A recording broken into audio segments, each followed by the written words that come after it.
Hello everyone. Hello, hello, hello. I'm here. I am late also. I usually try not to start after 7, but hi everyone. Hello. Welcome to tonight's stream. Hi Cosmo. Hello everyone to the stream. We're gonna be doing some Pokemon SoulSilver tonight. I beat Morty up last time. It took like nearly an hour. That gym is rough, and I really did not have the team for it, but, rest of the game should be smoother from here, honestly. I'm genuinely of the belief that Morty is the hardest Johto gym leader. Gengar is like a Pokemon you don't want to fuck with. Gengar is fucking brutal. But I hope you're all doing well. Hope you're all having a good Tuesday. I might be a little peppy tonight, I'll be honest. I had a little bit of wine. I didn't have too much. I shouldn't be, like, tipsy or anything, but if I'm on a little bit on the wild side, that's why. But yeah, I hope you're all doing well. Real quick, upcoming streams. Tomorrow, and hopefully, probably not for the whole night, we'll be doing the Cuphead finale. We will probably finish that pretty early, to be honest. If I get a good run of King Dice early on. Because we basically only have King Dice and the Devil left in Cuphead. If we get a good run on King Dice, we'll be good. And then I'll see what we could do for the rest of the night. If you guys are interested in at all, I'm getting a little bit back into Pokemon Showdown. We could do that after Cuphead. But we'll get to it when we get to it. That'll be for tomorrow. Maybe I'll spend 5 hours battling King Dice and never win. That could happen. Cuphead's a fucked up game. I won't be streaming Thursday, but Friday, Ninjala Season 10 will be out, and we'll be streaming some of that. Apparently, they've got, like, a pirate theme. Apparently, they're also adding voice chat, which is, like, for a game that is, like, exclusive to, like, a Nintendo console, that sounds like a disaster. If that's not in the NSO app, like, I don't want people to be toxic over Ninjala chat. That's, like, one of the benefits of the Switch is that you don't get to interact with people. Can you imagine you roll up, kill somebody in Ninjala, and they call you a fuckhead? But yeah, that's gonna be fun. That's gonna be fun. I've been meaning to play more Ninjala for a while, and Season 10, like, dropping on Thursday was a very good excuse. Saturday, we are going to be doing some Sonic Flash games that were gathered together by Michael. Michael was very generous and put together another Flash game playlist. We'll see if we get through it. Maybe, maybe not. That might be a two-parter. We'll see. We'll see. And then on Sunday, we'll be doing some Mario Kart Wii. I was originally going to schedule some Bingo of Isaac, but I figured I'd give Binging of Babish another week because I think they might still be on vacation. I'm not sure. But yeah, hope you're all doing well. Let me open up Pokemon. And let's get started.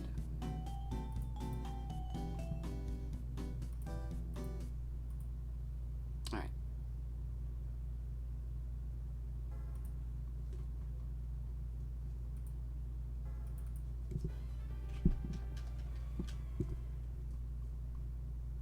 Seems a little quiet.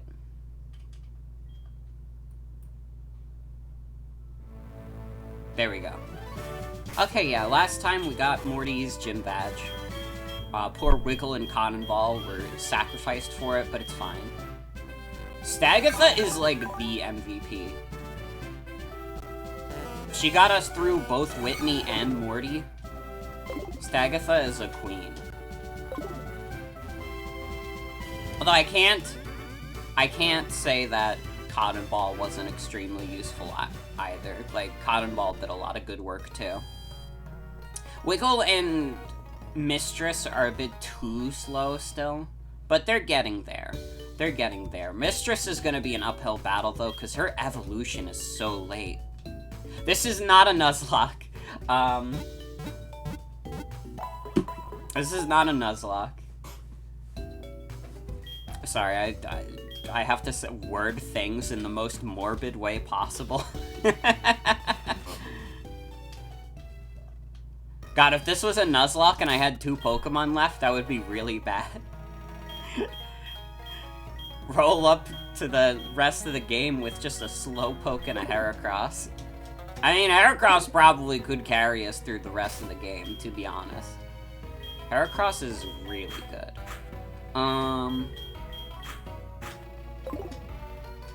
So we're gonna head to the left. So that's where the 5th and 6th gyms are. There is an item in one of these.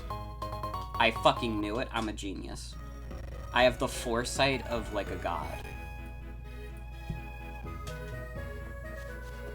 Saw someone who Nuzlocked a bunch of games with just a Dustox on the Nuzlocke forums. That's so good. Aw, man, I haven't been on the Nuzlocke forums in ages.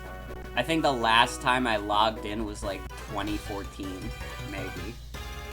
It's been forever, but I used to be a regular on there. I would not recommend anybody seek out anything I did on there, though, because I was not a very funny 12-year-old. I was simply not funny on the Nuzlocke forums. I made, like, a Emerald randomized Nuzlocke, and, like, most of the jokes have, quite frankly, just, like, aged like dirt. Don't think anyone was a fun 12-year-old. This is true.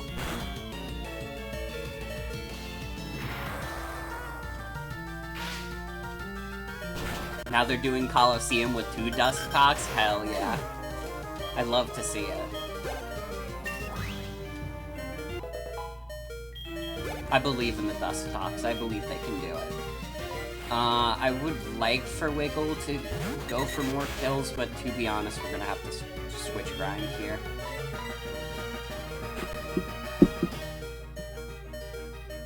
"12-year-olds generally have the attribute being 12. True.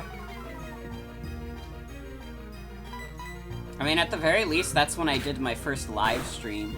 I saw someone else, like, live stream one of their Nuzlocke runs, and I decided to do that. And none of those streams are archived because I was, like, 12 and I wasn't thinking of that. And it was all on the live stream broadcaster, which I don't even know if that has, like, a save or VODs function. But yeah, sorry, you can't see my bad Nuzlocks from when I was 12. They don't exist anymore.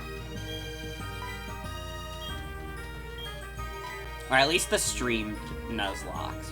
You could definitely find the other Nuzlocks I posted on there, none of which I finished. Only start getting funny when you're like 17, and even then it's usually an accident then. I mean, I don't know if that's true. I think that kids can be extremely funny.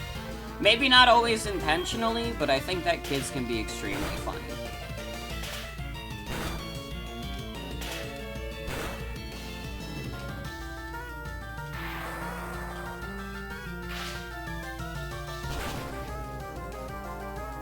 Just messing around, you mean that teenagers can be shitheads? This is true. This is true. I just think, like a 5-year-old, like, their little doofy, like, joke about, like, yo, SpongeBob and Patrick walk into a bar, they say ow. I think that's way funnier than, like, any teenager who's like, "Hey guys, do you remember the E meme?"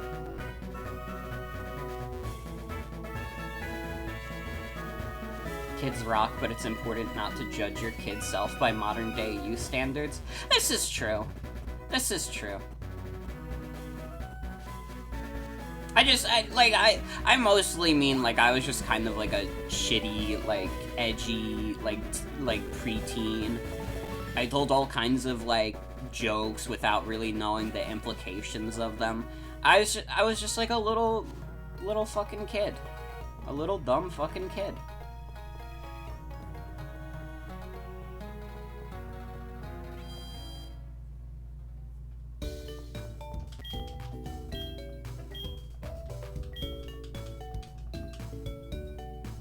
You know, it is what it is. You can relate to that. I feel like that's a pretty relatable experience.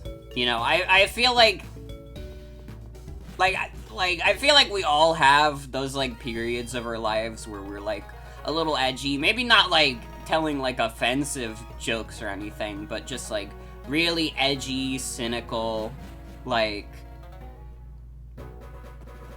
Kids are funny, but they can also be shitheads and dumb, and, like, you think what's more important than dunking on baby you is being good now? This is true. This is true. Ruminating on the past for too long is like, you know, it just kind of makes you sad. Like, it's like, oh, I could have done this better. No, you couldn't. You were 12. And you are not 12 currently. There is nothing you could have done, because it's already been done.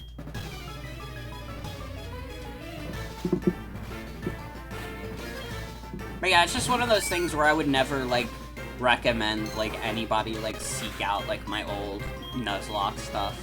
Like, it's just not good.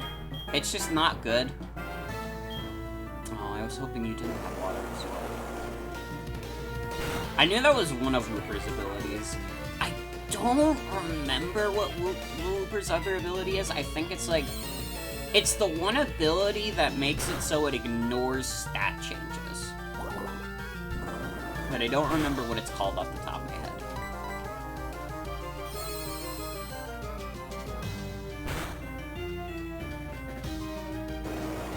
Cooper is a silly, funny guy.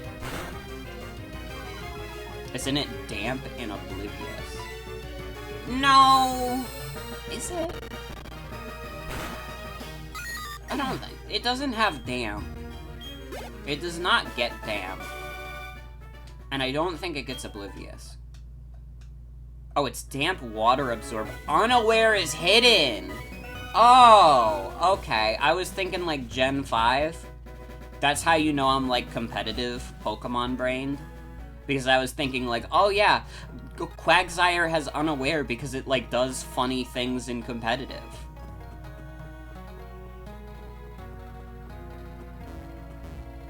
Do I remember Wooper looks disappointed? I don't think I do, to be honest.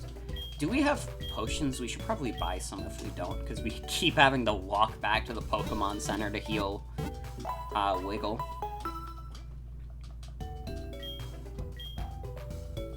We also all accept that we're not getting Dragonite before the Pokemon League. Like, we'll definitely get Dragonair, but Dragonite, like, level 55, dude, Lance's strongest isn't even that high.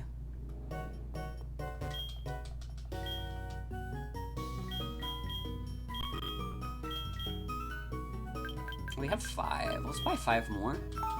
You really do not get a lot of money in Johto, but I guess I also lost a shit ton to Morty.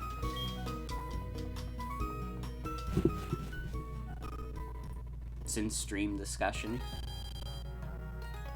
Fooper looks disappointed. He sure does.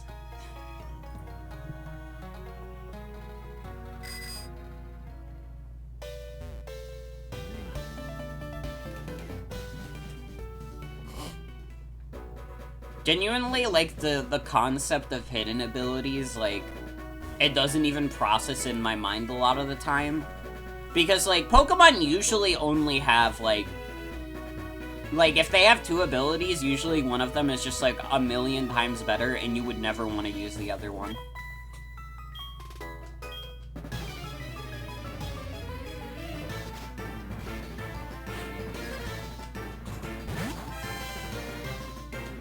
I'm trying to think of a good example of that, but I promise this is, like, a real thing. Usually forget Pokemon have abilities. It's like a decently core part of the experience, is that they have abilities.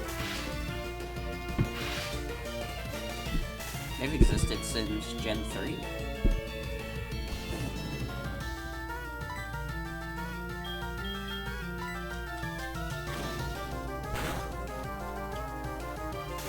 Oh, Wiggle, please.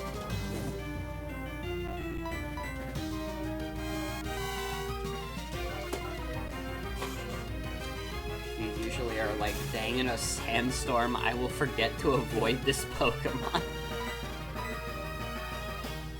Awesome.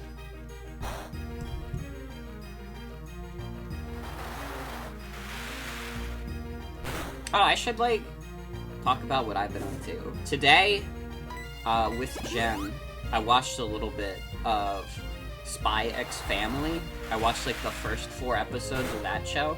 It's pretty good. It's pretty good. It's, like, very hard to get me to, like, sit down and, like, watch an anime just because I have, like, a really bad attention span, but I'm also, like, too stubborn to ever watch a dub. But this one, like, I watched it with Jen and I really liked the first few episodes. Not a perfect show, but pretty damn good. That's my review. I like the little baby. I like the little baby.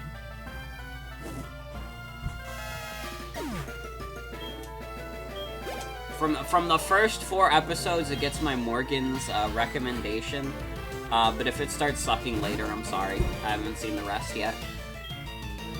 If there's an episode where Lloyd goes on camera and says, "I will kill everyone on planet Earth, and I hope that everybody watching dies, and I hope that they die," that I didn't know that was gonna happen, so that's not on me. Yeah, Anya. She's like a little baby.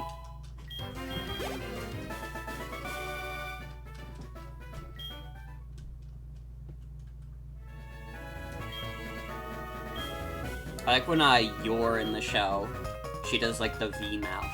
I really like the V mouth. I think that the V mouth is like a underrated like emoticon.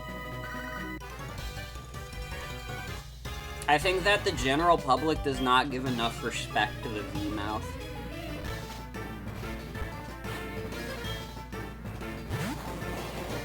Mr. Mime.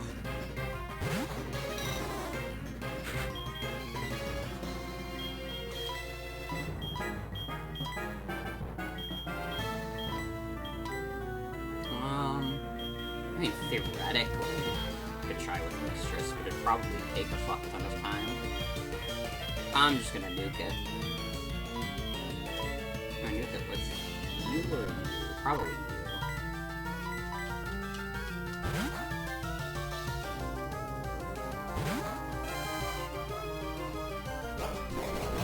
How does Mr. Mime even get meditate? Dude, Mr. Mime has, like, no good, like, physical attacking moves. And its, like, physical attack stat is probably, like, dog shit. Mr. Mime's role is as a bulky special attacker. You set up the screens and then you go to town. Aw, man, it's got double slap. Never mind. Mr. Mime? I'm not hating on Mr. Mime. I'm just saying that Mr. Mime is not a physical attacker. That's... You're misinterpreting, like, me doing, like, competitive analysis as me hating on Mr. Mime. I'm just simply stating the facts that he's not a physical attacker. Mr. Mime's new role is your new dad. True? That's way cool. May I please have your phone number?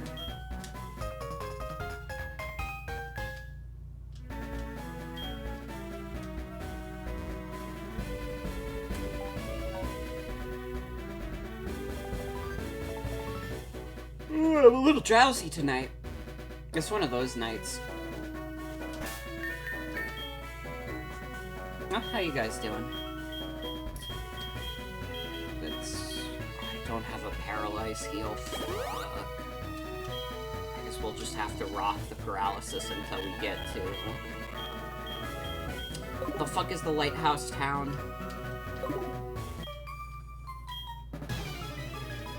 Cool lighthouse town. Name unknown.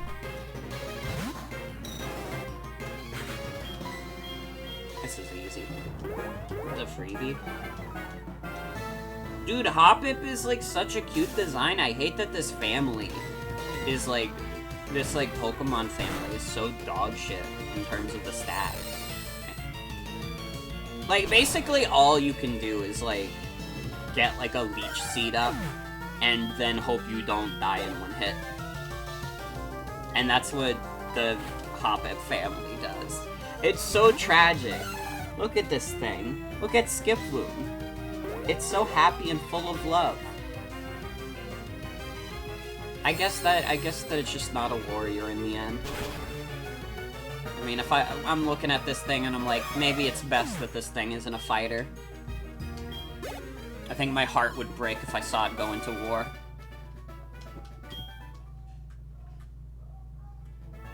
Now that's making me remember when in Pokemon X and Y's plot, the Pokemon War that happened like years earlier. Magnemite's pretty sick. I already have Flaffy, but if I didn't, Magnemite would be pretty sick. I know we want Murkrow from the Safari Zone. My heart is set on my funny Crow. I love Murkrow. I don't know what we're doing for our last party member, though. And we're in a very awkward spot in the game where a lot of it is opened up, but, all the Pokemon are pretty low-leveled. What about the war? Oh, I thought about the Pokemon War, and I was just like, what Pokemon in that, like, are in that, like, war illustration that you get shown when AZ or whoever is doing their monologue? I remember the Floette. The Floret? I don't remember. The flower Pokemon. And I remember the flower Pokemon left AZ because he killed everyone. And the flower Pokemon was like, what the fuck, man? You can't just do that. They're making an Indiana Jones reboot without Harrison Ford. You can't do that. Oh, what you are holding is what they call a Pokedex. Haven't seen one of those in ages. My name is Baoba. I used to run a Safari Zone in Fuchsia City, but it was becoming out of date with new entertainment options coming out. I decided to go overseas and learn the newest technology and open a state-of-the-art Safari Zone in Cianwood. It may be more than a coincidence that we are chatting. Why don't we register each other's numbers in the Pokegear? I can give you a call once the Safari Zone is open before I call anyone else. Do you want to register? That's the way. How do you say it? Like, Baoba? Balboa? No, that's Rocky, sorry. I'll let you know over the Pokegear once it's ready. Balba. Is it Balba? The Drain Punch? That's pretty good. Ooh. Actually, I might want to give that to Stagatha.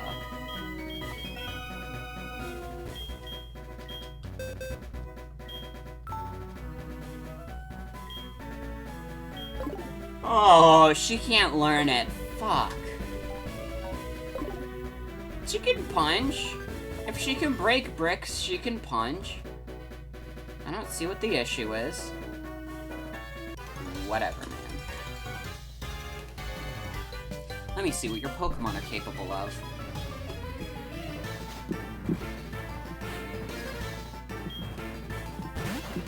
Is it the Slowpoke?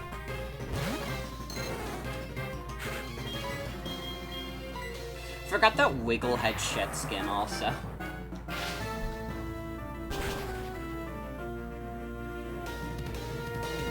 Stagatha breaks bricks with her horn. I guess. You're probably not wrong.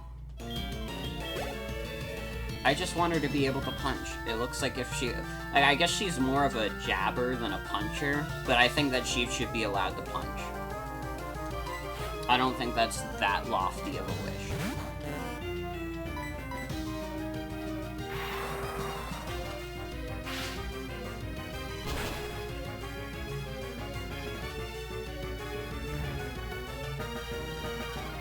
This poor Slowpoke doesn't know what's coming to him.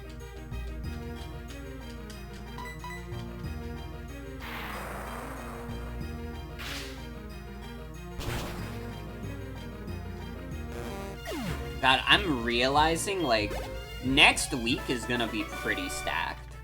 I mean, Sonic Origins drops next week. then... What am I trying to say? Fire Emblem 3 Hopes. And Fall Guys goes free to play. And those are, like, 3 things I want to play. Okay, we'll stream Fall Guys once it goes free to play, absolutely. I will try and stream all of Sonic Origins. No promises there, but I will try and stream all of Sonic Origins. Well, no, why wouldn't I? It's fucking Sonic, of course I will. What am I saying? Oh, yeah, I might stream all of the Sonic game. What am I thinking? Of course I'm going to. The only times I have not completed Sonic games is, like, very specific circumstances. It was, like, Lost World and both Sonic 4 Episode 1 and 2. But to be fair, Lost World, like, really got on my nerves in that last world, and Sonic 4 is a bad video game. I still stand by that Sonic 4 is a bad video game. I wanted to give that game the benefit of the doubt when I played it on stream, but no, it really just sucks, flatly. And the fact that they never, like, finished whatever, like, trilogy I assume they were going for, like, that speaks volumes.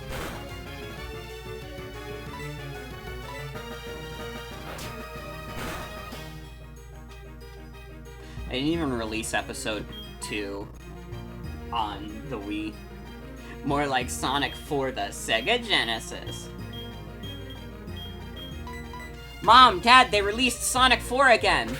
That's right, Sonic for the Genesis! I'm sorry, Wiggle. If I knew it had Pursuit, I wouldn't have done it.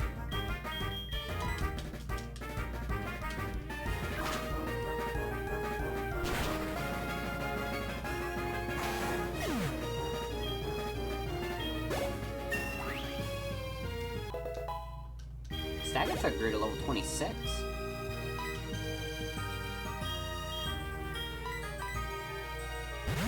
But yeah, I'm gonna stream Fall Guys. Maybe if I like Fall Guys enough, we'll keep streaming that until I get Victory Royale in that game. I'm gonna stream Sonic Origins. And I'm gonna stream 3 Hopes, but I'm only gonna do day 1. Sonic 4 is really cool, in your opinion, but it's hard to blame people who dislike it for doing so. Honestly, like, I respect that, though. Like, I respect, like, anybody who's, like, into Sonic 4.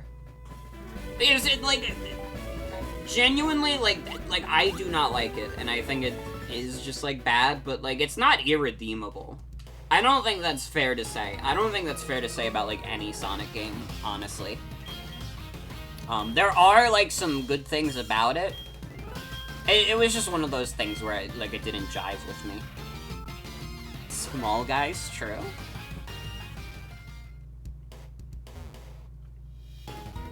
Is Fall Guys still in a state where, like, you can't have an actual username? Because I remember that was a thing. Am I doing Jasmine? Yeah, we're gonna try for Chuck and Jasmine tonight. I remember there was a thing where, like, people figured out that if you made your name on Steam for Fall Guys, like, some HTML code or something, you would, like, glitch the game out. It was so fucking funny, and it was like, how do you even let that happen? How do people even find out about that kind of thing? How does your player base, like, blow such a big hole in your code?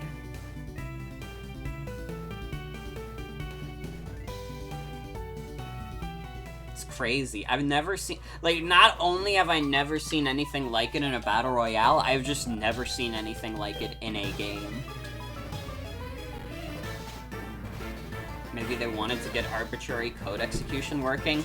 Well, they sure did that. They sure got that arbitrary code working.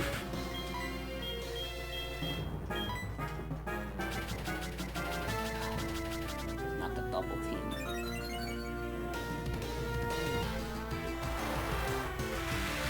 It'd be very funny if Fall Guys was still at a point where you can't have an actual username. We refreshed what happened with Fall Guy.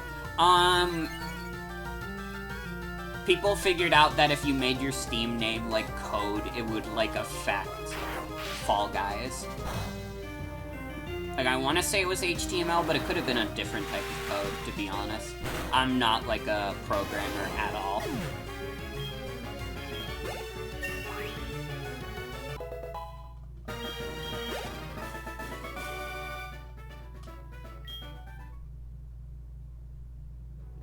Sorry to interrupt, small guys, but you just saw a crypto guy say our net worth is increased. What does that even mean? Our net worth is in Christ. You know, like, the Bitcoin stocks are at an all-time low. Like, they're at their lowest since December 2020. But, like, it does not matter because the Lord will save all Bitcoin.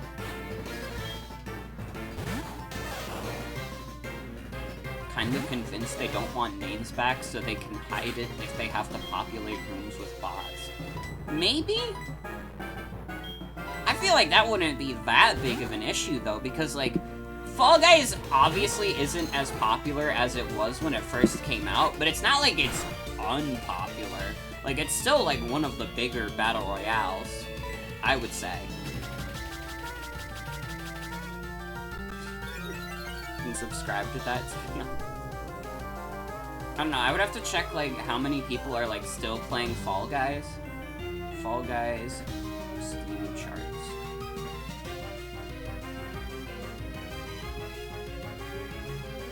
Okay, it's actually around, like, 6,000 players. That's less than I thought it was. I mean, it fell hard after that first month. I mean, like, over 100,000 players in 1 month. That's hard. That's hard to follow up on, but still, like, 6,000 seems kind of, like, not horribly low, but kind of low for, like, a big battle royale. Small guys. And I mean, like, how many people are, like, playing Fortnite right now? Fortnite player count.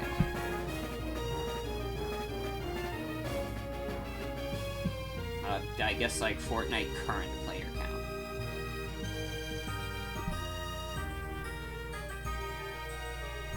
Dude, there's like 3 million people playing Fortnite right now. Damn.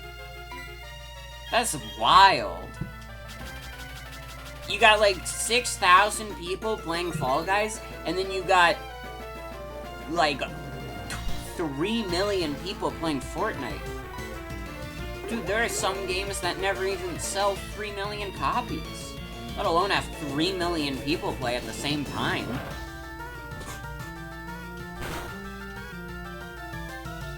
Fortnite really is like just like one of the biggest games to ever come out.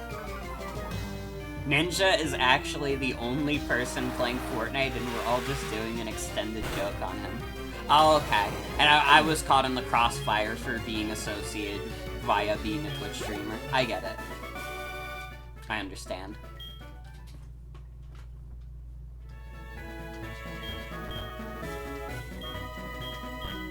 Dude, like, Ninja is also, like, a League of Legends player. And it's like, dude, like, just play Fortnite. Why are you playing League too? Oh, I really, you know, I'm playing, like, this decently fun Battle Royale, but let me also, like, cleanse my palate with this dog shit MOBA.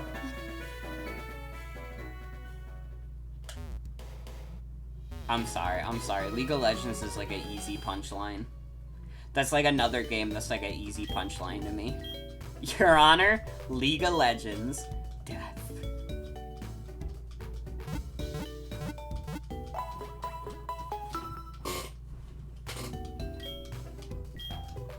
Honestly, like, Fall Guys going, like, free-to-play makes a lot of sense, given that the player count has gone so low. And I'm actually curious, like, how much it'll bump up once, like, it's free. And also on consoles, like... I don't know if it would be, like, super popular on the Switch, Like, it'll definitely have an audience, but I feel like the big core audience will always be PC, right? Keep forgetting Ninja exists.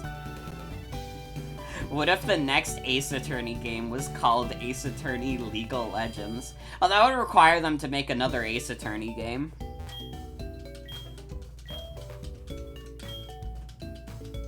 Switch will probably also be big. Yeah, Ninja is only the most important man of all time. Alright, Ninja is so important that he had his braless wife give him a sandwich that he did not ask for. Okay? You will put respect on Ninja's name. That's still, like, probably one of the, like, top 5 funniest tweets. Is Ninja tweeting out that his wife gave him a sandwich that was not asked for, by the way. He also felt the need to, like, mention that she's braless, and it's like, dude, this is like a crazy kind of flex you're doing. I don't, like, it's, like, crazy enough where I don't know if I respect it.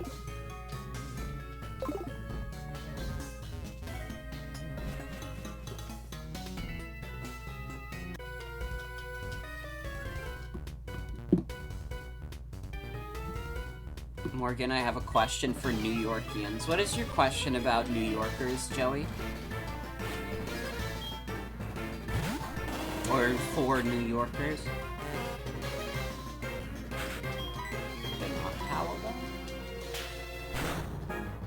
Have I ever seen a bodega cat? I fucking wish. I've never seen a bodega cat before. I don't know if I've really ever gone to a bodega, though, to be fair. Like, like, by my house, there are, like, 2, like, relatively big, like, grocery stores. I would have no real reason to go to a bodega.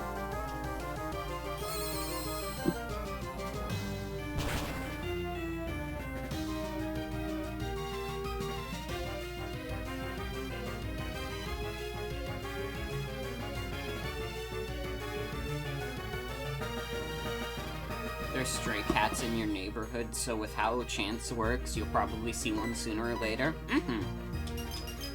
Dude, the Noctowl freeze was, like, so good. Mistress kind of going crazy. What is Mistress's ability, also? You have a full restore? Motherfucker. Oh, that sucks. I was so proud of Mistress, too. I mean, it's fine if you just do confusion. I don't know what you think you're accomplishing with that.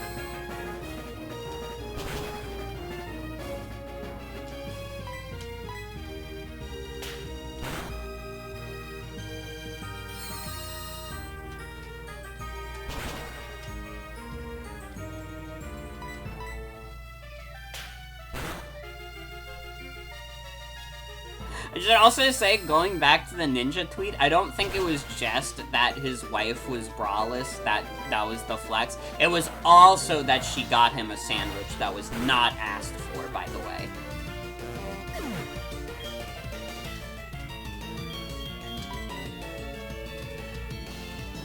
And, like, the way he worded it almost makes him seem like he's ungrateful. Like, are you kidding me? If I was, like, doing a stream, and, like, Jen brought me in, like, a sandwich and was like, hey, here you go, I would be like, that's awesome, thank you. Like, I wouldn't be like, well, it wasn't asked for, but I'll take it. Like, come on, dude. Have some respect.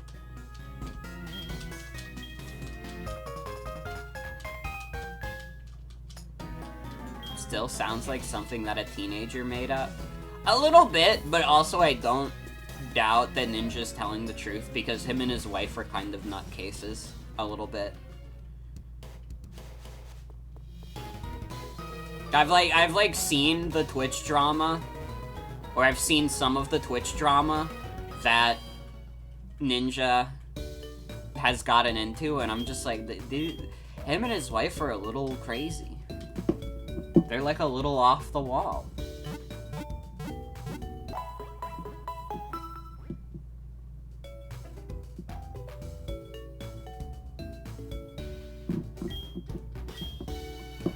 your boyfriend bought you a sandwich during a stream, you would stop the stream and go, "OMG guys, my boyfriend made me food, I love him." Exactly.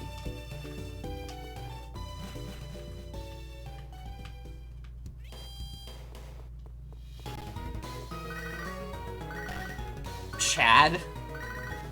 Who's this Chad on my phone?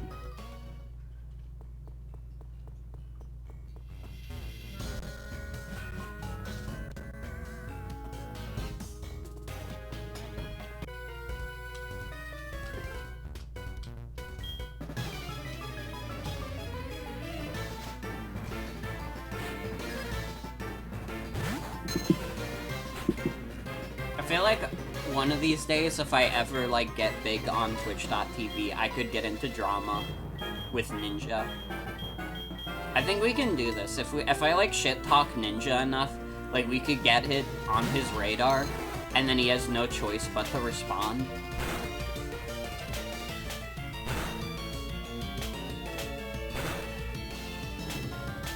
Looked up Chad Pokemon, and all you got was Chad versus Virgin memes.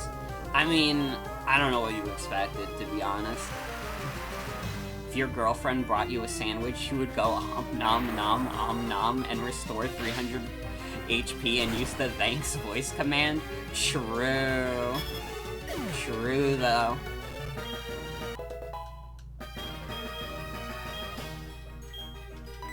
I kinda do be eating sandwiches like the Heavy from TF2. I haven't had, like, a sandwich in a hot minute, actually. Well, I guess that's not true. I had, like, a, chicken parmesan sub recently. And that's, like, a sub is just, like, a big sandwich. It's just, like, a big-ass sandwich.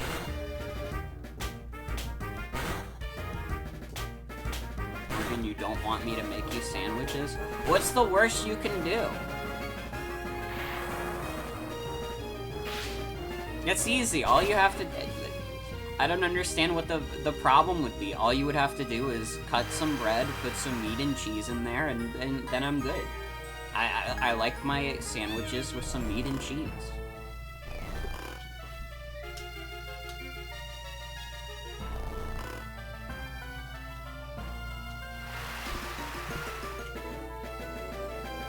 Alright, Wiggle, we gotta get you out of there.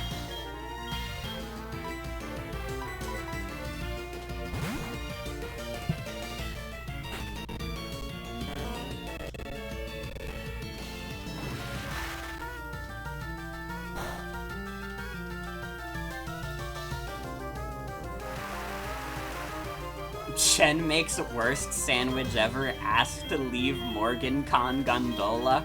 I am so glad that, like, someone remembers, like, the Morgan Con Gondola bit. Like, that, honestly, I forgot about it until you mentioned it. I still think that if we ever do a Morgan convention, we should just all be, like, together on a gondola.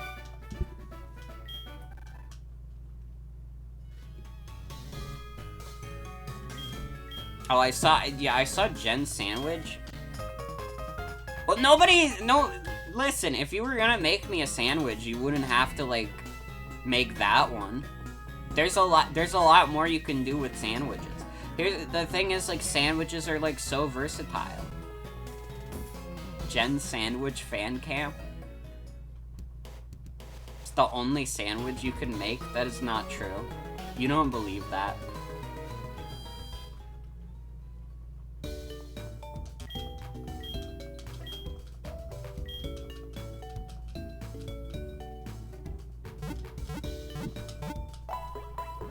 It's okay. Worst comes to worst, if you really can't, you just, like, the new bit is that you just order, like, from an Italian place, you get me, like, a chicken parmesan sub, and then you take the credit for it. And all the, like, underpaid, like, overworked, like, employees will just have to suck it up. Because you are now the owner of that sandwich. This is true also, you have to eat oysters.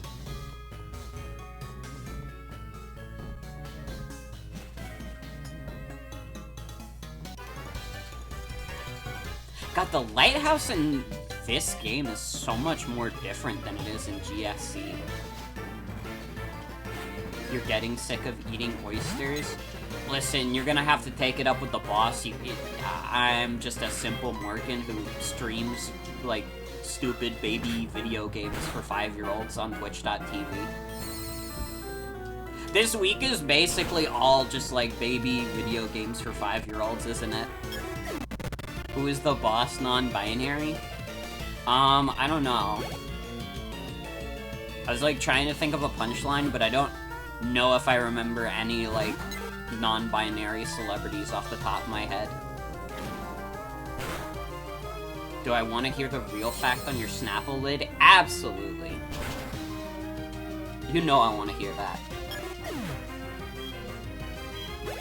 The boss non-binary is Arceus.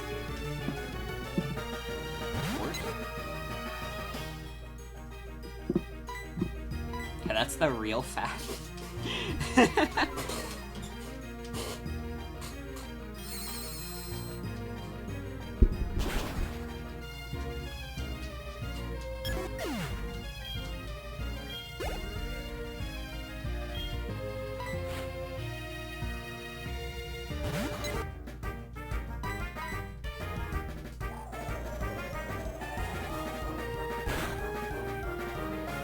Real fact number 1594.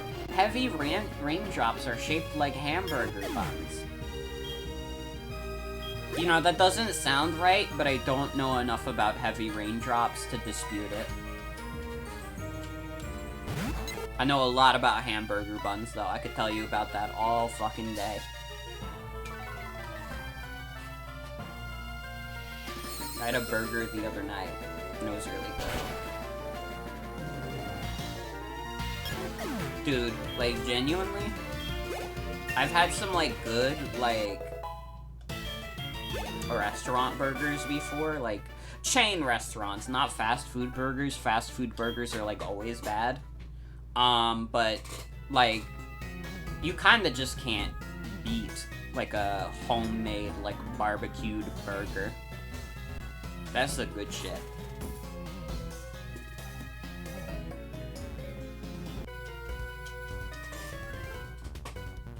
I travel the world to train my Pokemon. Now I wish to battle with you.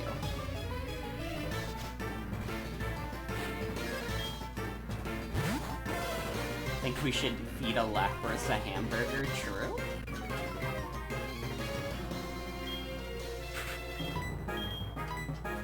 Oh, and can I also just say, like, a quick thanks to everyone? Because I'm getting another check from Twitch this month, and I appreciate it.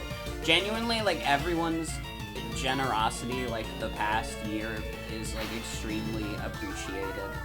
And I'm glad, like, I can make, like, some money doing this kind of shit.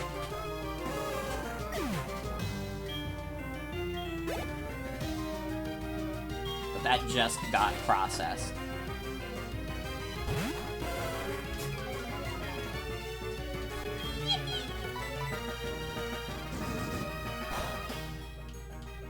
I don't know why it's Blue and Ember and not, like, Bite, but whatever. If it keeps Mistress in the game longer.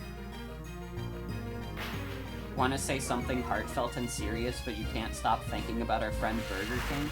I mean, listen, that's what I'm all about. I love saying, like, genuine and heartfelt things, and then immediately following it up with, like, the world's goofiest gag. That's, like, half of my personality is, tonal whiplash.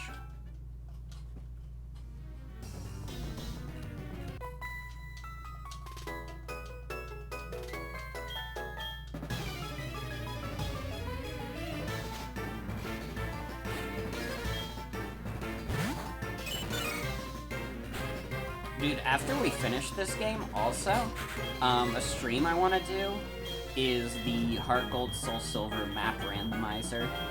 Because again, like, I saw that, like, a couple weeks ago from a Small Ant video, and I was like, dude, I did the Platinum Warp randomizer, and I did the Emerald Warp randomizer. I fucking loved those. I would love to do that for this game. What are all these gentlemen doing in this lighthouse? Where else do they have to go? Dude, they live in the Pokemon world? It's not like there's a lot of, like, fancy restaurants. It's not like there's an oil farm they can go, like, make more money in.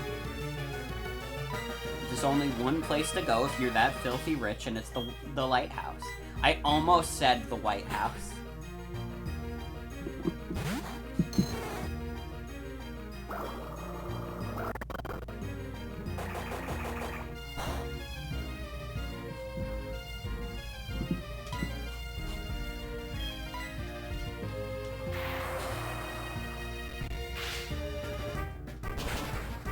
Wiggle.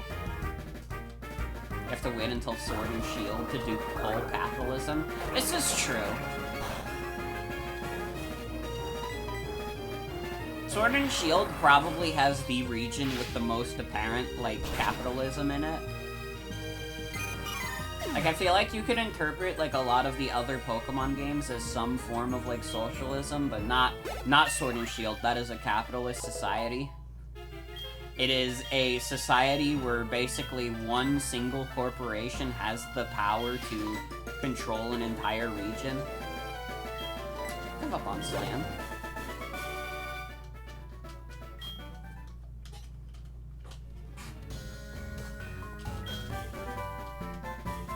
Yo, Swagger!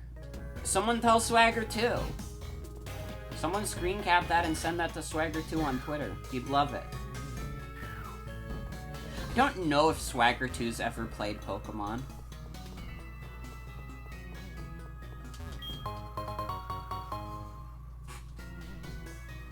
I'm trying to remember off the top of my head, like, the Swagger 2 mentioned games.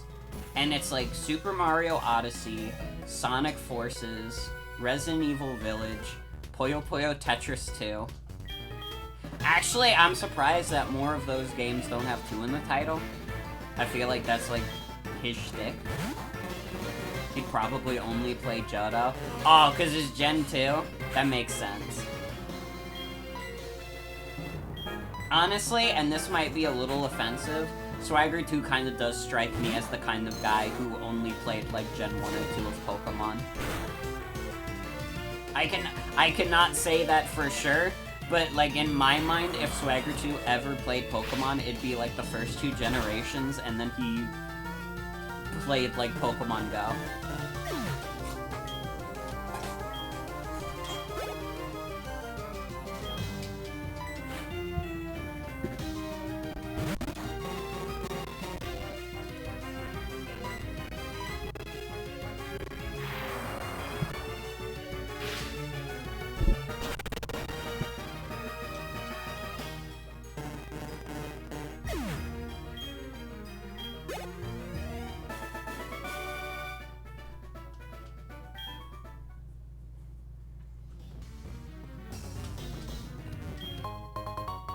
Ether, let's go.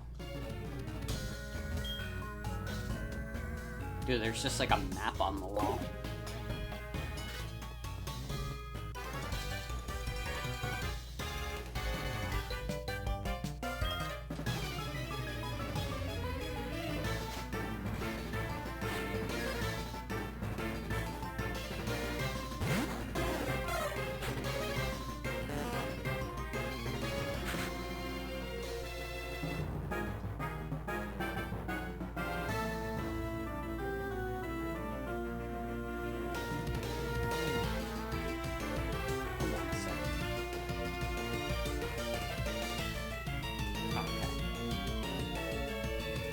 For some reason, Twitter search wasn't showing Swagger 2 for a second, and I had like a terrible like premonition where like Swagger 2 had gotten banned.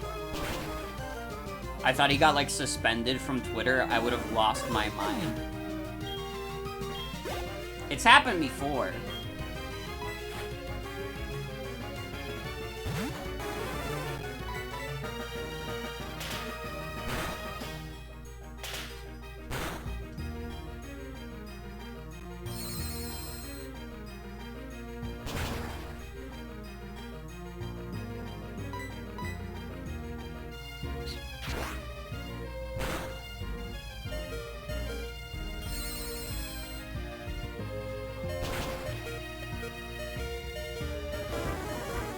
Yeah, I still think the Swagger 2 tweet that is just him tweeting, like, the most memorable game from the 3DS thing that Nintendo did, and it's just 3D Classics Urban Champion, that's still, like, funny as fuck. I'm gonna assume that was a joke, but it would be very funny if Swagger 2's favorite 3DS game was 3D Classics Urban Champion.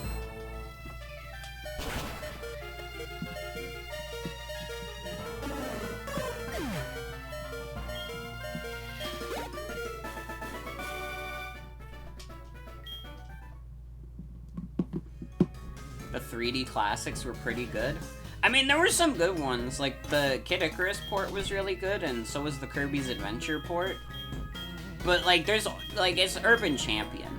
You can only make Urban Champion so good because it's, like, just, like, really monotonous. You don't really do anything in Urban Champion. You just punch a guy, and then the game's like, good job, you punched that guy, and then you punch another guy, and you just keep doing that forever. There's, like, no meat on Urban Champion's bones.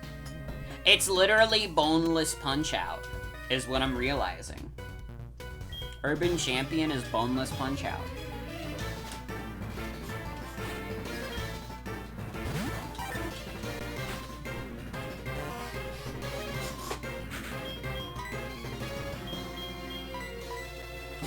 It's just, like, an anomaly of a game that exists. But I guess it was also, like, an early NES title. You can only expect so much from those. I don't know if it was a black box title, which are, like, the very early NES games, but I feel like, if not, it was pretty close to around that time.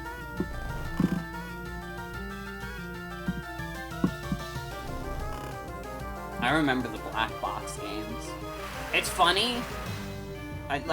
Obviously I wasn't there for this, but from what I've heard and what I've, like, researched, the reason they did the black box series of games for the NES, where it was, like, you have, like, the graphics of the game on the cover, is because Nintendo very specifically wanted to go out of their way to avoid the Atari problem.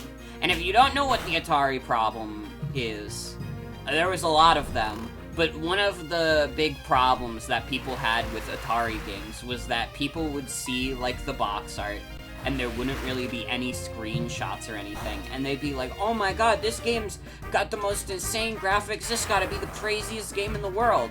And then they get it, and they put it in the system, and then they're like, oh, this is a dumpy-ass Atari game. This is, like, a thing that people think is partially responsible for the video game crash. I mean, there were a lot of factors in that, but that's, like, a pretty big one, alongside just, like, a lot of shovelware on the Atari.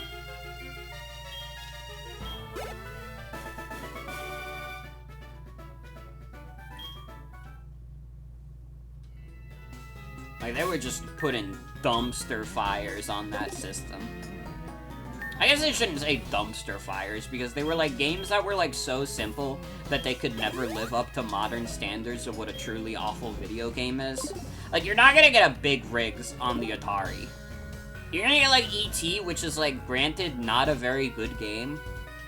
But I think it's, like, a not very good game and, like, nothing else. I think you play E.T., you get, like, confused, and then you stop playing. But, like, a game like Big Rigs, or, like... what's the fucking game? Hell Road Redemption?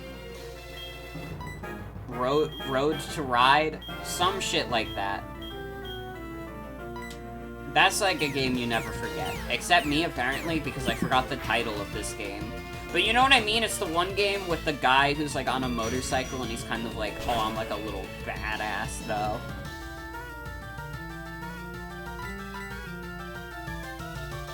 The E.T. hate is overblown. It is. And again, like, it's really not that bad by modern standards. It's not good, but, like, when you, like, there have been some truly putrid games that have come out since E.T. And honestly, there were even some pretty putrid games on the Atari already. E.T. is just kind of like a not that good game that's a little confusing. Like, E.T.'s biggest crime is mostly that it's, like, pretty confusing. It's not that much worse than, like, your average Atari game. But I feel like it has, like, that mythos behind it, because people are like, whoa, E.T., like, caused the video game market to crash, which is, like, it's more complicated than that. Not that E.T. didn't play some kind of part, but, like, it wasn't, like, the main factor. It was like a catalyst. Like, E.T., they expected it to sell, like, 2 million copies. They expected the name recognition to be so great that they'd just sell all these copies. And what happened? They got a bunch of unsold copies. They also got a decent amount of brought back copies, and they were like, fuck. Alright, we're putting it in the desert. But there were cartridges for other games in there, too. I mean, Pac-Man was another game on the Atari, and I would argue, like, that's a worse game, that port of Pac-Man. That was, like, a game that they thought was gonna be big for that system, and it was just, like, a flop, comparatively, because they overestimated their sales.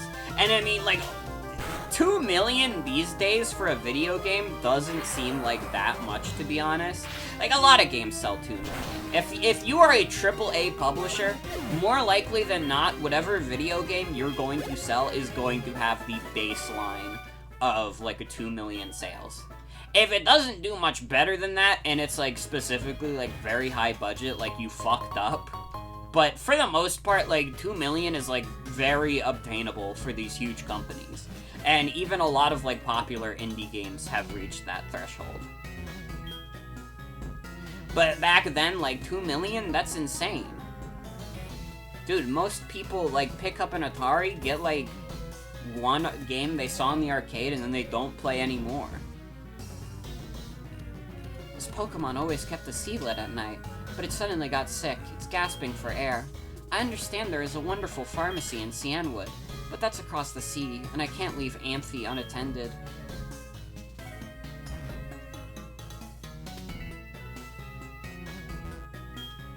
May I ask you to get some medicine for me, please?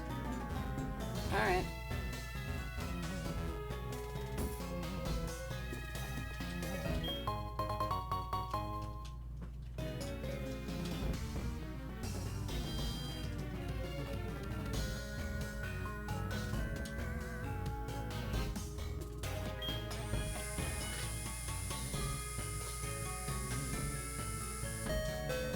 I think, like, these days, we have, like, no shortage of, like, awful games. Right, you want a bunch of awful games, you just play Action 52.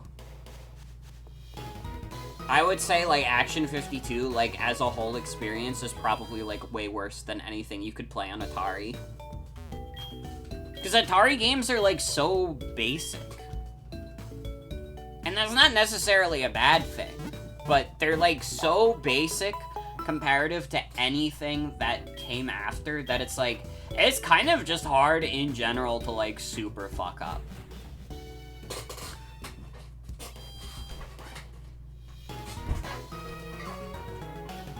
Alright, I guess we have to cross the sea now.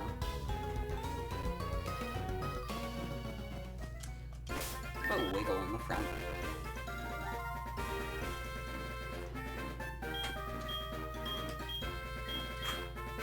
Most Atari games are just too simple to cause any actual harm.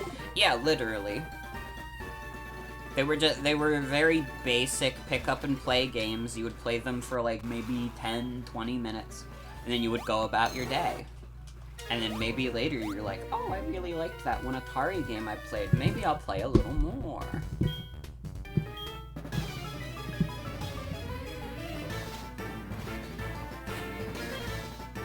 There was, like, a lot of shovelware on the Atari.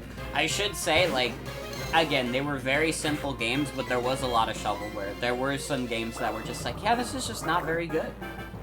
And that was a big part of what killed the Atari as well, and caused the video game crash. Was just, like, there was so many, like, dumpy games being made. And, like, there was really no quality control. So you had some fucking vile games, like, vile in concept. Just, like, terrible games come out, and, like, It was a big problem. It was a big problem, and it, like, fucked up the reputation of that system. Like, nowadays, like, that's pretty common. You know, companies having bad quality control is pretty common, but also, like, gaming in general is, like, a much more accepted hobby. Like, you still, like, you have very few people who are, like, sticklers about video games these days.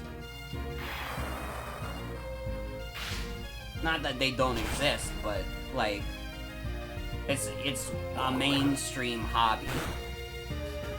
It's probably one of the single highest grossing industries right now. Probably helps that it's also, like, it intersects with, like, the tech circle, which has also just gotten huge. I mean, everybody has a smartphone now.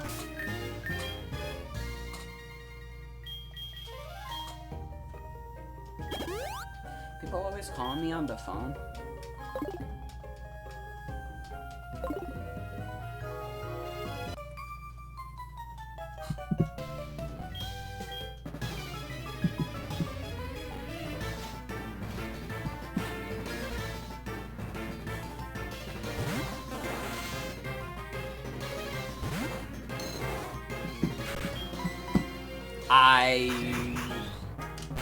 I clicked a little too fast there. I wanted to do a thunderbolt.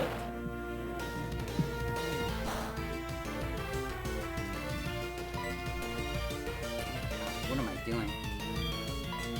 I can't hold a controller today, apparently. What are you camouflaging for?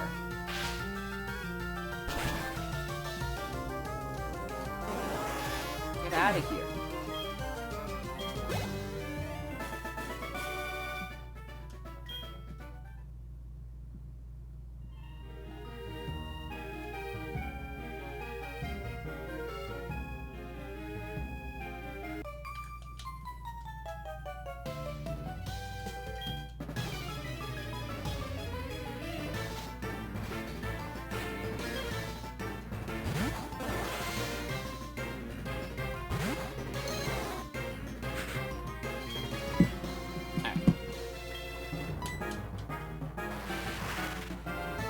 I gotta drink some water. I gotta wake myself up a bit more.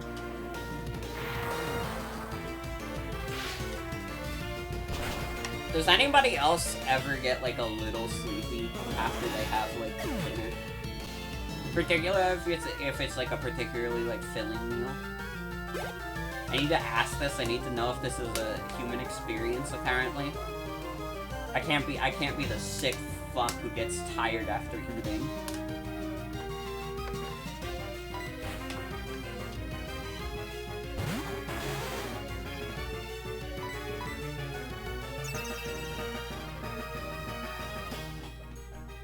Might also be a little bit of the alcohol.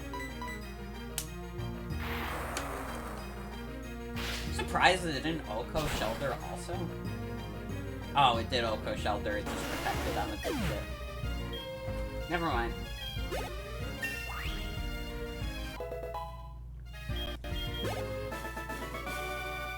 Yes, you should think that happens in like 99% of people? Okay, good. I needed to know so I could make like my quirky, relatable comic about it. You're supposed to be tired after you eat because your digestive system goes to work. So what if you don't get tired after you eat? Does that mean you didn't eat enough? Or you ate too much?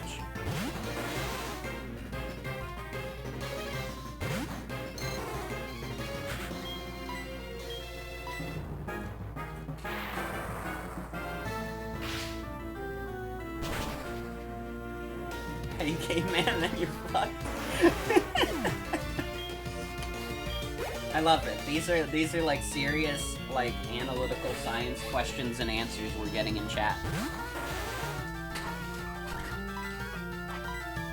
Alright, this is a stream where we love to learn.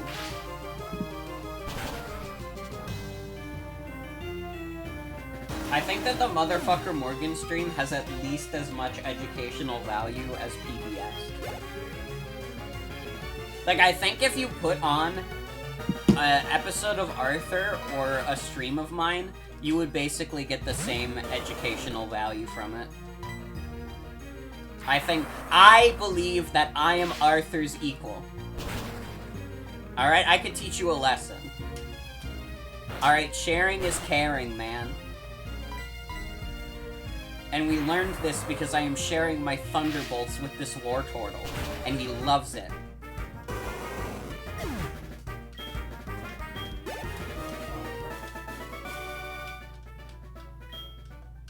It's actually a little bit of a scary concept. I know, like, kids YouTubers and, like, stuff exist, but, like, that kind of, like, concept always felt, like, so weird to me.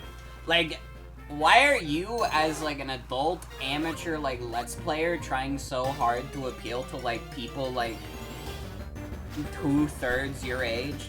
Like, you're like, a 25-year-old trying to appeal to, like, 6-year-olds in the algorithm? Like, have some fucking self-respect, man.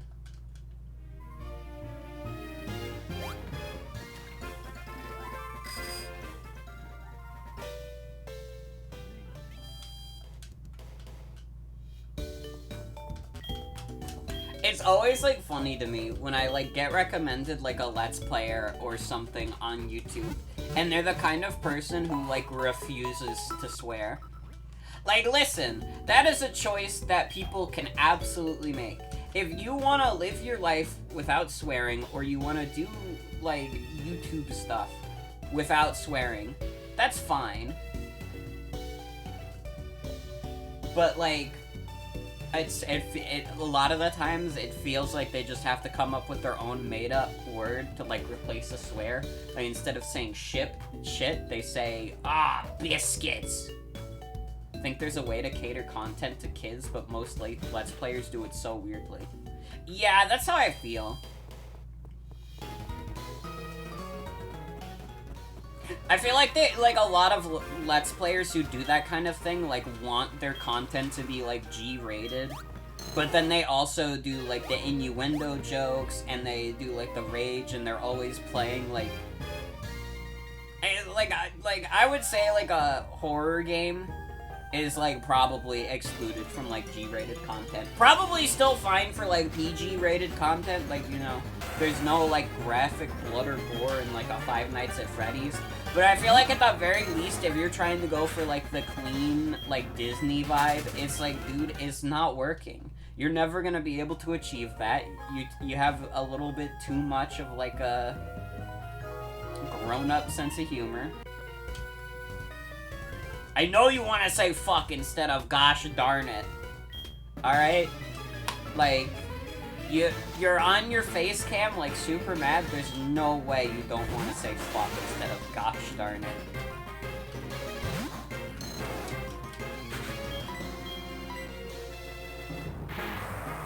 The main thing is that it's just that, like, a lot of it feels disingenuous. There are probably, like, Let's Players who are very, like, kind and, like, seriously, like, you know, they try very hard to, like, cater to the kids and be like, okay, yeah, if you've got nothing else to watch on YouTube, this is, like, a very safe channel for you to watch. But honestly, it feels like a lot of Let's Players, like, want that kid audience, but they also have to deal with the fact that if they make videos specifically for kids, like, they'll get marked as such. So they have to add in, like, a little bit of the dirty humor. Honestly, I think I'm just rambling, and none of that made any sense. I think after talking myself through it, the ultimate conclusion is that most YouTubers are, or, like, a lot of those YouTubers are, like, trying to achieve a PG rating. And a lot of the times it feels, like, disingenuous, and only because it's like, well, I don't want to be marked as for kids, and I also really want to, like, I don't know. I don't know what I'm saying. You think it made sense? That's good. I'm glad that, like, made sense to someone, because I kind of, like, felt like I lost what I was saying, like, halfway through. I'm gonna have to swap Wiggle out. I gotta say, though, like, Mistress and Wiggle are, like, pulling their weight, I would say. They're doing pretty good right now. If Mistress can get us through the next gym, that would be pretty sick. Although we also have Stagatha. Stagatha's got Aerial Ace on her. We could potentially sweep Chuck like that, if Mistress isn't enough. But also, I don't know what Chuck would have. I don't think any of the Pokemon in the gym would have, like, Shadow Punch or anything like that. We might see, like, a Pursuit user, but if I see that they have that, I'm not gonna fucking switch out.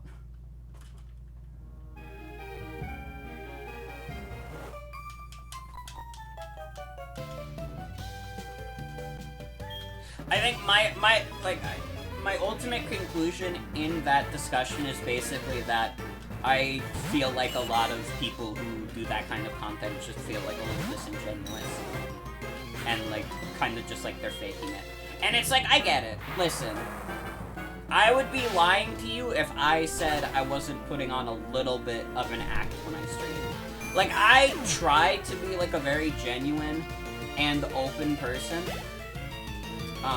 But, like, I'm not gonna pretend, like, how I talk on stream is exactly how I talk off stream. Also, no problem. Devi, thanks for hanging out. Have a good night.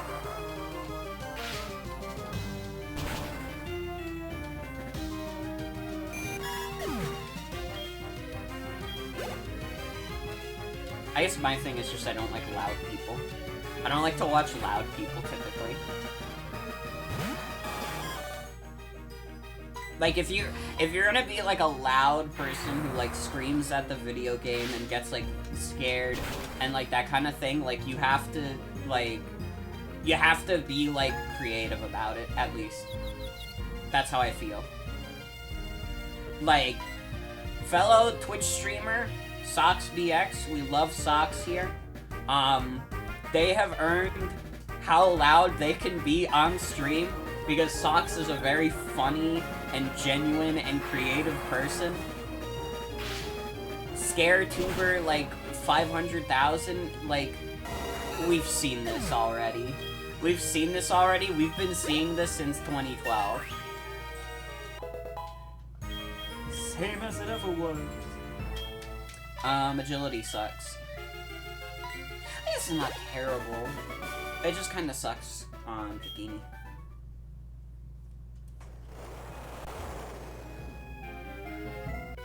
I do watch, like, a lot more, like, as I've gotten older, I think I watch, like, a lot more people who are, like, super, like, mellowed out and, like, quiet. Like, I would say, like, probably my favorite streamer to watch right now is Picaspri, and he's, like, pretty, like, mellow. I think there's been, like, maybe, like, a couple times where I heard him get, like, super, like, loud and excited on stream.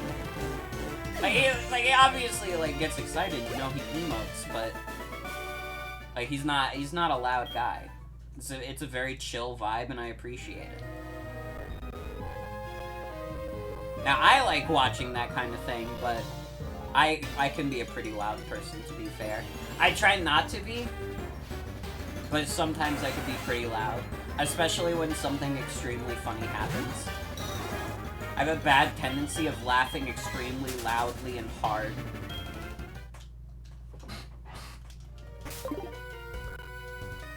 And I was kind of hoping I could do a super potion first.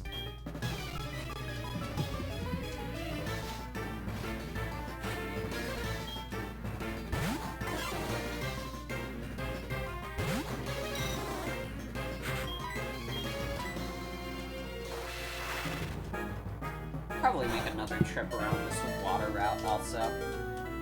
There's definitely some trainers that I have missed in this first trip. There's just like the big square and you can like go in the middle of it and it's a lot. It's like a big ass route.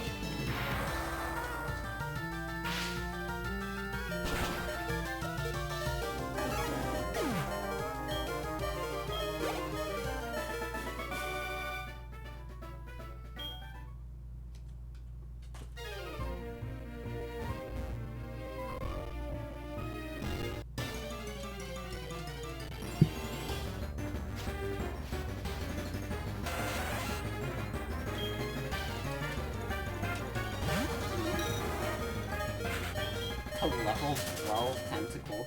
I probably should have bought repels for this route, but... reach heaven through violence.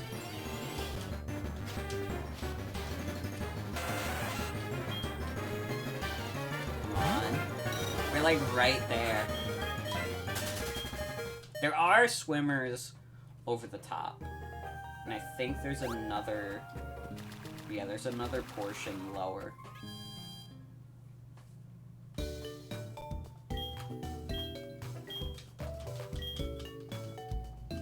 Ugh, there's no mart in this town, though. I can't even do that.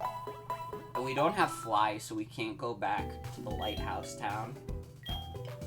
Which, again, I have forgotten the name of. What the fuck is that town's name? Dude, I'm getting rusty with my Pokemon knowledge. Olivine! It's Olivine!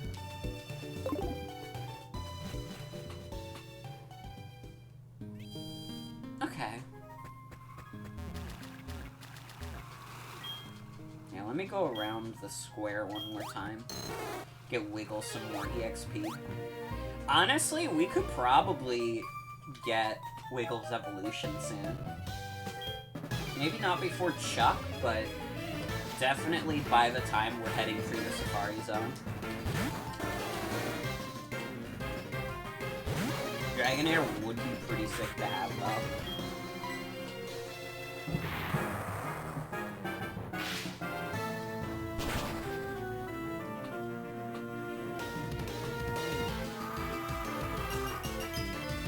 I forgot you evolve into an ice type, to be honest.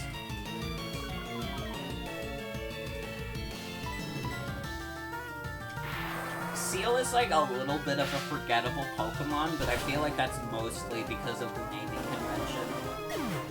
If they did not name that guy Seal, like, it would be the easiest Pokemon in the world to remember it. I guess it is just a Seal, though, to be fair.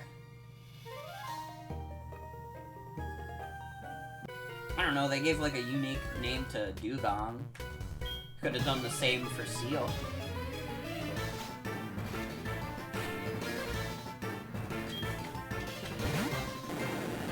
The Gyarados. Bad news about Dugong. Wait, is Dugong like the name of like a real animal? Hold on. Dugong. Oh. What the fuck, Game Freak? I also used the wrong move. Wiggle's gonna die. Cool. That was a crit, too. That could have been a really good EXP for him, too.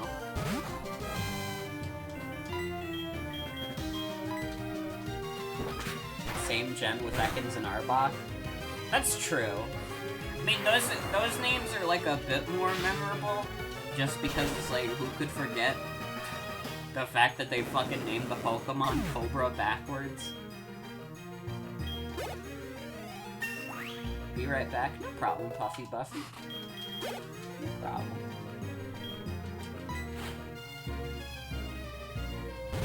Hey, no problem, Evil and Eviler. Welcome!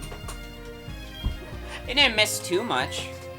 We've been mostly fighting random trainers. We haven't done any gyms yet.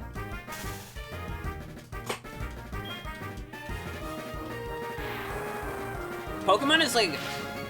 One of the things I like streaming about Pokemon, or about streaming Pokemon, is like the fact that these games are like so ubiquitous that it's like so easy to just like play and like there's no like I don't want to say baggage, but like whenever I stream like a big RPG, like when I stream like a Final Fantasy VII or a Chrono Trigger, like there's like a very obvious dip that happens, like the later you get into those games, because like some people like they miss one stream and they're like, oh, I missed this stream, now I don't know what's going on in the story, I better like watch the VOD instead of like watching a new stream. And it's one of those things where like, you know, the dip happens. And that's not anyone's fault. And I don't, like, care that much about it. That's why I still stream, like, those big RPGs.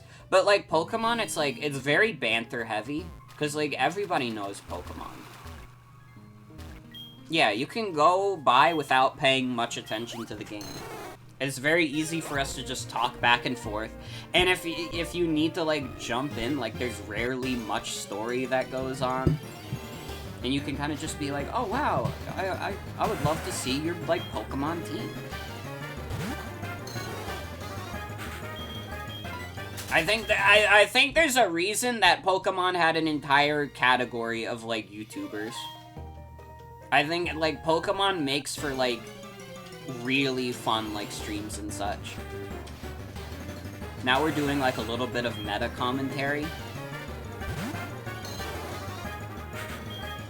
And next I'm going to talk about the current Amazon CEO, which a lot of people don't know isn't Jeff Bezos. Pokemon spoilers, Lugia used to be in the Bird Tower, someone banned Joey. Why would you even say something like that?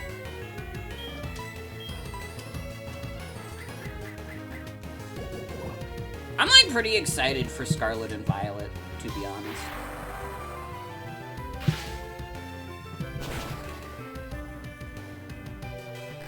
I don't think that's even true, to be honest. Maybe it is. I don't know the legendary lore that well, but that doesn't sound right. Because I know Ho-Oh was in the Burned Tower, but I don't remember Lugia being there. He's CEO entrepreneur. This is true.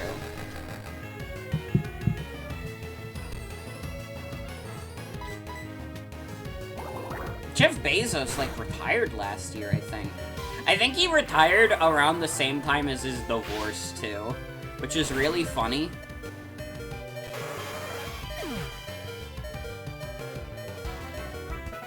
I guess he's still... Okay, it says he's still an executive chairman.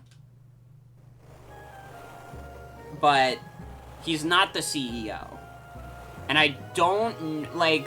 I guess he would still probably have, like, a decent amount of say. But, like, CEO is, like, top of the ladder. Oh, wait, he got divorced from his wife in 2019. Why did I think he, like, divorced his wife last year?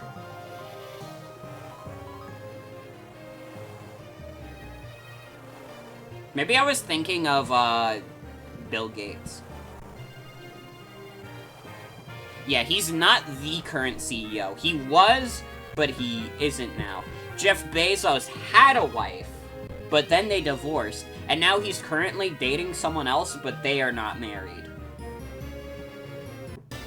I remember when that divorce happened, wasn't it a thing where, like, she took half of his wealth in that divorce? That's, like, a crazy amount of money. I think she took, like, $75 billion from him. And they say the gays are ruining marriage? True. True.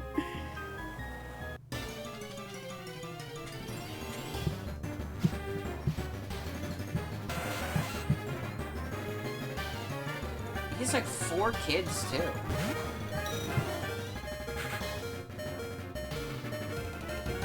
Okay, yeah, in July of last year, he stepped down as CEO. So he hasn't been the CEO of Amazon for like a little over a year.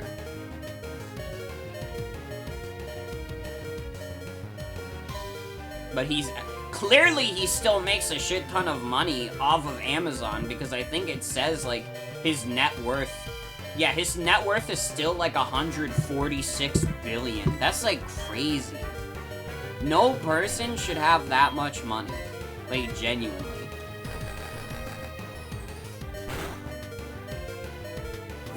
Dude, nobody could spend that much money in their lifetime if they tried. There is nothing in the world that you cannot buy for $146 billion.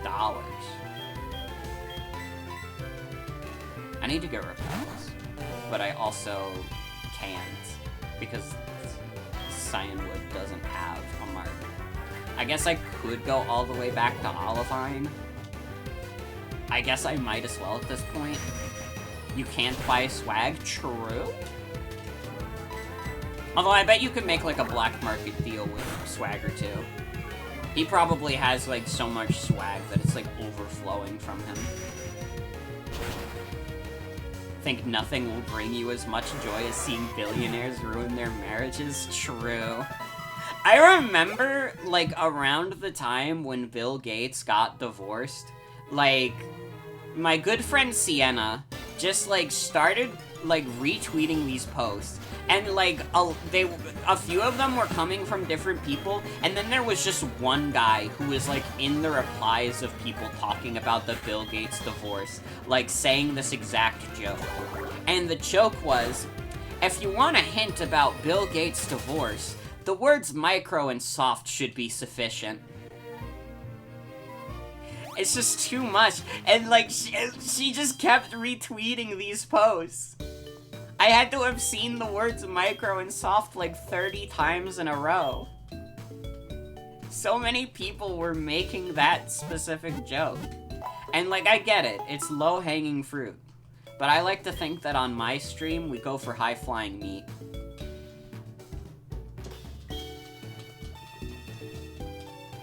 Michael Soft?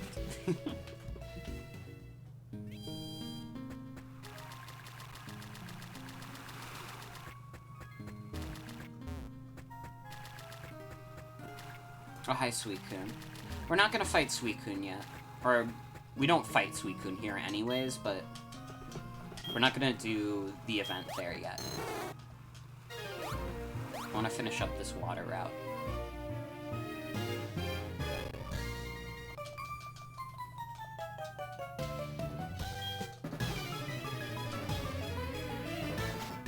The ones you've been seeing recently are with Musk. Oh, yeah, that's probably, him and Grimes breaking up is still pretty recent, isn't it? I guess they were never married, so they didn't have a divorce, but God, can you imagine how much funnier it would have been if Grimes and Elon Musk got a divorce? It's already pretty funny that they broke up, but...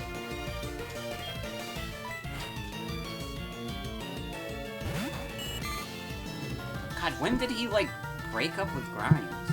That was, very recent. They had, a kid. Didn't they have 2 kids?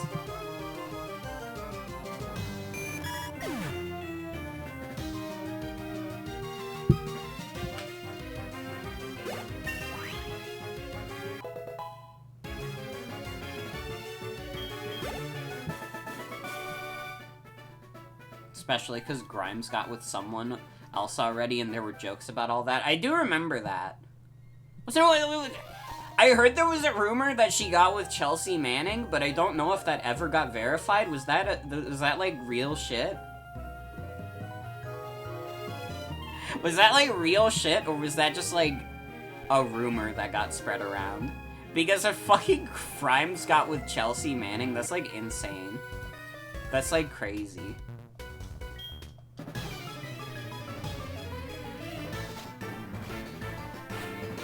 Dude, one of his ex-wives, he got married to twice.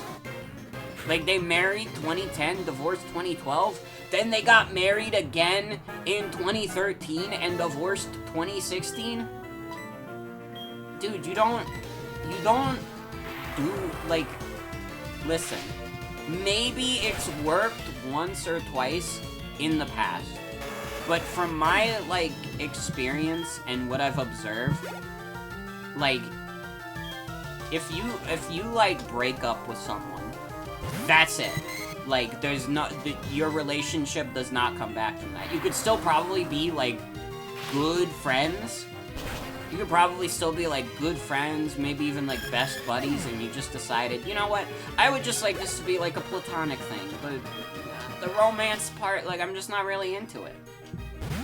That can happen, but doing oh, we broke up, but I actually want to get back with you, it never works. It just doesn't work. Don't do it.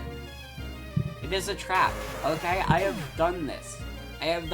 I got together with one of my exes twice. It was terrible.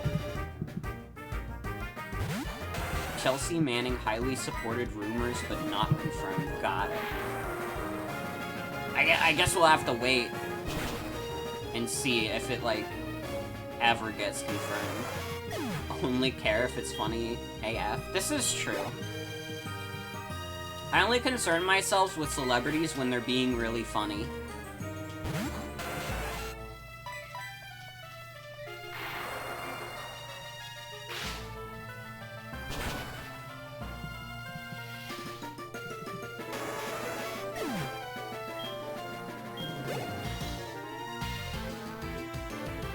It's like an estimated net worth of like 200 billion, and it's like, dude, what are you even doing with that money?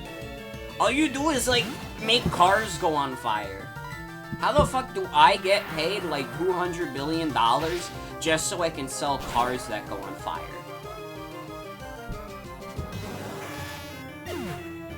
Oh my god, and I know like a dude from college who got a job at Tesla. And I've only talked to him once since he, like, moved away. But, like, I wonder how he feels, like, every day with, like, his, like, ultimate boss being Elon Musk. And him being, like, as incompetent as he is and having to deal with the, like, cars going on fire, controversy. Ghosting after saying you'll pay to end world hunger. God.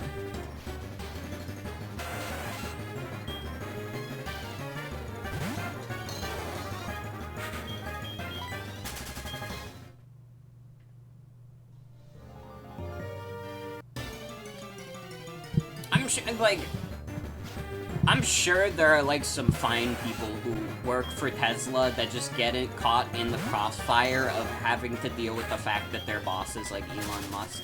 And also it seems like he, like, absolutely, like, rushes these products out the door. Because there is no reason that a car should be built, like, that badly. You shouldn't have, like, the insides of the car look that fucked up. You shouldn't have, like, the cars, like, go on fire, or have them, like, be like, oh, they're, like, self-driving, and then they, like, get into, like, a shit ton of accidents. Like, it's too much.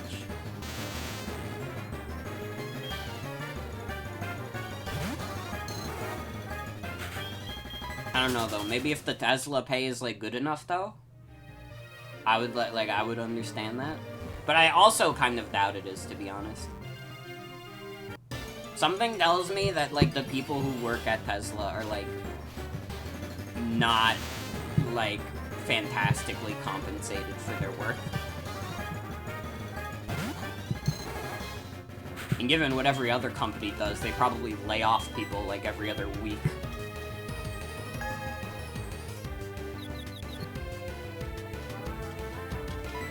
Wickle, we gotta get out of here.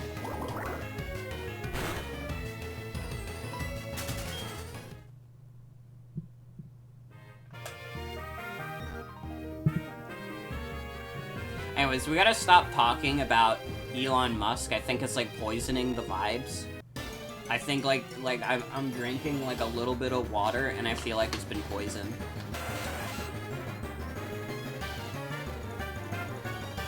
Definitely don't judge people for working for corps like Tesla or Amazon because there's no moral consumption / work options, really. Exactly. I mean, no, you're good. You're good. I mean, like, that is, like, a good point to bring up, though. To be fair, like, I mean, look at me. I make money directly under the umbrella of Amazon. And, like, anybody who, like, makes money, like, online, like, most likely their main revenue comes from, like, one of these insane mega corporations. If you're, like, a YouTuber, a good portion of your revenue comes from, like, Google's advertising. And that's just a reality of life.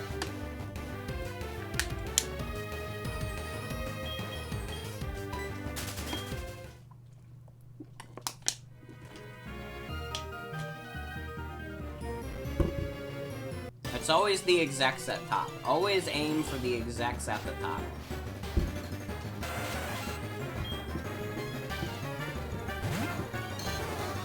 Punch up and not down, as they say.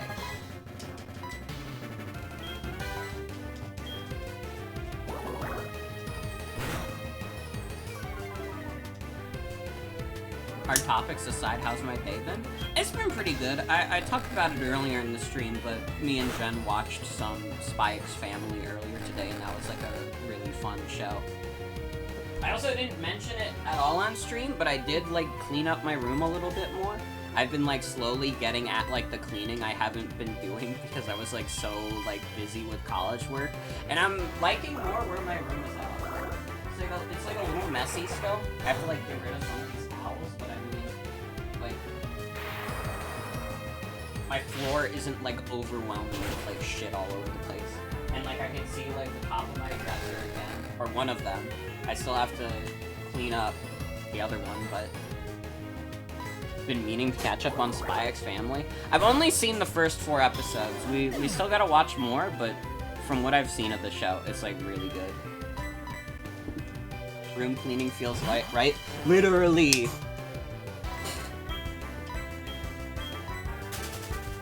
Becoming an adult is realizing that chores are fun and make you feel good.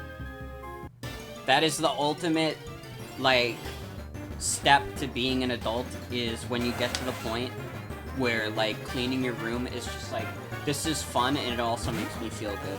You just get on like a YouTube video or like a podcast or some music in the background and it's like, this could be my whole day and I'd be satisfied with that.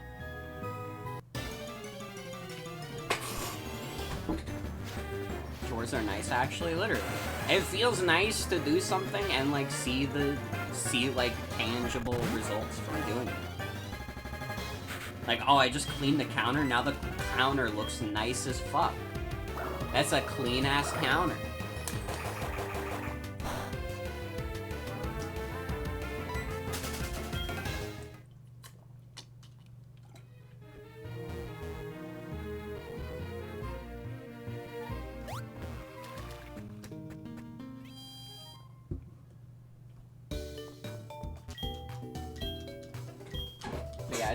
I still gotta do some cleaning, but it looks a lot nicer in here.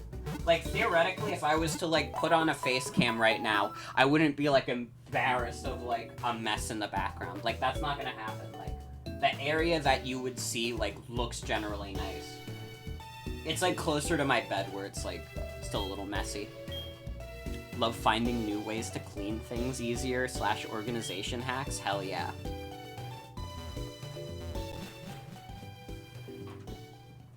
Agree, whenever you do chore stuff, it makes your actions feel less futile. Exactly!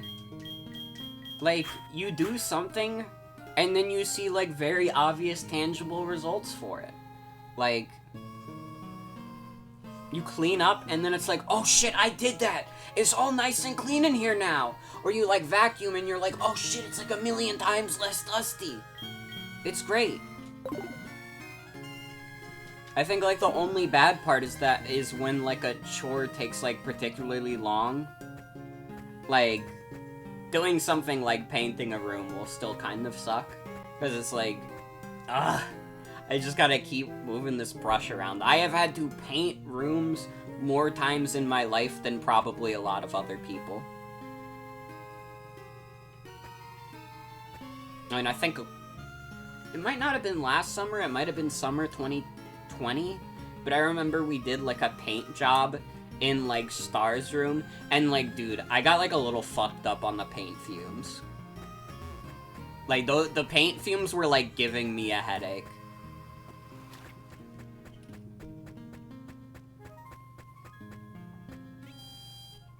Like to keep track of cleaning / self-care by treating yourself like an animal in an enclosure. I respect that.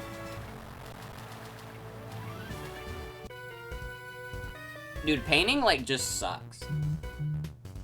Like, I don't know if I would even call that a chore, because it's not something you would do very often.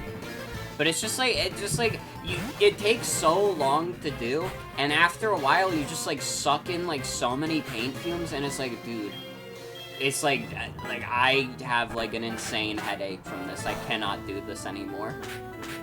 But you have to keep going, because otherwise, like, what, are you gonna have, like, half a painted room? You gotta go all the way. You're not just gonna paint one side of the wall and not paint the other side.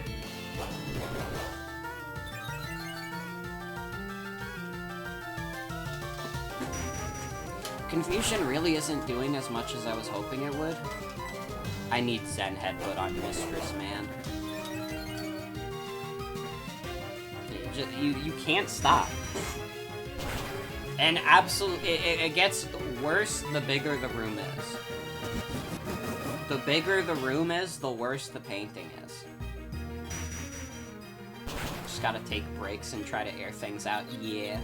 I do remember we watched some movies when we did that. I remember we watched Toy Story 2 because I wanted to see Toy Story 2. We also watched Princess and the Frog, which is a pretty good movie. I like Princess and the Frog. It's not bad. I'm not like a huge Disney fan to begin with, for like, you know, like a million reasons, but like, yeah, like Princess and the Frog is alright.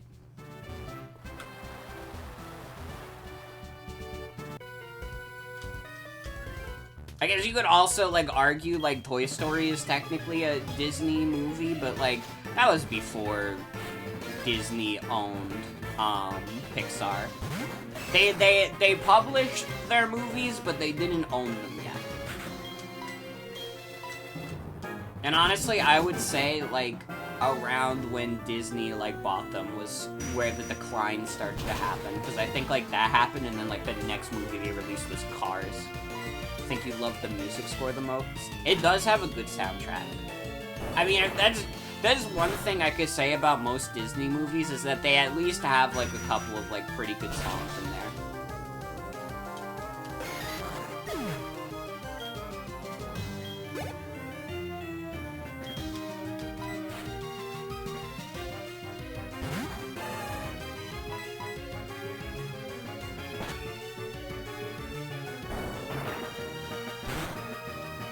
That I need to swap Mistress out. You tried your best. Oh my god. You know what? Let's just do a super potion.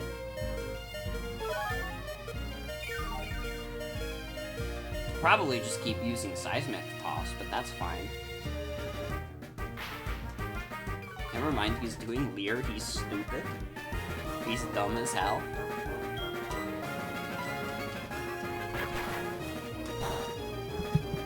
Yeah, like, come on. That did less than Seismithos would've.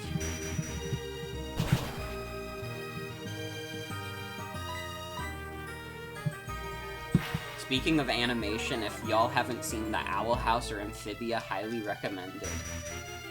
I've heard, like, good things about both shows. I probably, like... It's very hard to get me to watch cartoons these days, if I can be honest. Like, I respect the medium of animation, but, like, getting me to watch a kid's cartoon is, like, very hard nowadays.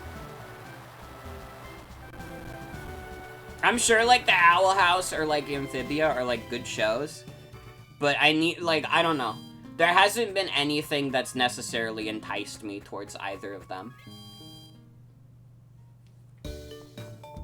I say that, and then, like, I watched, like, the Cuphead show, and I was like, yo, this show is awesome. I think the problem is that my taste in, like, cartoons isn't, like, the very, like, story-based, like, you know, that kind of cartoon, which are good in their own right, but my kind of cartoons are just, like, what if we did, like, Tom and Jerry?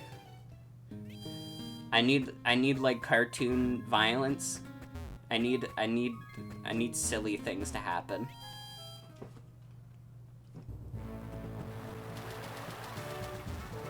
Theoretically, I could just press the switch now, but I won't.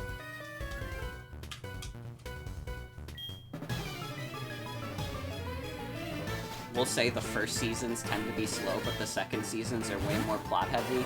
Yeah, I assume that's kind of one of those things that you kind of just have to accept, because, like, if you're doing, like, a story-based cartoon, and, like, you plan to have, like, say, like, something like Adventure Time, like, that story was over, like, 6-7 seasons. You probably, like, that show's, like, first season is pretty, like, famously, like, pretty, like, goofy, whimsical. You probably want something like that because, like, you don't know if you're getting renewed. You know, you might do the first season, and then the network might say, okay, that show sucked, goodbye. Didn't even know Adventure Time had a story? No, yeah, Adventure Time, like, honestly, I think, like, a lot of people credit, like, the rise of, like, the story-based cartoon with, like, Steven Universe.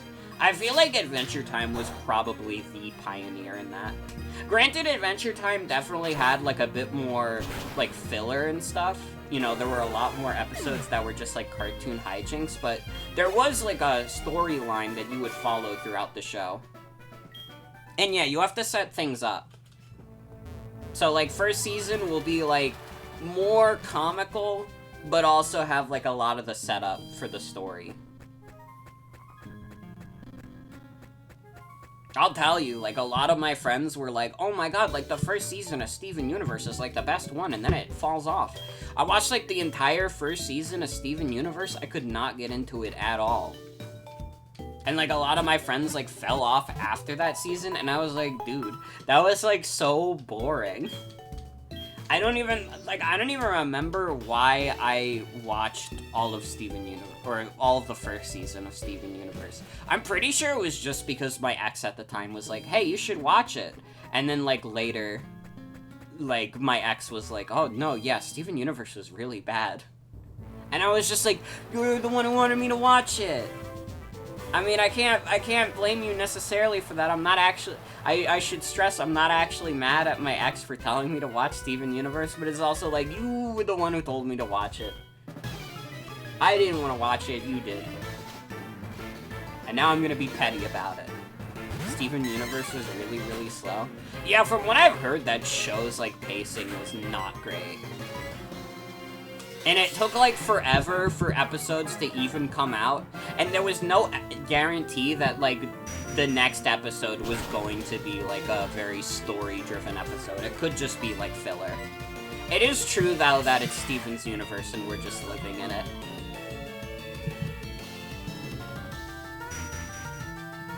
I will say, though, like, I did watch the Steven Universe movie because, like, my friends were into that. I thought it was okay. I actually didn't mind it that much. Probably partially because it wasn't filled with a bunch of, like, goofy filler stuff. It was a pioneer in terms of pushing for queer representation, but because of that, pacing got screwed with due to corporate censorship. I would buy that. I buy that, yeah. That makes sense. Steven Universe had so many fucked up morals. I mean, I kind of agree with you, to be fair.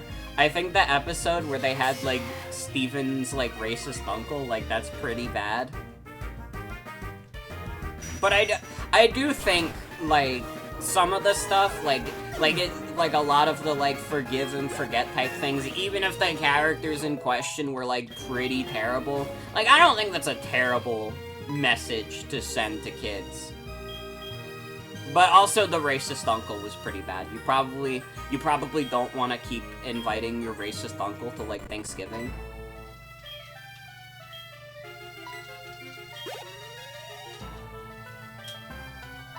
It's a white feminist show. I think that's fair. Airing the human zoo during Black History Month. I'm sorry, the what?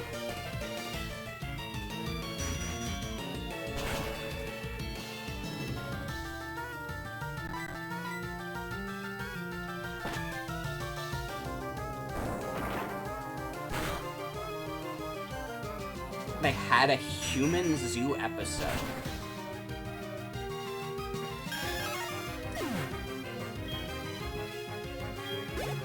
You know, I don't have, like, a face cam or anything set up, but I need you all to know, like, I'm making, like, some kind of, like, face, and it's not, like, a good one. It's, like, a very, I don't know about this one, guys.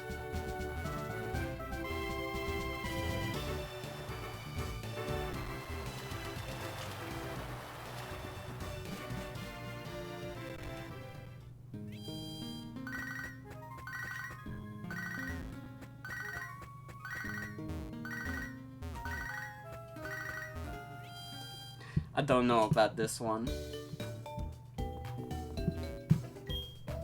Don't know if I want more context for that or not. It depends. If I get more context, will that make it worse? It ain't even gonna pick up? Listen. I probably should have. That was like Steve Irwin. I should have picked up. I'm sorry. That was my mistake.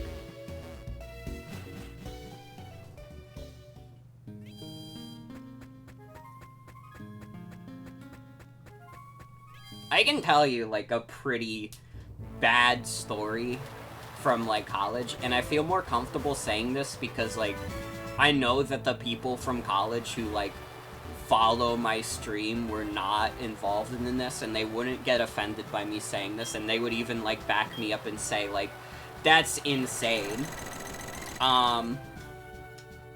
So, like, during Black History Month, this was, like, I think right before the pandemic. There was a meeting at the Gay Straight Alliance in our school, and the person running the GSA decided that for Black History Month, the thing we were going to do in that meeting was watch That's So Raven. And, like, she just put on an episode of That's So Raven to watch.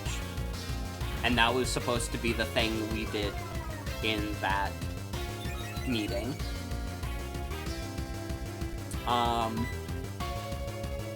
This was a club that was extremely, like, white, and, like, I guess I'm, like, I'm also white. I was also the only trans person in this club. Like, I was the only trans person in this club, and the only person who was black in the club was, like, super pissed about this. And, like, I absolutely do not blame him, because it's, like, the history of, like, the LGBT community is, like, so intertwined with, like, you know, like, our black pioneers. Like, I mean, just think of, like, just black trans women alone have done so much for this community. And, like, the thing you play during Black History Month that is supposed to be, like, for that and also for, like, gay history is, like, an episode of That's So Raven from the Disney Channel. Like, that's insane, right? That's, like, crazy.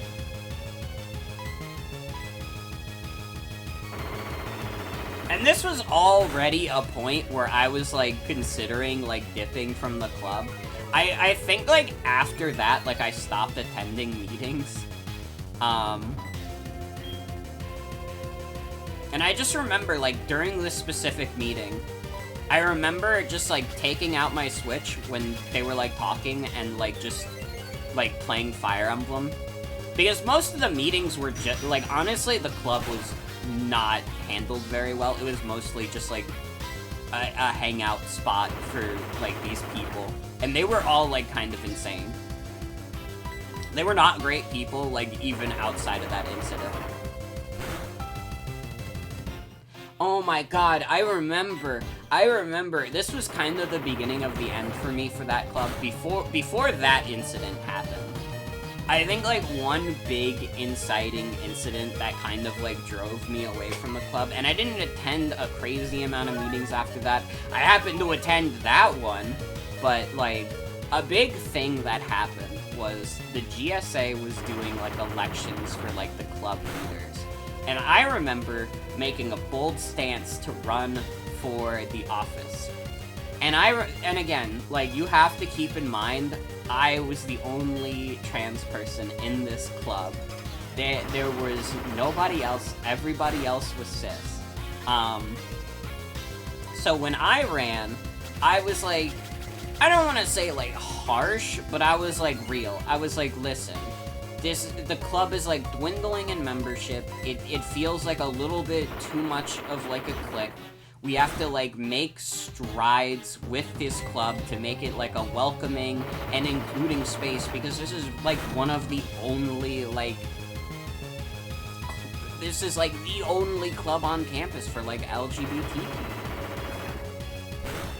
And you know what happened during that election? They called me the Donald Trump of that election. And I don't have to say anything else. I literally the story ends there, and you already get, like, you already get it. Like, continuing on would just be, like, it would just be too much.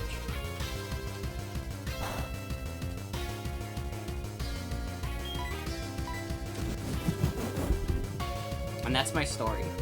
It's one of the most surreal stories you've ever heard, for real. Dude, like, if I can give any advice to anyone who's, like, still in school, whether you're in, like, high school or, like, college, don't join your school's GSA. It literally seems like there's only, like, insane stories to be told. And, like, I probably have some insane stories to tell from, like, my high school GSA, but most of them are just kind of sad and, like, too heavy for me to even talk about on stream. But, like, I had 2 chances to, like, join a GSA, and both times I was just kind of miserable. Although, to be fair, it wasn't so much the fault of, like, the teachers and stuff. It was just, like, the kind of kids who would join. And it's a fucking shame, too, because I would very much like to just hang out with gay people. And I was able to! After, I can continue telling stories about the fucking college GSA.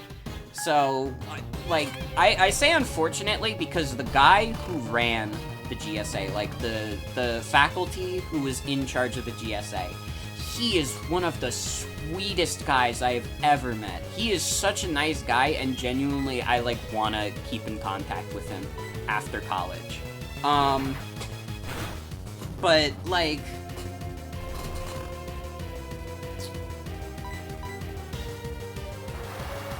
the GSA, like, went under. Once COVID started, like, they were never able to secure funding again, and just, like, the whole club got disbanded, and it was the first time since, like, probably, like, the late 90s, early 2000s, that the GSA did not exist on campus. And it was because, like, they didn't, like, request a budget. They didn't budget anything, and they didn't, like, even, like, try to, like, charter the club. They didn't try and continue, they didn't do meetings. It just dissipated.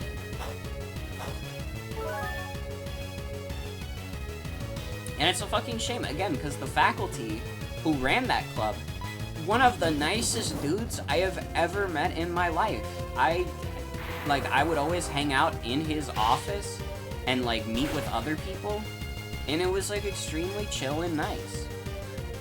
I can continue telling stories in a bit. I want to read some of the stuff that's been said in chat.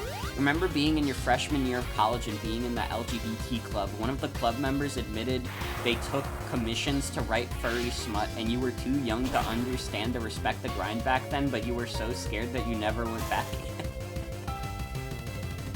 That's really funny. That's really funny, actually, and to be honest, like, I probably would have done the same as, like, a dumb 18-year-old, because I was, like, so, like, repulsed by anything, like, NSFW, that I would just be like, what the fuck? What the fuck? And it's just like, dude, listen, this is the LGBT community. We're homosexuals. Like, most of us are into sex. Like, I'm not gonna go into explicit details because this is a PG-13, but by and large, most people in the LGBT community are into sex. It's just something you gotta deal with, man. Maybe not everybody's gonna be into the same things as you, but, like, it is a thing, like, intertwined with our community. And yeah, 18 is pretty young.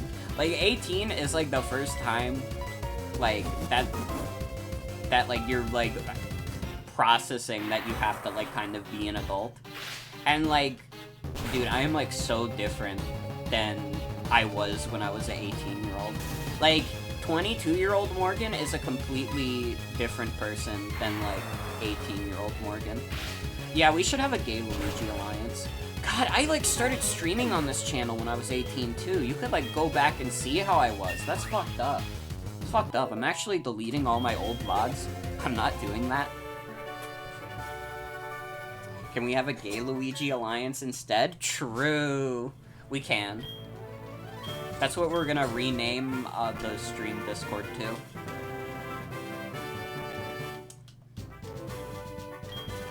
You can fly. So glad your brain has developed. Me too. I feel like I'm in, like, such a better point, like, mentally. That's Cyanwood's gym badge. Then you should take this HM. Teach fly to your Pokemon. You'll be able to fly instantly to anywhere you visit. GLA, isn't that the Mercedes car they added to Mario Kart 8?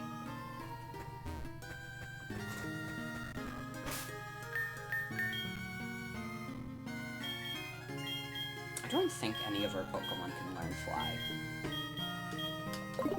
Used to be an officer for your Gay Straight Alliance, and granted, your officers were actually pretty chill, but all the members were very new to being adults, and it showed in how they interacted. Yeah, I could, like, go into that a little bit. In my last year of college, we created, like, another, like, LGBT club on campus. And it was me and, like, a few other, like, trans people on campus, and it was, like, chill. Meetings were very, like, they're very small. To be honest, the meetings for that club, it was basically, like, the club officers, and even then, most of the time, I, like, couldn't attend the meetings. So, it was a very small club. It might not get chartered for next term, but, like, through, like, being, like, a part of, like, that club and, like, being one of the officers, I was the treasurer, although we didn't really do anything with the money first term. We kind of, because it was, like, a weird point where it was, like, okay, we kind of want to do this, but also there's still, like, COVID and stuff, and, like, yeah, we're all, like, on campus, but also it's, like, it was complicated, and we never ended up, like, doing any, like, paid events. But, like, I remember, like, talking to, like, a few of the freshmen who were, like, interested in the club, and they've, like, talked in, like, the Discord server that exists, and they, like, would go to, like, the office where I would, like, be with that one faculty member, and just, like, I could tell that, like, these kids, like, not getting to, like, socialize for, like, their senior year of high school, and, like, their first term of college was, like, really bad for them. Like, they felt like, freshmen, obviously, like, I had this too, where I was, like, a dopey freshman. I kind of didn't know what I was doing. I was, like, a little immature. But it was, like, a lot more apparent with, like, the current freshmen coming in. Like, it was very much like, oh my god, they, like... I don't know how to describe this. Some of them were, like, a lot more blunt and a lot more willing to, like, disclose things, I guess I could say. Like, some of them got a little TMI. And I think it was mainly because, like, you know, this might be, like, the first time they're, like, really around people who are like them. Like, you know, like, oh my god, this person is also gay and or trans. Oh my god, I should, like, disclose my whole life to them. And, like, listen, I am a person who can take a lot. Yeah, I was thinking about it, and, like, yeah, I think you're right. I think, like, chronically online was a good way to put a lot of them. And, like, no offense to them, like, obviously they're just, like, you know, they're young adults, like, trying their best, but, you know, like, being stuck in, like, COVID, that, like, fucks you up, especially if, like, you miss something as big as, like, your high school graduation, that probably, like, drove a lot of people insane.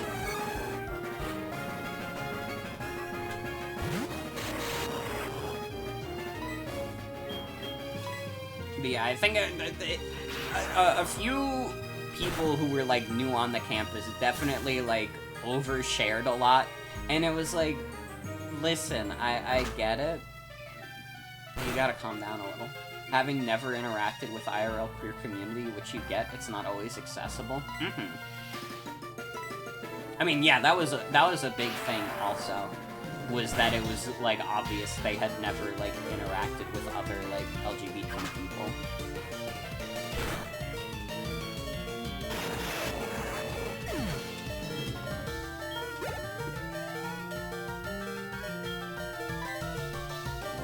Not Haunter. No, don't do this to me, game. Not this shit again.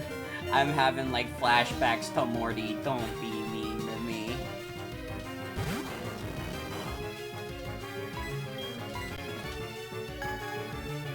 What's this fucker?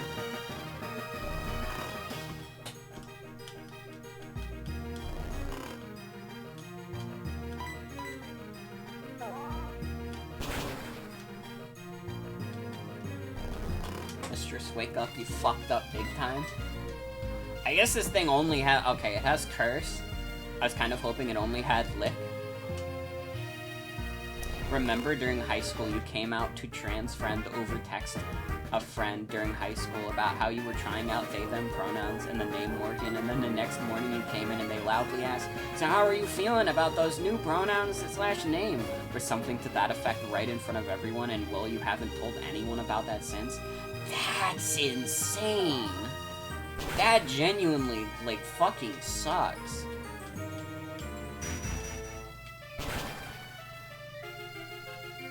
Like, dude, like, keep it fucking down. You don't, like...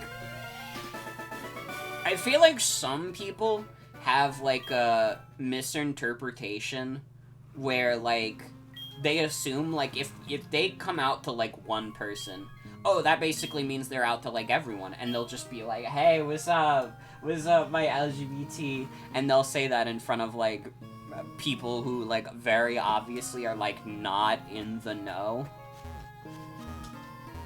And it's like, dude, you don't do that. That's called outing people. Some people would like to not be outed. Some people will wear that kind of thing as, like, a badge of honor, you know? I've met some people who are, like, very openly out as, like, trans on campus. But, like, that's not, like... Honestly, I would say that's not even, like, the average, like, LGBT person. I feel like a lot of people would, like, keep it low profile generally. Although I will say, there was a lot of, like, people who were, like, pretty open about it.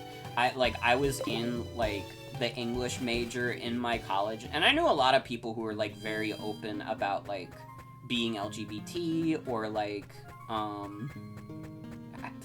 suffering from, like, mental illness, or, like, talking about, like, their experiences with race and such.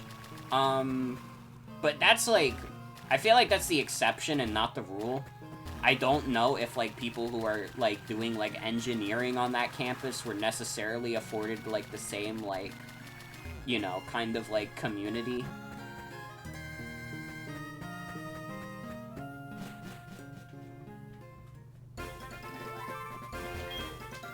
Appreciate that everybody's looking forward to it, but the lady at reception seems a bit too dramatic. Don't get your expectations so high.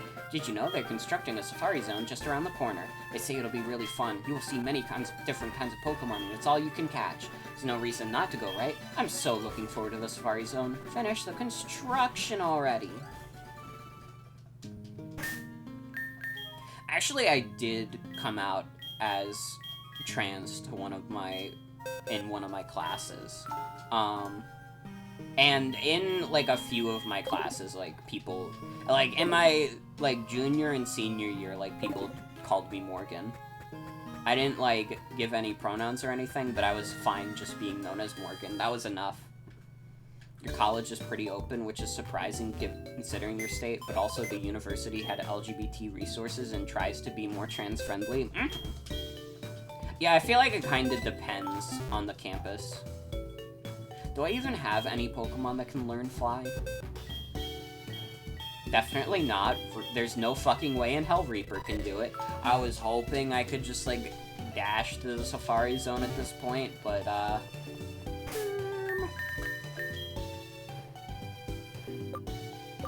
why are these two on my map? Hey, bro.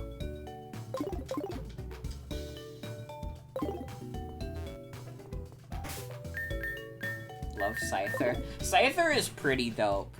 It's not a flyer, though, unfortunately. It is a flying type that cannot fly. Or at least cannot learn to fly. Scyther is very green. I'll always remember that one Twitter account that posted, like, it has, like, one post and all it says is, I love Scyther, it's blazing speed. I'm sure you could probably find this Twitter account.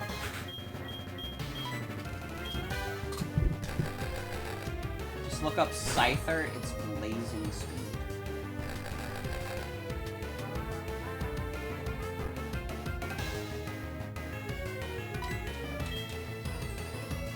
Paste Twitter. True. I could probably find this. Hold on. I bet if I searched up I love Scyther, it's blazing speed, I could find it.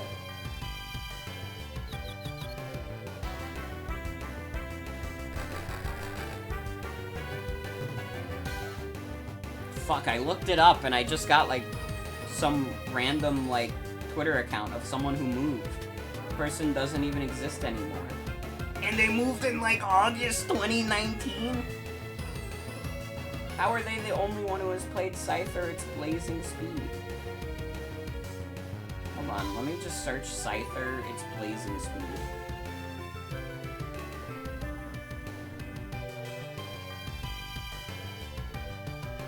Okay, no, the tweet was, Scyther is blinding fast, it's blazing speed. Or blindingly fast.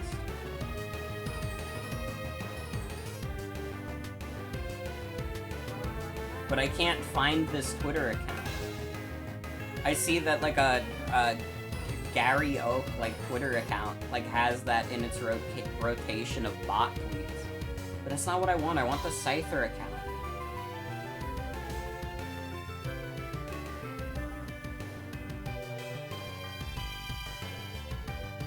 I'm so sad. I think that Scyther is blindingly fast, its blazing speed might be gone. Also realizing that Scyther is blindingly fast, its blazing speed is a direct quote from the Pokedex, which is, like, a little fucked up. Like, obviously it's not, like, a complete quote. It does not say Scyther is blindingly fast, its blazing speed. It finishes the thought afterwards, but you know what I mean.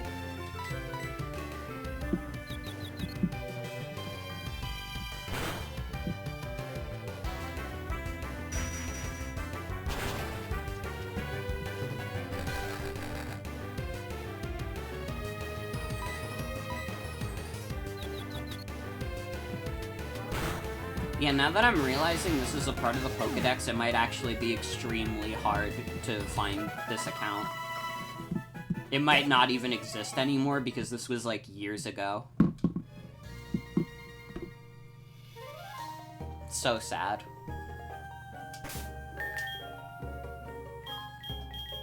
I'm also gonna switch Wiggle to the front so we have a better chance of escaping. Oh fuck, we're gonna have to fight Jasmine now.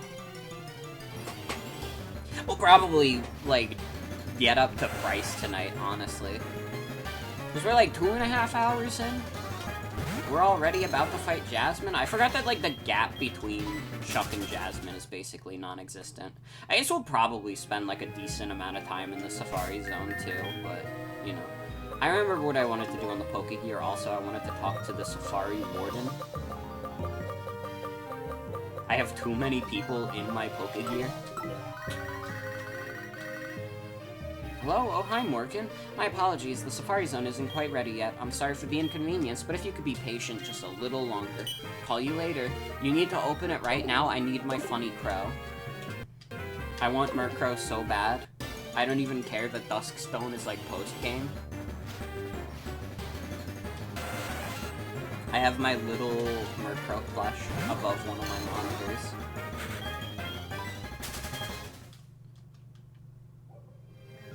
Oh, I can hear Roxy barking outside also. Little puppy. Why is she so loud? Usually it's Ferg who's, like, barking at the storm outside, but Roxy seems pretty upset right now.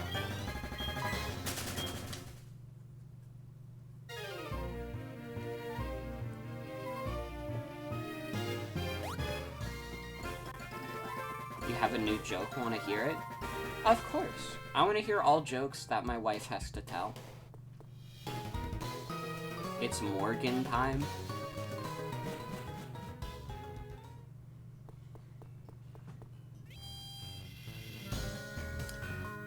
That was a pretty good one. Yeah, that one's all right.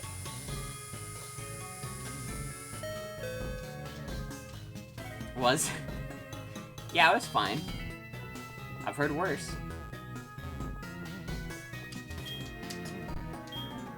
I forgot to talk to the pharmacist at Cianwood.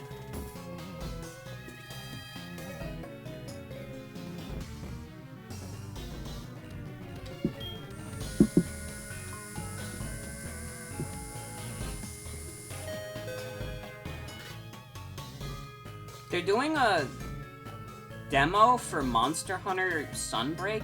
I thought Sunbreak was DLC. I thought that was like DLC for Rise.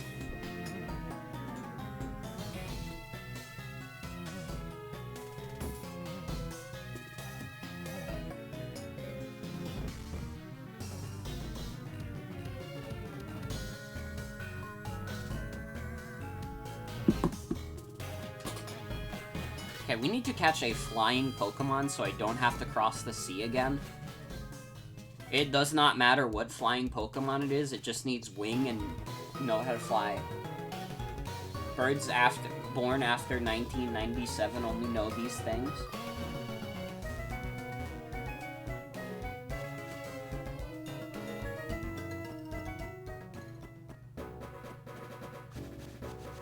Gotta be like a Spearow or something on this route. That is a rat? Does that look like a bird to you? Is this some kind of sick joke? There's gotta be like Spearow on this route. There's no way. That is a cat? Am I being punked a little bit? Is this like a little haha April Fool's gag? Wait, I just realized Spearow like exists on the trees. If we like headbutt one of the trees, we could probably get a Spearow that way.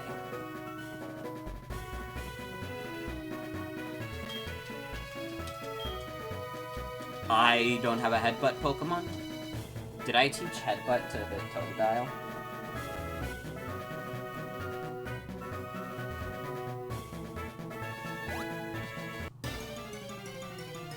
Alright, plan C, we go back to this. Dude, Tauros is pretty sick.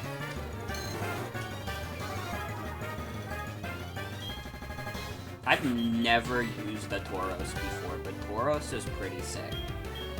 I feel like it wouldn't be that useful. I feel like its stab would probably intersect too much with Stagatha to be, like, that useful to us, but Tauros is pretty sick. We still gotta consider what our 6th party member is gonna be, because I want to get Murkrow, and then that leaves us with 5. Who the fuck are we gonna use on our last slot? Johto just has like a weird Pokemon distribution, and especially because you just get to a point in the game where they're like really low level in the grass compared to where you're at.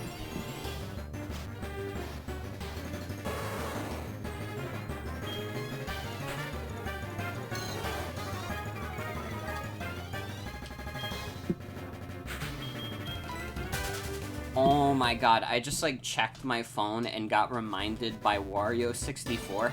I forgot that they announced, like, the Persona games, like, 3, 4, and 5 for, like, Xbox.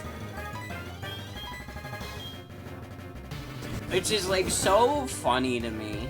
Like, that's the funniest possible console they could put that on. Like, Xbox is, like, the Halo machine. That's where you play, like, military shooters. People who play, like, I don't know, in my mind, I can't fathom, like, someone who's, like, super into Xbox being like, oh my god, you know, I could really go for, like, a good JRPG right now. Both Sephiroth and Fire Emblem are trending on Twitter, you know what that means? The skeleton appears? Wait, why is Sephiroth trending? I know why Fire Emblem is trending. There was, like, a rumor going around that, like, there's, like, oh, there's actually a new Fire Emblem game, and it's already done, and it's been done for a year, and it's like, sure, man. I bet Nintendo would, like, make a game and then not release it for over a year, because they would definitely put that money off the table.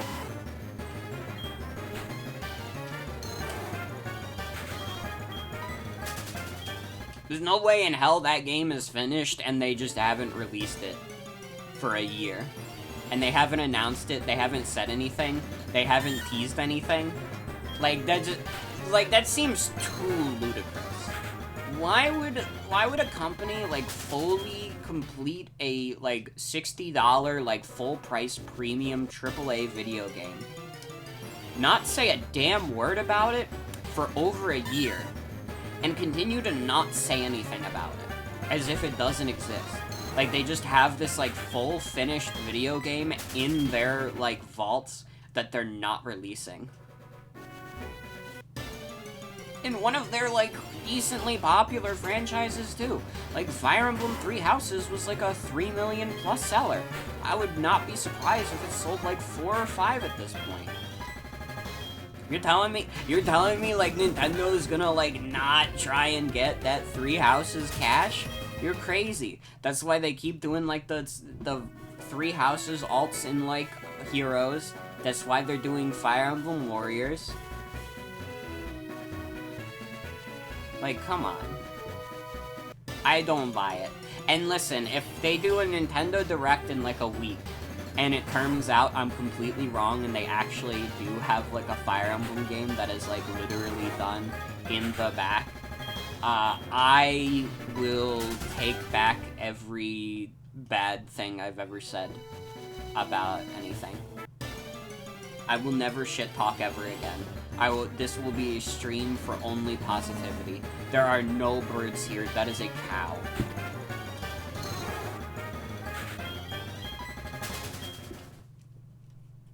I don't think Zubat gets fly until it's Crobat, so we can't rely on that.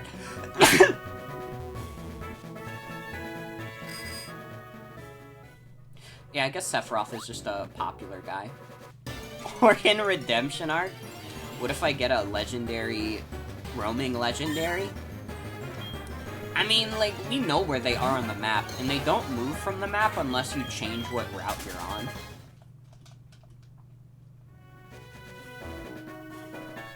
I like the idea that my redemption arc would be if I never said anything, like, slightly critical of any piece of media ever again. It's true, though. Like, these streams would be a lot more enjoyable if I just only talked about things I enjoy. Alright, welcome to the stream. We're gonna be talking about Super Mario World again.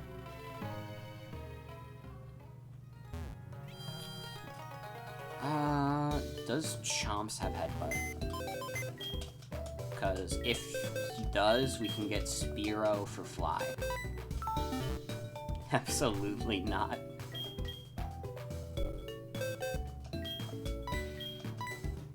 He does not. Wait, who did I fucking teach Headbutt then? I must have taught someone Headbutt and then I got rid of it. Well, that makes my life harder.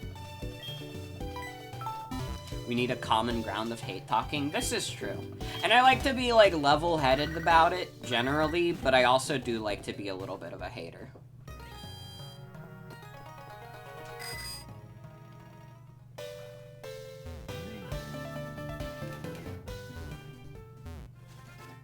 Like, you're probably never gonna get me to say a nice thing about, like, a Friday Night Funkin'. Like, it's not happening.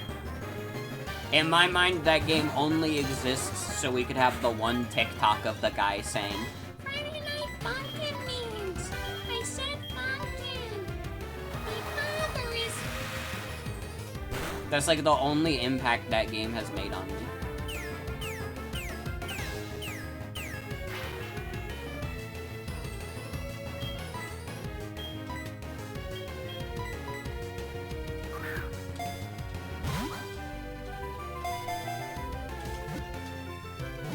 But, like, that's very rare. I feel like it's very rare when there's, like, a piece of media that's, like, so, like, dumb to me that I just cannot find anything to, like, enjoy about it. Like, there are still things that I, like, dislike. But usually I can find, like, you know, I try to be like, okay, well, it does, like, this okay. But there's just some things that I'm just, like... Even if I tried to, like, find something positive about it, I would just, like, be pissed off that I even, like, put in the effort. Okay, let's teach Fly to Hoot Hoot.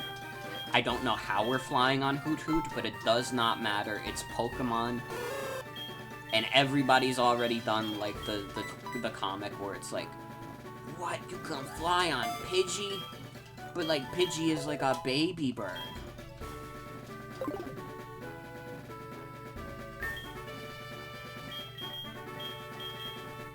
Alright. Let's get back to Cyanwood. Grabs you with his singular foot. That would hurt, dude, like... What is it, like the bird feet? Like the, not talons. But like, you know what I mean? Like, that shit hurts. It does have 2 feet, but one of them is hidden, and I think it would be funnier if it grabbed you. Oh, it is talons. Okay, I don't know what I was thinking talons were. But the talons can be a little sharp. So if that shit, like, you just had Hoot Hoot, like, grab your head with its talons, that would hurt like a bitch. That would be like, Hoot Hoot, you're like squeezing my fucking head. I'm bleeding right now. That's why Falconeers wear those thick-ass gloves. Respect. That makes a lot of sense.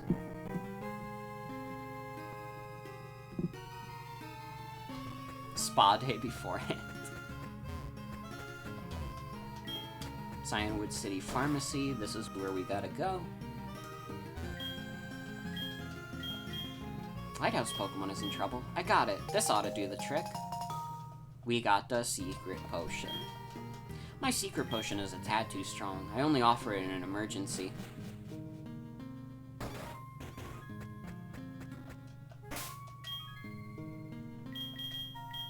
Alright, let's head back to Olivine. Owl talons are particularly sharp. That's fucked up. That would hurt. I think, like, if the owl just, like, held onto your head too hard, it would just, you would just, like, it would burst.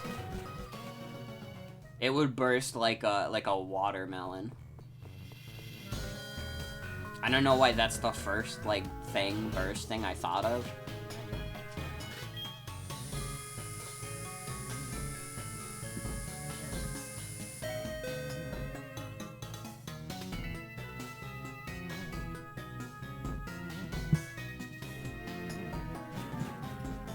Forgot that itch.io games operate under, like, different copyright rules, so you'll just be scrolling through and see a dating sim for the Stan brothers from Gravity Falls.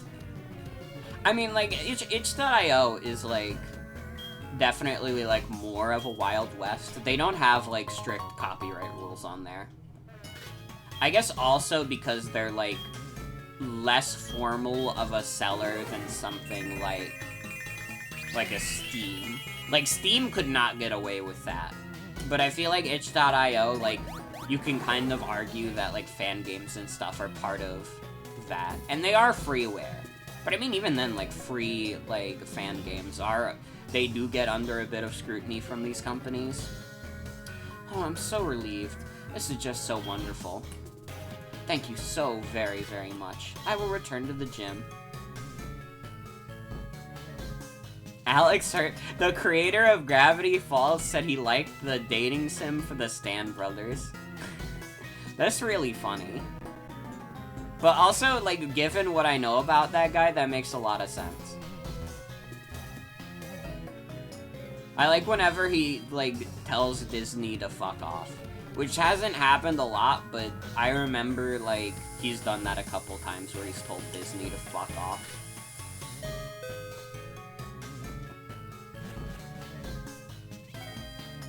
They did a stream and voice acted it. Awesome. We can go Safari Zone now! Hi Morgan, this is Warden Alba.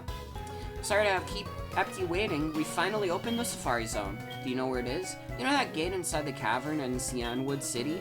If you go there and walk for a short while, you should be able to see the Safari Zone. We're a little out of the way, but please come visit. Please, please. We miss you.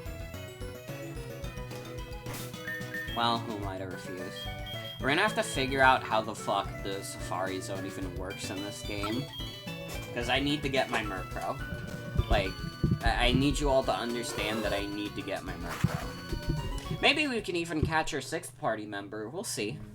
See if anything strikes my fancy.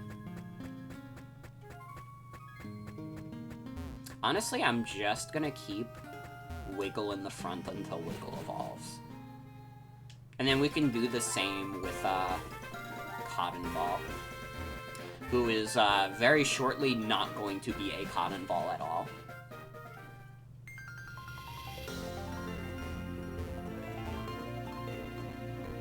Nothing peaks Dana Terrace, blatantly showing a screen cap of the Owl House from an illegal stream service.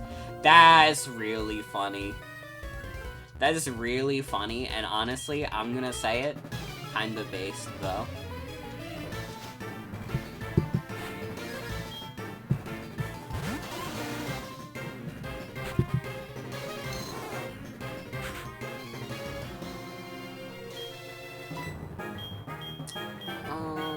Let's go Fireblade. Found a dress-up game for a Danganronpa character.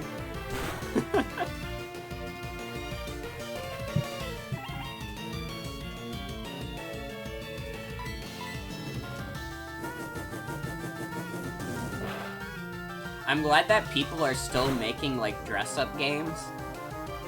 I'm glad that this is not a lost art. Why did you use yawn and then glare on me? Like, what was the goal?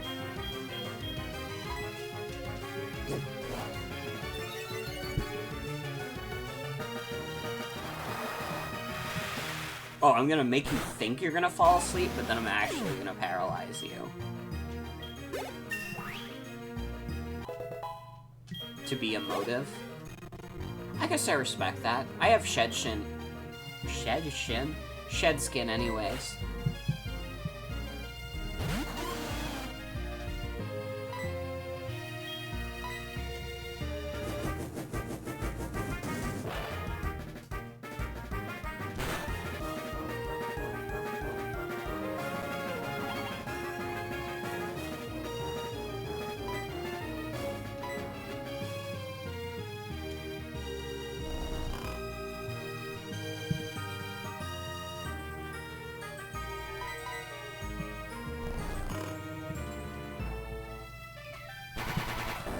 Dunsparce is a pretty funny guy.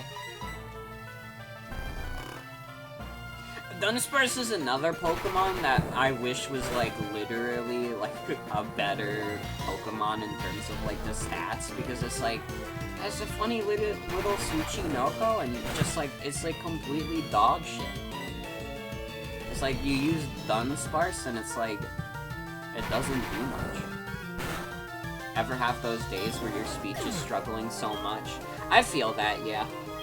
I mean, I like to think it doesn't happen that much these days because I've had so much speaking practice from, like, streaming so much.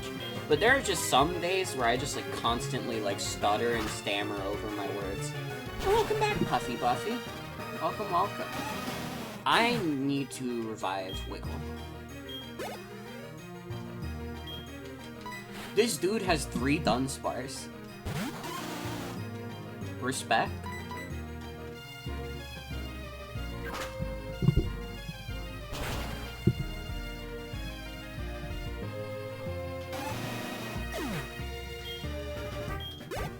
Stagfit grew to level 27.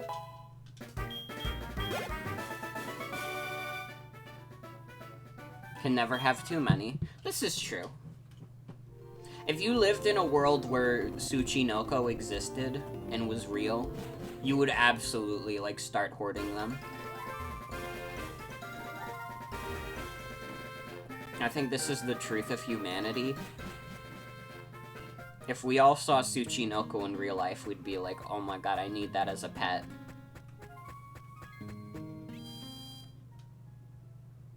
What are, like, the powers of Tsuchinoko? Because, like, a Tsuchinoko is, like, a yokai, right? What are the powers associated with a Tsuchinoko? Dude, a mariachi Dunsparce band would be pretty sick, though.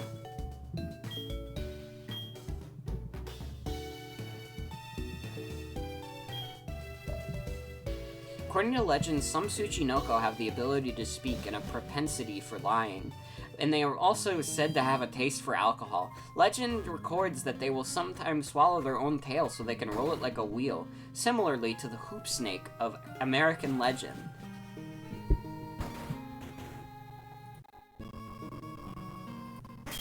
I kind of think it would be sick for, you to just go to a bar and you just see a Tsuchinoko. If I saw a Tsuchinoko at the bar and he was getting wasted as fuck, I would be like, come here, my man. And I would be, like, his escort home because he's probably, like, not suitable for driving. Someone make that an original character? Yeah, we could make, like, a original, like, Tsuchinoko, like, bar dweller. Ouroboros Dunsparce tattoo, that'd be pretty sick. I guess that explains also why Dunsparce uses rollout, doesn't it? Tsuchinoko barkeep, that would be so dope.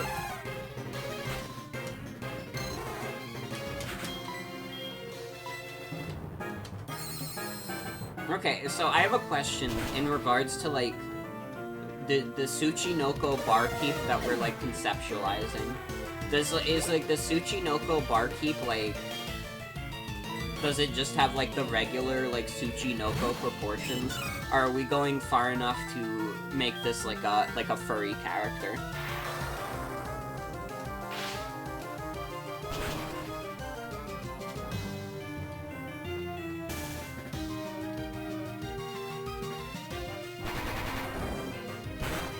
Has normal little guy Tsuchinoko proportions. That's pretty dope. He's on the countertop, he likes to feel tall.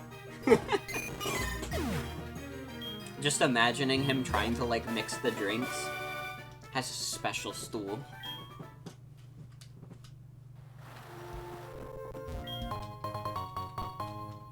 Revive, let's go.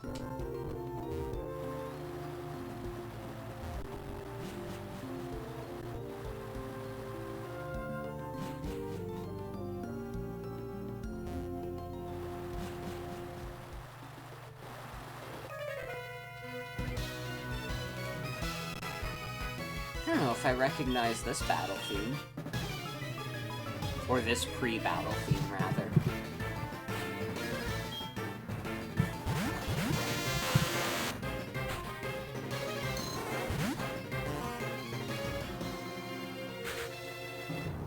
Use a ramp to get up and down from the counter? True.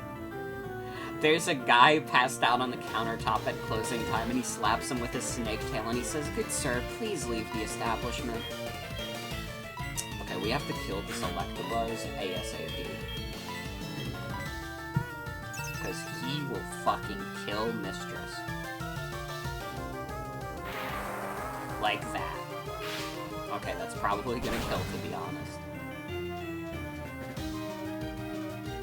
I'm sorry, Mistress. I'm sorry.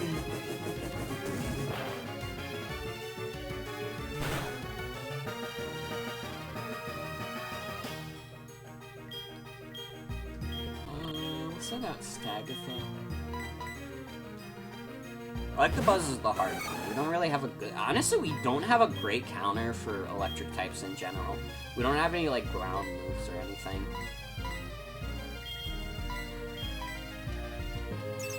Fuck, I just realized this puts me in a bad spot to deal with Magmar. Did you do that on purpose? Okay. I'll take it. It was Brick Break on your dumbass.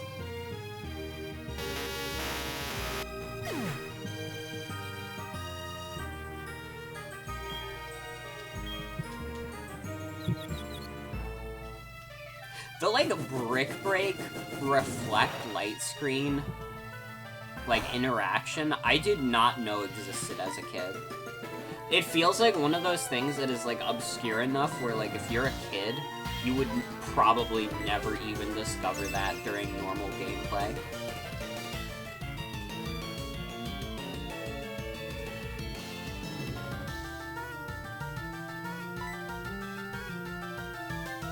Though Buzz was always so spunky in the anime. I'm trying to remember, like, how Electabuzz was in the anime.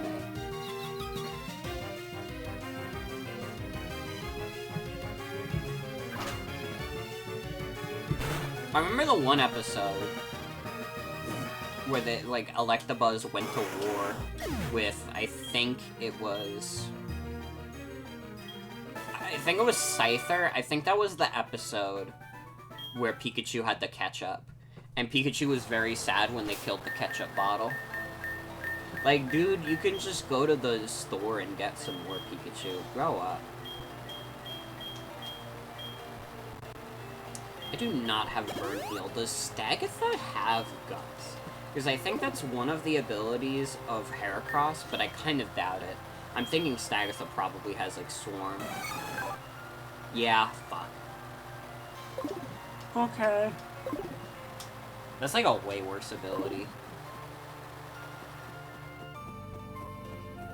I can't even really get rid of the burn right now.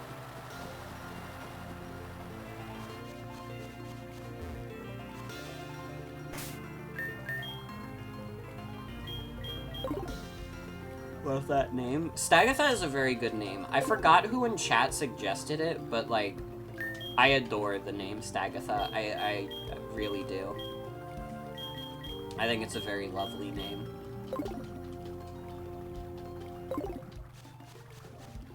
Oh, I guess I can just skip these two. Okay.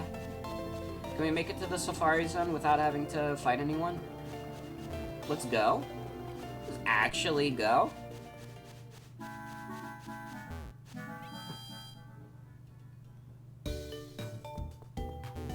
Okay, now we have to learn how the Safari Zone works.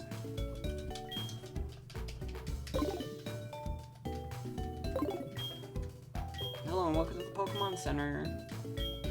Yada yada, etc, etc.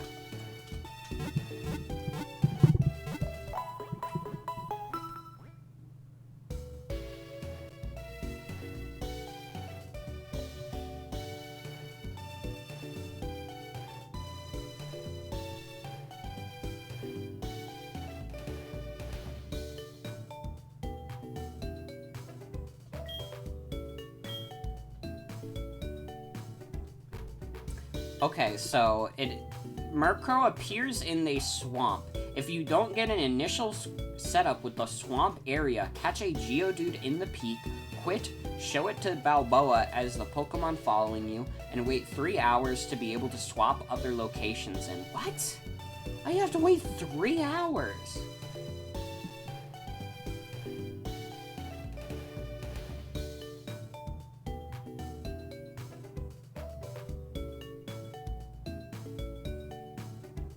If you want to skip the Safari Zone altogether, you can catch a Murkrow in your Pokewalker on the suburban area route. Dude, we're not... I don't have a Pokewalker, man. You're out of your mind.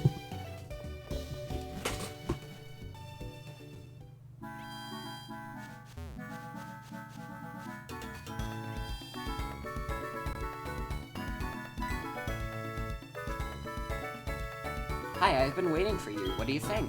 This is a brand new Safari Zone. By the way, I just had an idea. Would you like to take the owner aptitude test?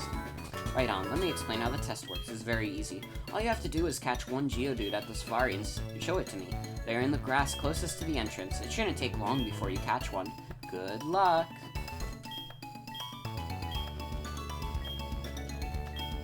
Yeah, I would like to play, please. I would like to clap and play in the Safari Zone. Can I just, like, fuck around? I could see if we have the swamp in our rotation.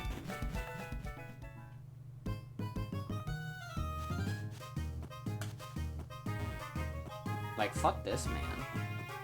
What's this way? Is this the swamp? Wait, what is this? Is this a swamp?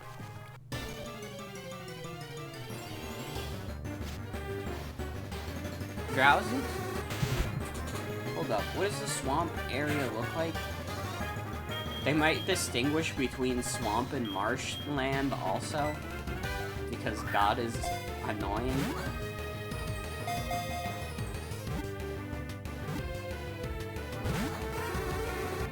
Swamp Safari.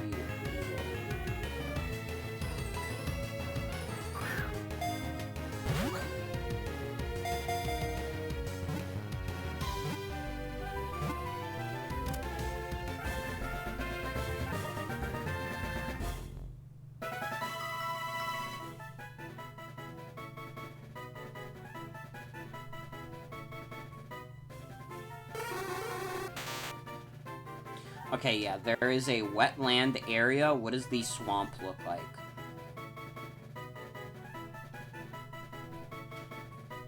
This might just be a wetland.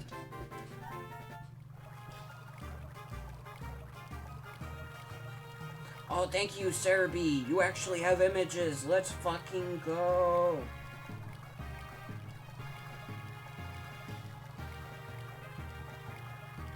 Oh my god, wait, this is the swamp! Oh my god, oh my god, oh my god, we can catch Murkrow here. We just have to find it. Let's go! Oh my god, get in the ball. Oh my god, I'm so excited for this. Please. No, come on. No, dude. What the hell? Oh, I wanted that. Let's go. Try to. A beautiful, lovely girl.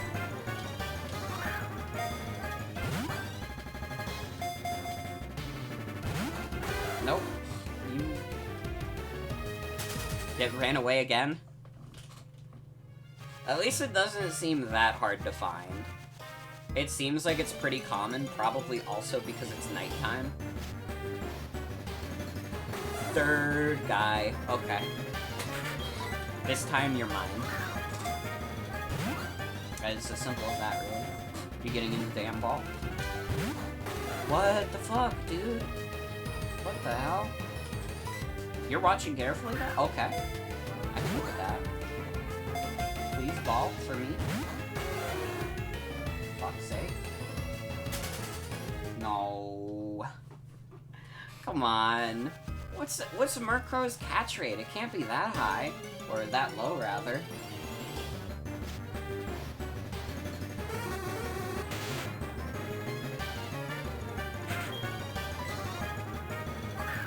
Please. Please for me. No. Wait, why am I trying to catch a Drowsy? I already have one? You know, in my mind, I was still in the zone where I was catching Murkrow. For some reason, like, I didn't process in my mind I'm chucking balls at a Drowsy. the alcohol affected me more than I thought. I guess I'll catch a hit now. And if this thing gets in the ball.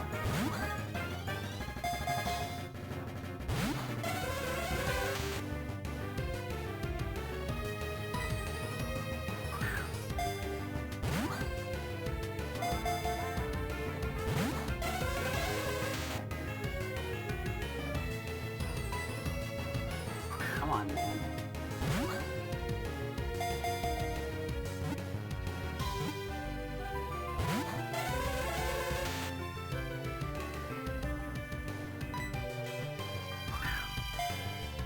Okay, this is a little spicy, but apparently, in the mountain area of the Safari Zone, we can catch a Larvitar. I kinda wanna go for that. I don't know if we have the mountain area unlocked by default, but, like, getting a T-Tar, that sounds kind of sick as fuck, to be fair.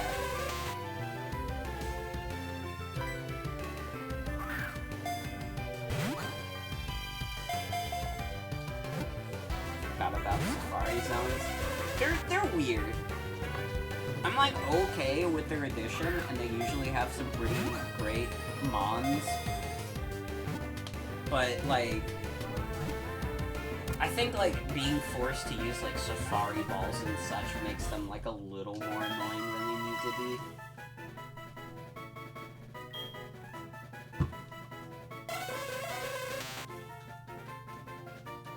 Like, I don't know, some of the satisfaction of catching is taken away if you have, like, no control of it.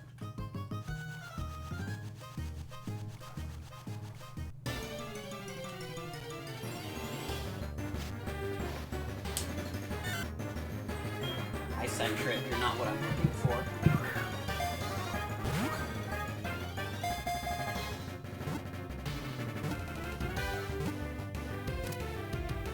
Well, I got you anyways.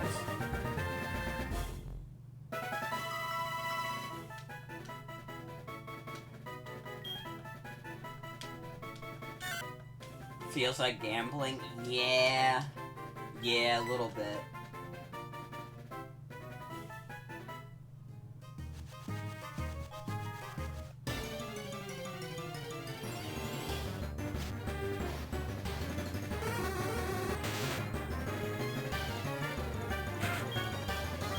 Hi, you're not a funny bird, so I'm throwing a ball at you.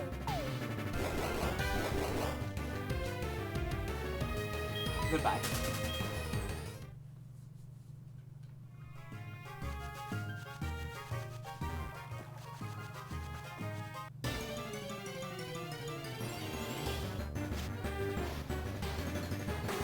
Macro! Hold up. Hold up. I guess if we got T-Tar, we would technically be overlapping types with Murkrow and T-Tar, since Tyranitar is part dark. I keep calling it T-Tar, but it is like a good short form way to say that Pokemon. I guess that's fine though, if we have two dark types. There are worse types to have overlapping. Dude, what the fuck? I want my funny bird.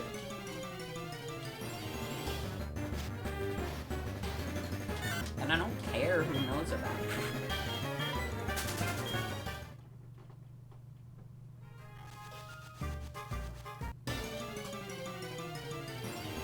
Why do they always give the Safari Zone, like, the goofiest ass beat possible? I guess it's just this game, to be honest. Emo Team Majority? True. I guess it's just this Safari Zone theme that's particularly goofy, because actually, for the most part, like, the Kanto one is just the evolution theme, and then the Hoenn one is, I think, also the evolution theme.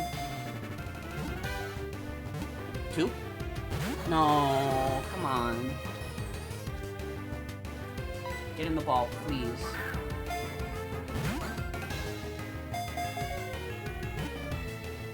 2?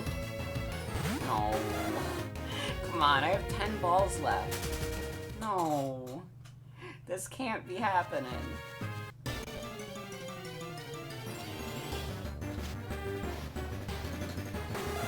Okay.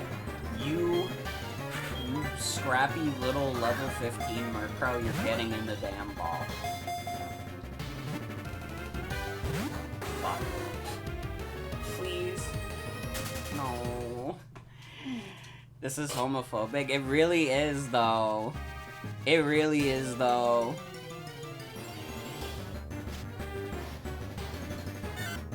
Like, dude, I don't want Sentret. I'm sorry, listen, Furret is like a funny guy, but I need my crow.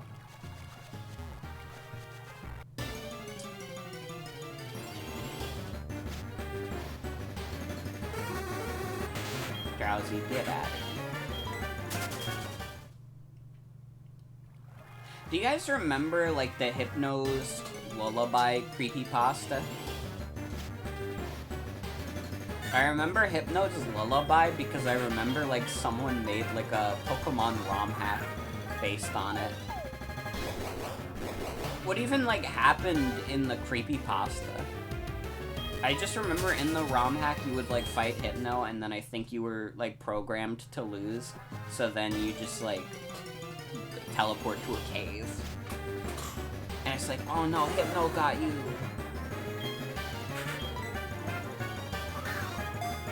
Hypno is, like, not even that scary of a Pokemon. It's, like, 5'11", or, like, 4'11", rather. I didn't mean 5'11". 5'11", I would be a little more frightened by.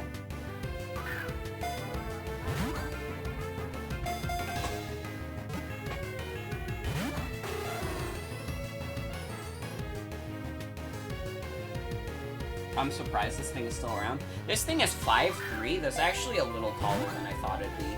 But that's also shorter than me. So I think I could take it. To be honest, if I encountered a Hypno, I could take it in a fight. And you may be like, but Morgan, it's got like psychic powers. It's got like hypnosis powers. It could like make you fall asleep and shit. Here's the thing. I'm way too stupid to be caught by a hypnosis trick. Alright? And I'll have you respect that fact. I'm a dark type. Am I? Poll in chat, if I was a Pokemon type, would I be a dark type? I don't actually know what Pokemon type I am most likely to be. That would be fun.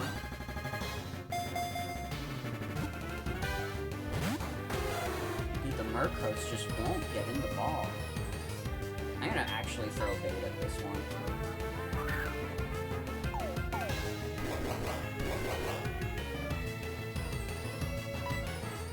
I didn't mean to throw more bait, but it's fine. If it makes him happy. Psychic?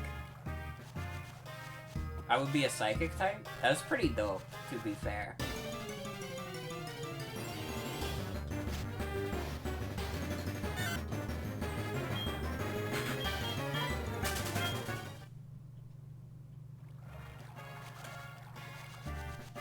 I have made some fucked up predictions of the future before, so I guess psychic wouldn't be, like, unfitting.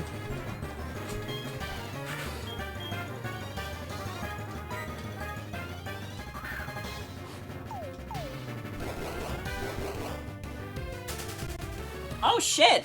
Thank you, Sophie, for the raid! Incoming! Hi, everyone! Oh my god, I love this emote. The mashed potato?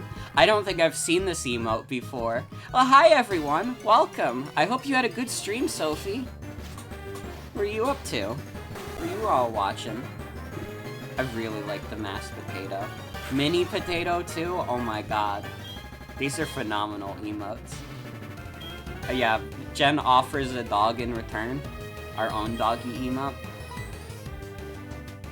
Well, welcome everyone. I hope you had a good stream. Thank you, Uplappy. I don't think I'm saying your username right, but thank you for the follow. 1, 2, 3, 4. Thank you. Yeah, I hope you had a good stream, Sophie. Thanks for the raid. Welcome, everybody. I'm trying to catch Murkrow and it's not going very well. So I need you all to lend powers. You said what we were doing, but Automod caught. What the hell did Automod catch? That's probably for good. Oh dear. Yeah, that got caught so hard by Automod that, like, straight up, I did not even see, like... Usually, like, I mean, you would probably know this because you also stream, but for anyone who doesn't, like, stream, usually, like, the streamer in, like, the stream view can see, like, messages caught by Automod, unless it's, like, so particularly bad that it's, like, it's got, like, a filtered word. What's it, Squid Games? It doesn't seem like it. You were able to get that out there. It was the other one? Oh, boy.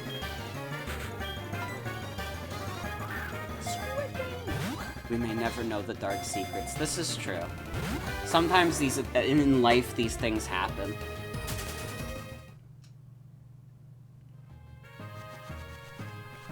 The fruit that has a face on it that says, "Hey Apple," but Squid Games. From the Annoying Orange?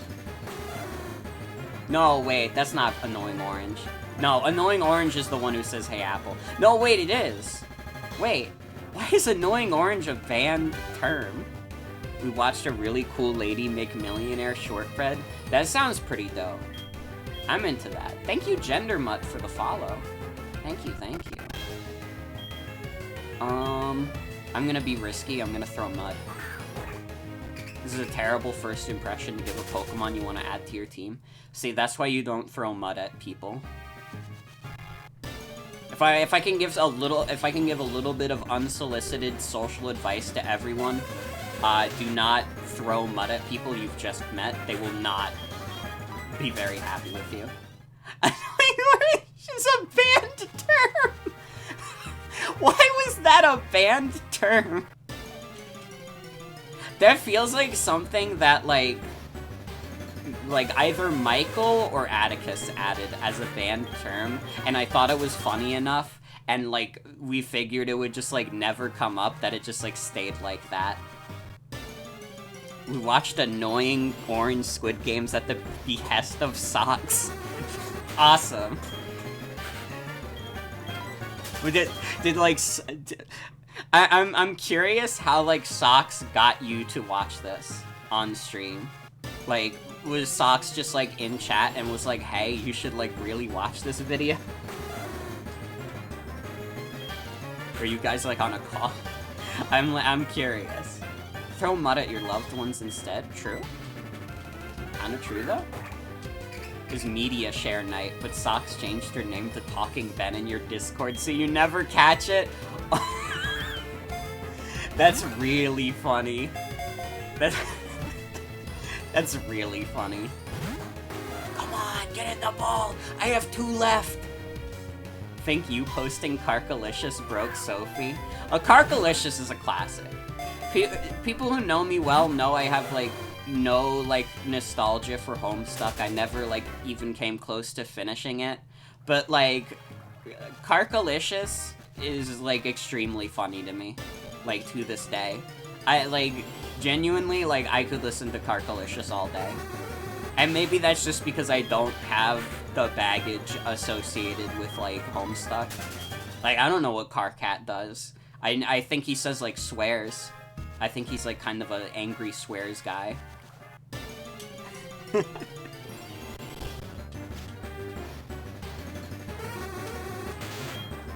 pretty good. It's pretty good. I hope the media share night was fun, though. If you tell Morgan what Carcat does, he will get banned.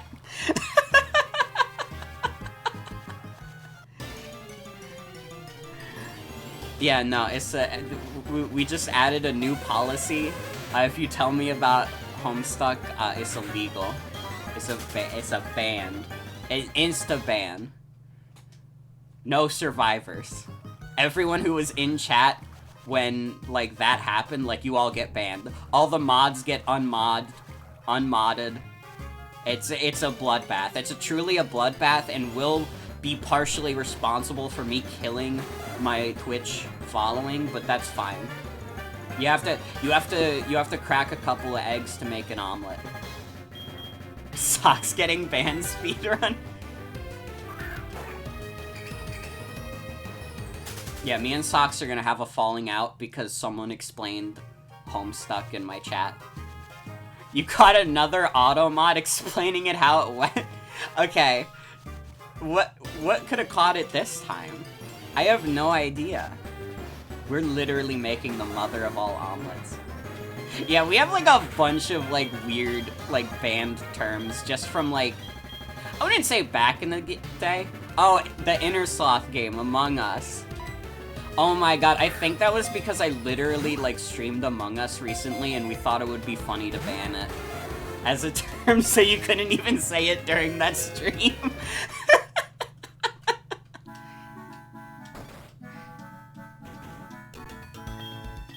To be fair, especially given that there was definitely, like, someone in that Twitch audience who was, like, younger watching that Among Us stream, I think that having that as a banned term probably made that stream a little easier to get through. To be fair. It was like this one chatter had to come up with another joke aside from saying, different variations of Among Us. Having weird banned terms is funny, though. This is true. This is very true. Genshin Impact is banned. That's really funny because I don't even have, like, that much... I guess I do have a little bit of beef with Genshin Impact, but it's mostly just because it's, like, a gacha game. I think if it wasn't, like, a gacha game, I would probably beef with Genshin Impact a little less. Dude, we got it! Fuck's sake, that took like 20 minutes! I hate the Safari Zone, but now I also want to catch Larvitar. And I want to put that on my team. I think the funniest and first funny banned term that you will never remove is Jimin. Wayne Radio TV has Germa banned in his chat? That's really funny. And honestly, I kind of respect that. Also, thank you Uncommon Antiques for the follow.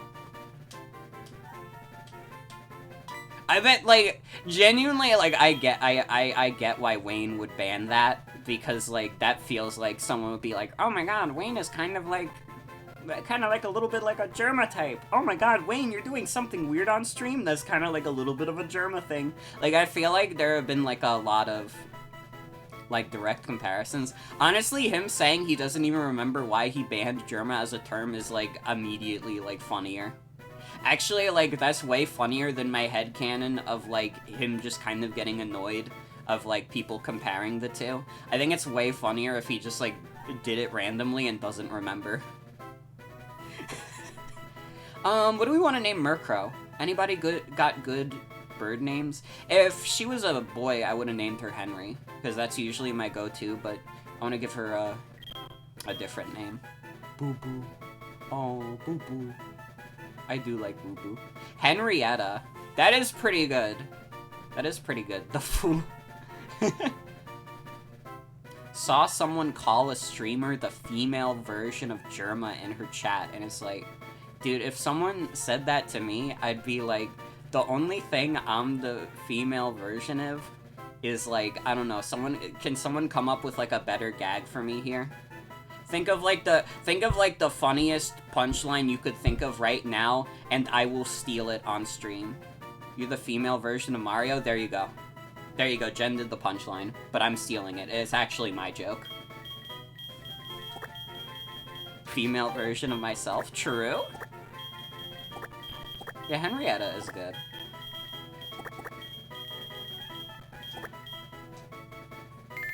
We could even say it's a little tribute to my friend Henri. I don't know Henri's thoughts on Murkrow, but she has said that Henri is short for Henrietta.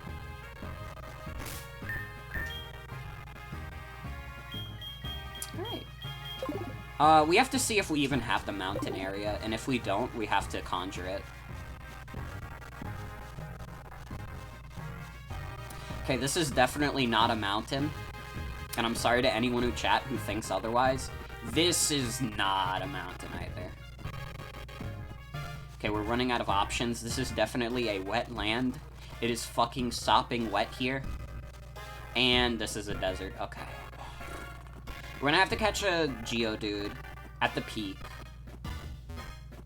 Honestly, the peak could be like a mountain. This is a little bit of a mountain. But it's just called a peak area. What is the difference between a peak and a mountain? Is it wet or creepy? I would say like a wetland is probably both, right? Maybe that's a little offensive to say the wetlands, I'm sorry. But I feel like it's very easy for a wetlands to be creepy and or wet. I mean, it's definitely wet. But, like, creepy, like, they got some fucked up trees in the wetlands. There's probably some fucked up creatures in the wetlands as well. Okay, we catch the Geodude, we get Balboa's permission to do whatever we want with the park. Then we change the rotation, we put the mountain area in, and then we get our Larvitar. I actually have to see what time of day Larvitar is most common in.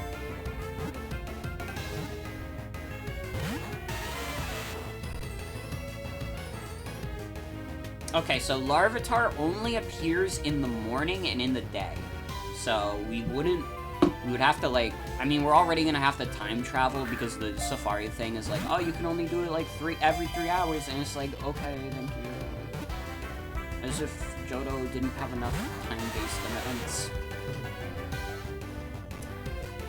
I think the most egregious, like, time-based thing in Johto, I feel. Oh shit, thank you, Evil and Eviler, for Mickey, the sub. It's Riku. Thank you. They put bugs in him. What? I forgot that we made the sub goal 1 billion.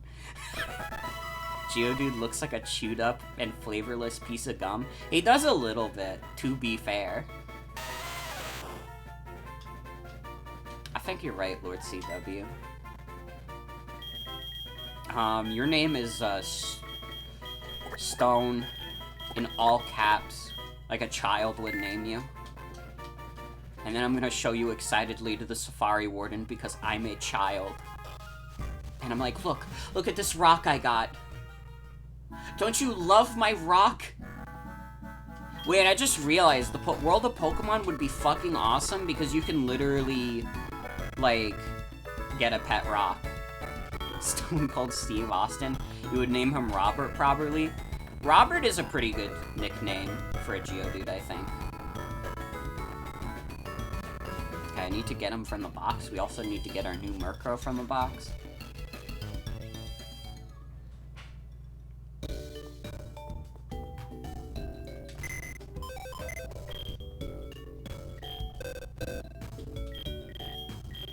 I wonder if we have any moves to kind of augment Murkrow, because I imagine Henrietta's moveset is not crazy right now. At level 15, oh yeah, you got like Astonish, Pursuit.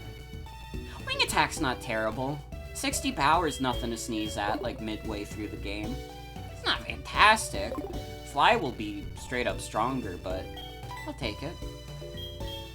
Alright, you are out of here, Owlmon, goodbye. And Stone, get in here.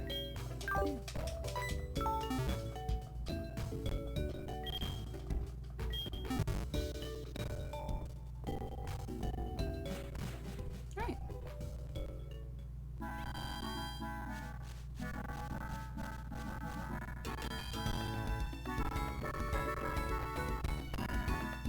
Like to imagine the Pokemon economy is sustainable enough to where you can afford to care for and feed 20 Pokemon? I'd imagine it is. I mean, Pokemon is a world where, like, basically everybody has, like, at least one pet. Like, if you're in the Pokemon world and you don't have a Pokemon, you're, like, considered weird. It'd be like if in the real world, if you didn't have, like, an animal, like, you're so weird. I guess, like, I don't know, is it more common for someone to be a pet owner or not? I don't think I could answer this properly because I've always had pets in the house. And we've had a lot of pets in the house, too. Monless? Yeah. It can't be that common. Oh, wonderful, you've caught a Geodude. You've passed the first test. Huh? Didn't I tell you there were 2 tests? That's right, becoming an owner is not that easy. Second test is, well, I'm still preparing for it. I will let you know once it's ready. You just need to wait a little. I will call you with the Pokegear. Okay. Okay, I think this is the point where we have to time skip 3 hours. So, hopefully this does not fuck up my computer too much. Me doing this time skipping stuff. It's gonna make Twitch think I've been streaming for longer than I have, at least on my end, but it should look normal for you guys. But I've, like, done this kind of thing where I've had to time travel in games via my computer clock, and it gets some funny results. Alright. Set the time manually. It's uncommon for someone to have never had a pet before in your experience, but there's usually reasons why, like allergies or they just don't like pets. That's understandable, and I mean, like, a pet is a lot of responsibility. Like, it is not something to take for granted, like, yeah, it's not like a kid where it's like you're literally handling, like, you know, your flesh and blood, but, like, that's still, like, a sentient being, you know? Wade, I ain't here to talk to you. Put your Magikarp on the phone. Slow down, once the next test is ready, give me some time. Okay. I thought it was 3 hours. When does he get the next test?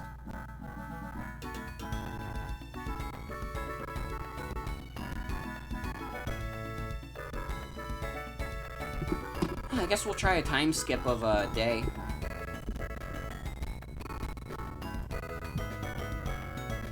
I imagine it's far more common in Pokemon to have a mom than the real-world humans have pets due to their sheer usefulness and versatility and with how easy it is to gain a Pokeball. Yeah. Because, like, there's only so much that, like, a dog can do. A dog is a great creature, but usually you're getting a dog because you, like, wanna pet an animal on the head. Not because you're like, oh my god, I need this dog to help me with, like, with work and stuff. Okay, we time skipped 24 hours. That still didn't do it. How do I unlock this?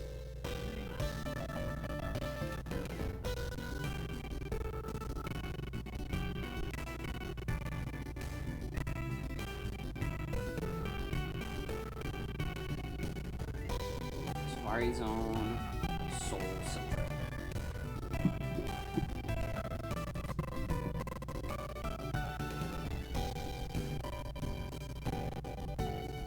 Safari Zone, SoulSilver, Boba. Love seeing work dogs doing their jobs and having fun. Yeah, I love puppies. How do I check what I do here? How do I pass his test? Like, all these websites are showing me, like, the encounters. They're not telling me when he gives the other test.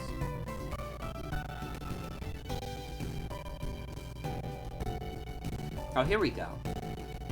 Sometime later, Balboa will call you on your Pokegear and invite you to take part in the second challenge, which requires you to make use of the new customization feature.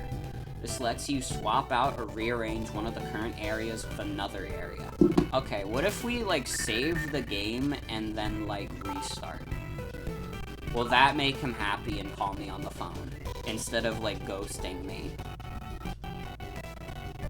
Because I changed the clock by, like, 27 hours, he has not gotten back to me.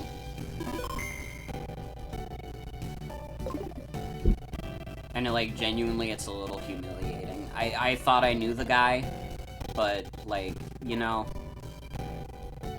sometimes people just don't match up well together, and it's an unfortunate fact of life. Sometimes you think you're, like, good buddies with people, and then you just get ghosted. And it's like, dude, all I wanted to do was go to your animal haven and catch some animals. Nobody said it was illegal to do so. Alright, I had a lot of people tell me it was fine to walk into the animal sanctuary and catch a bunch of animals.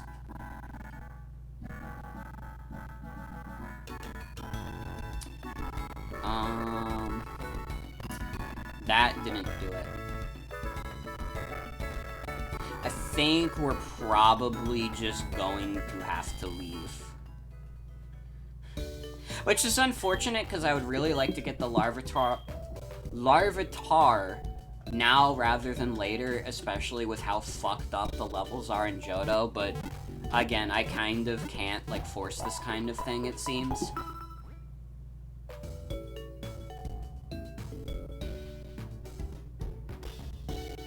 What is, like, the time required?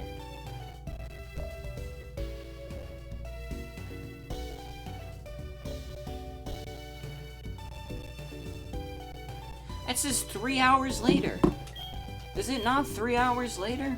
Hold on. When the fuck does he call you? Dude, this is how I feel right now in real life. Because I've been, like, applying to, like, all these places and I'm just getting, like, ghosted. This is fucked up. Pokemon shouldn't be reminding me of real life. It should be reminding me that Pikachu is a cartoon animal. This is fucked up. Vulpix is pretty sick. I would still prefer the Larvitar over Vulpix, but Vulpix is pretty sick.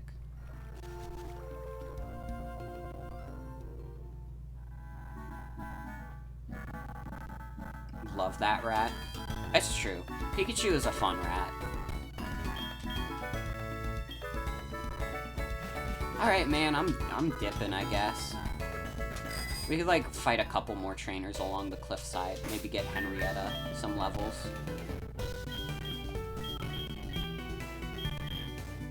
Do we have any good TMs? We could teach Shadow Ball to Henrietta, honestly. That would not be a terrible move on her.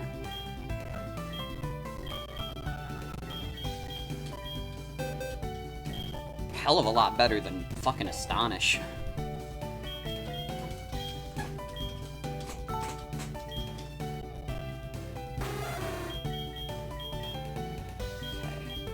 Honestly, Haze could be useful. Wing Attack makes our life a little easier. It is faster to use. Pursuit could be okay too. I say Astonish is the only, like, really bad move.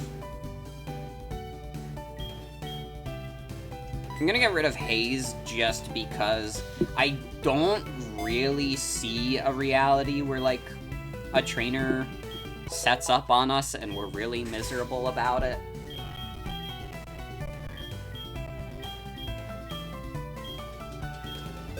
Teach Shadow Ball as well.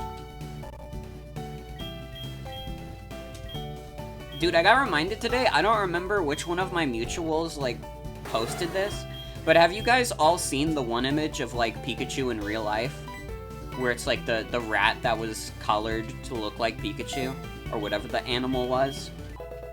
Like, I saw that earlier today, and I was like, dude, I haven't seen this image since I was, like, 11, and it's, like, so dope. It's, like, unmatched dopeness. Think?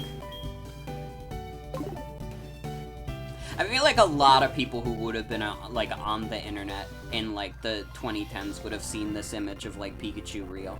It sounds terrifying, but it's really not. It's not, like, a scary, like, real Pikachu image. It's just like, oh, this is, like, an animal that got colored to be a Pikachu. Pikachu in real life. Let me see if I can find this. Show it on stream. I see a cat as Pikachu. That's not what I was looking for. There's, like, one very specific image.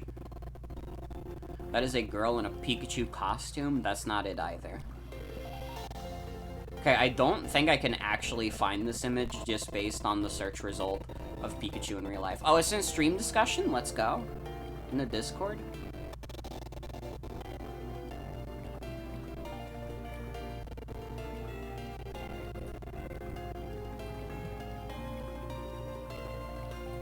This is the Pikachu I was talking about. I remember seeing this image so much as a kid, and I thought it was, like, peak dopeness. I saw this Pikachu, and I was like, it literally does not get any better than this. How do you improve upon this Pikachu? And you know what? You know what? Like, maybe like 10 years later, I was right. We peaked as a society at like the Pikachu in real life. It is a very cute image.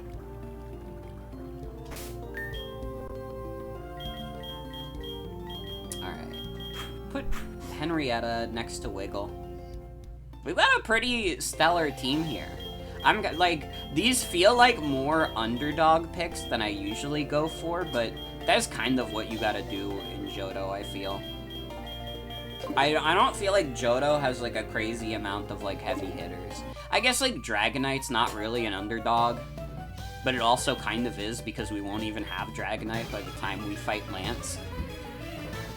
Same with Larvitar. Once we get Larvitar, if the fucking Safari Warden ever calls me back, the piece of shit.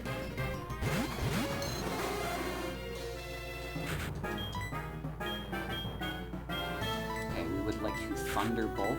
We would like to Shadow Ball.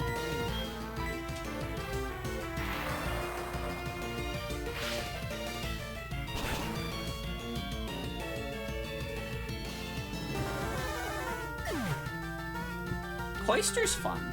I'd like to use a Cloyster at some point. Dude, sometimes on Pokemon Showdown, like, I'll get in the random battles, like, the Shell Smash Cloyster, and that shit is really fun as a sweeper. I need to stream more Pokemon Showdown, for sure. I would like to just surf with Wiggle, but I can't even really do that, because Henrietta will also get hit, and she will definitely die. But Onyx's special defense is kind of dog shit anyways. Yep, no, that thing crumbled. Wiggle grew to level 28. Henrietta grew to level 16. I was no match for you. You're really something.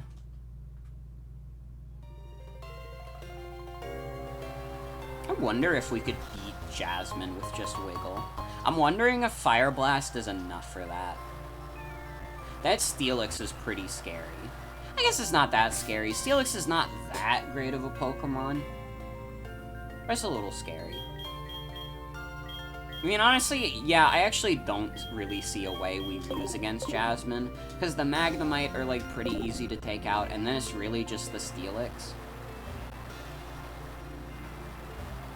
It's fucked up, too, because Steel is, like, one of the better types in the game, but the Steel-type gym leader is kind of underwhelming. I think that was the case in Gen 4, too. Like, Byron, I don't remember ever giving me trouble. Then again, they gave Bastiodon the dual typing of Steel Rock, which just, like, that just puts that thing at a disadvantage. Rock, like, it's weird. I think as a kid, like, I just assumed, like, oh, Rock, that's, like, a defensive type. Rock is absolutely not a good defensive type. It has, like, way too many weaknesses and not enough resistances to make it a good defensive type. But it actually hits a lot of Pokemon pretty well. That's why you see, like, a lot of Rock Slides going around in, like, VGC. But yeah, like, Rock is, like, a terrible defensive typing. If you see a Rock-type Pokemon and it says, "Hi, pick me, I'm a defensive mon," you fucking run. That is a liar. You are being scammed. You're probably gonna get involved in some, like, Ponzi scheme. You need to leave.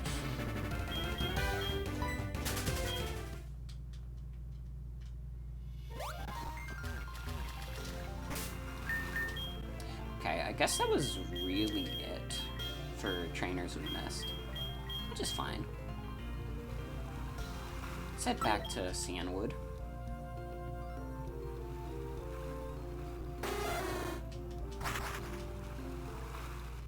If we had, like, the EXP share, we could toss that on. Why did I go? Wait, I need to go to Olivine? Silly me. I mistook Olivine for Cianwood. We need to see if we can get, like, the EXP share. Although it'll be a tough uphill battle regardless if we're also getting Larvitar. That's... This is why I usually don't get Pokemon later into, like, Johto.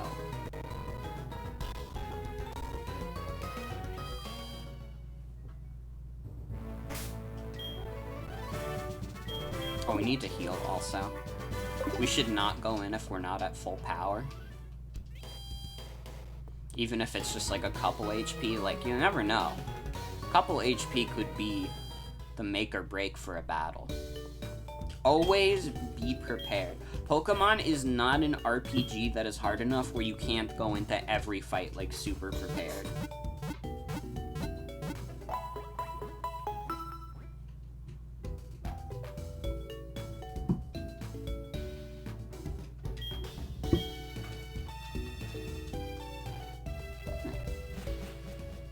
Let's see what Wiggle can do. I'm kind of rooting for the Wiggle sweep, but I would not be surprised if Steelix put a damper on that. Especially with Iron Tail, oof. I knew you'd come here. Thank you for helping the gym leader, but battle is a separate matter. Go for it. Giggle, I know how capable you are from the lighthouse. It's time you showed that side of yourself to Jasmine. Good luck! Thank you for your help at the lighthouse, but this is different. Please allow me to introduce myself. I am Jasmine, a gym leader. I use the Clang Steel type. Do you know about the Steel type? They are very hard, cold, sharp, and really strong. I'm not lying. I believe you. I wouldn't accuse you of being a liar. Her outfit's pretty cute. I like her design. Alright, Magnemite, get the hell out of here, man. Get the hell out of here, man. This thing fucking melts. I'm hoping this is an Oko. It's not. That sucks. Okay, we're definitely not keeping out Wiggle for Steelix then. Oh. Nice paralysis, by the way. One problem, Wiggle is awesome. Okay, Steelix is coming out. Honestly, I'm fishing for a burn. I fucking missed. I hope this does not Oko. Oh, don't I look like a fool right now? Okay. Mistress is probably too low level. I'm gonna go with Stagatha. I doubt that Steelix has anything that can really fuck with Stagatha. Like, Iron Tail, I think fighting resists that. No? Oof. Okay, never mind. I'm an idiot. Guess who looks like a dumbass now? That didn't even do half. Oh, no. Guys? We might be in a little bit of trouble. We might actually lose this.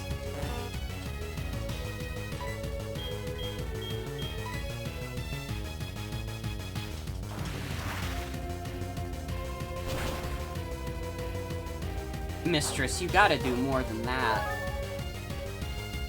Although, how many healing items do we have? We have one max potion. What if we curse setup on this Steelix?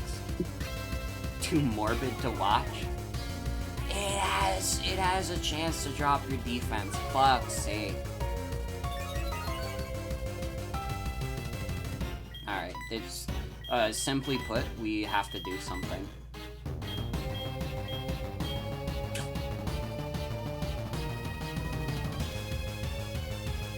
I mean, the move is to revive Stagatha and use the max potion on her, I think. Yeah, you can set up a Sandstorm. Before I do that, I'm gonna try and do as much damage to Steelix with Mistress. Because Brick Break is very obviously not an Oko on this thing. This thing is way too fucking bulky for that.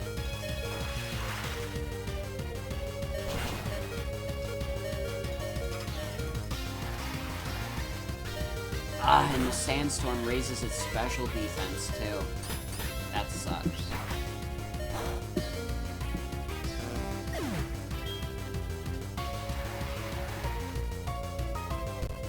Alright, Stone. Welcome, Stone. Everybody loves Stone. Give it up for Stone, everyone. You're all clapping and applauding for him. Max Potion, Stagatha. The Stone Sweep. Give it up for the Stone Sweep, everyone. Yeah, that's what we're looking for, baby. That's what life is all about.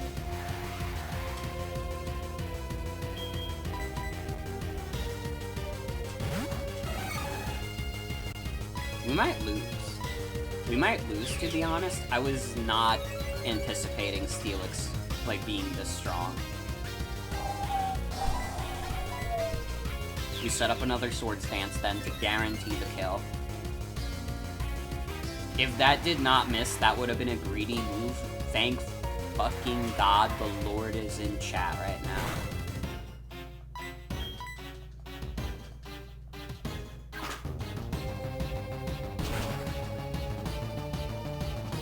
Get out of here. Dude, this is the third gym leader where Stagatha has just, like, been our most useful asset. Stagatha just cannot be stopped. She is an insanely good mon. Heracross is just like such a dope Pokemon. I don't know if I'd say Heracross is like underrated, because it feels like it's still like a pretty decently popular Pokemon. But I almost feel like we underestimate like how dope Heracross actually is. I even kind of liked its goofy-ass Mega Evolution, but partially just because it had Skill Link, which is a very funny ability to play with. It didn't make it top tier or anything. I think that was like Yu-Yu, but it was fun. You are a better trainer than me in both skill and kindness. In accordance with League rules, I confer upon you this badge. Let's go.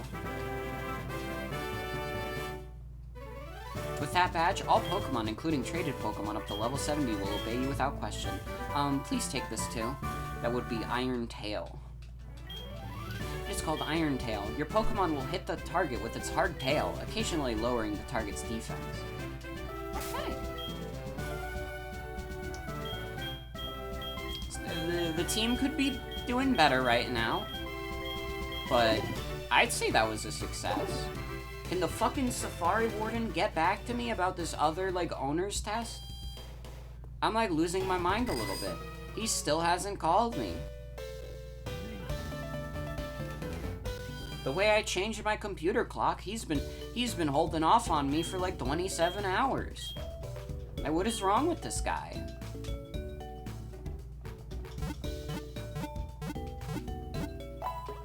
I guess we could head to Mahogany, too.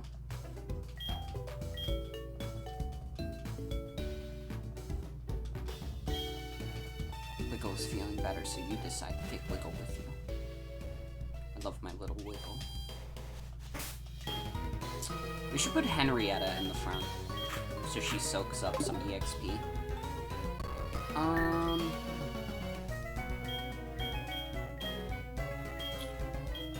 We could just pop Rare Candy. Actually, let's keep Wiggle in the front, and once Wiggle levels up again, we'll just pop a Rare Candy, get our Dragonair. That would be pretty sick.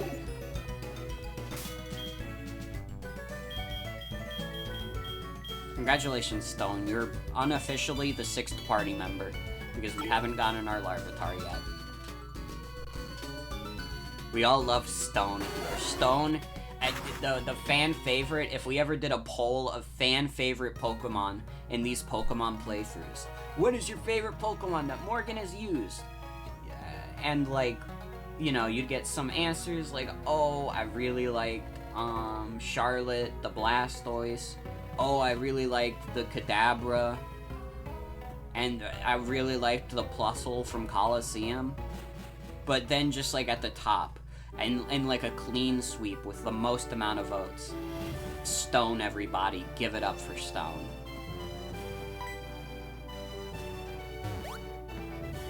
Oh boy, sorry that I bumped into you. Did I hurt you? Please don't cry. Here, take this.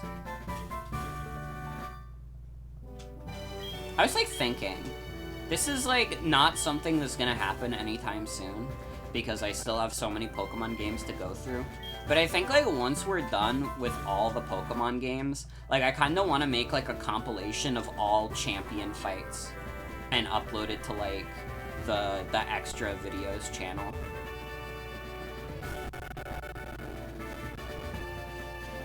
I think that would be like a fun little compilation. You get to see the final teams in each playthrough. And you know what? Fuck it. We'll include Snakewood in there. We'll include the Snakewood champion team. But I would have to finish all the Pokemon games that are out first. Like, fuck, dude. I'm just getting to this game. We probably do get to Black and White this year, to be fair. I think we can at least get to that. I'm not sure if we get to Black and White too. And you have to keep in mind also, if you're not familiar, like, and you're like new, I've been doing like Pokemon games as a reoccurring thing, as a little Poke Marathon. They've been the vast majority of the longer playthroughs I've done. But I've been doing them since 2019, and we're still not really close to done. Granted, I play a lot of other stuff in the meantime, so, you know. I love variety streaming. I don't want to, like, stream the same thing over and over again, you know? That's not me. I respect people who can dedicate themselves to, like, a very specific niche, but it's just, like, I have to play, like, a million different video games. Like, dude, just next week, I mean, you're getting more of this. You're gonna get Fall Guys, you're gonna get Fire Emblem, you're gonna get Sonic Origins. I fucking love video games. And I want to play so many of them.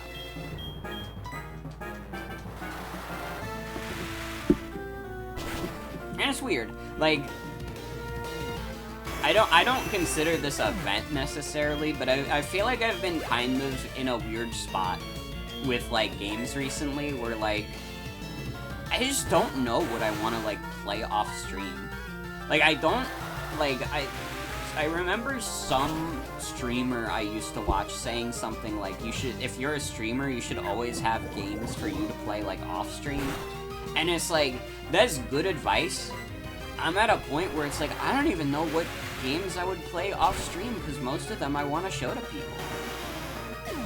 I've become like a sicko. Like, I want to share these experiences with other people.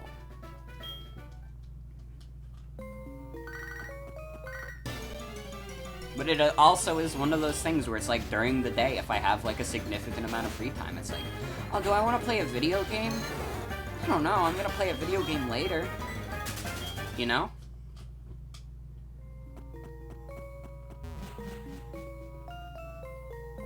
It's a weird little position to be in, and maybe not a very relatable feeling because I don't know how many people in chat, like, stream.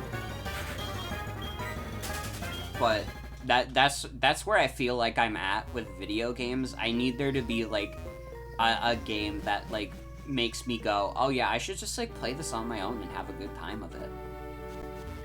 Really, the only game I'm doing that with right now is, like, Binding of Isaac, and even then, I'm at, like, such an impasse with that game, where it's like, I play it for, like, an hour, and then I'm just like, okay, I've made no progress with, like, literally any of these, like, really hard characters I have left. I have lost interest.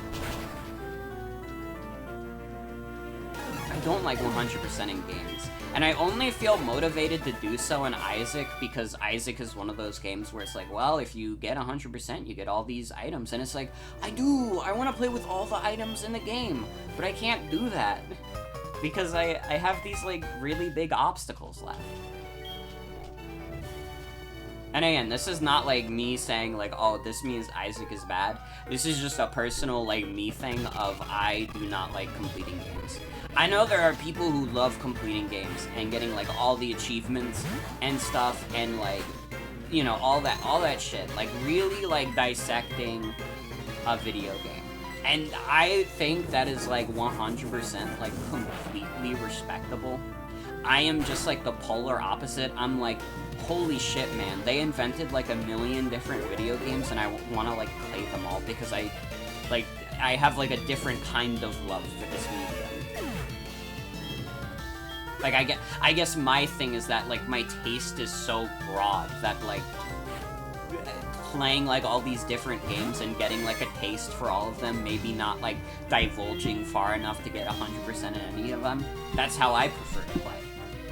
Because, like, I want to have, like, all these different experiences. But for some people, it's just like, oh, I really like this game. I want to, like, see it inside out. I want to get everything in this game. You know what I mean? Am I explaining this well? That's just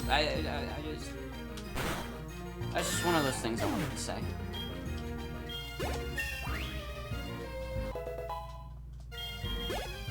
Okay, let's use our rare candy on Wiggle. Should've used my Moonstone. To be honest, man, you should've. Definitely get it. Thank you. Okay, let's get our Dragonair. Wiggle is evolving.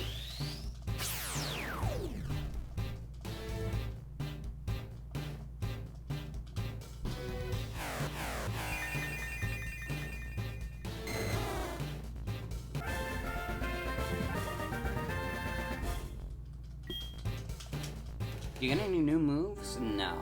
I guess that's fine. Your moveset's already kind of perfected in terms of the coverage.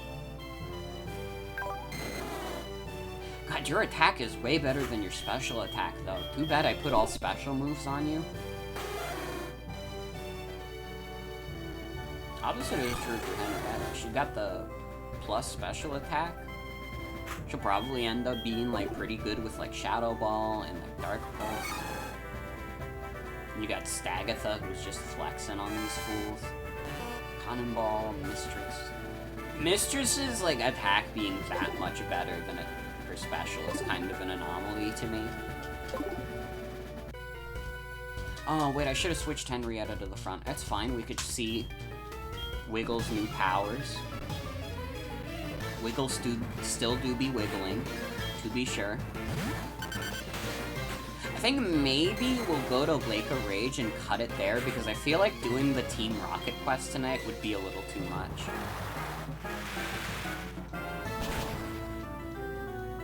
I think, like, getting the red Gyarados is a good stopping point.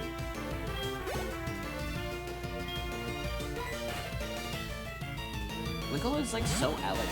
Dragonair is, like, a very elegant Pokemon.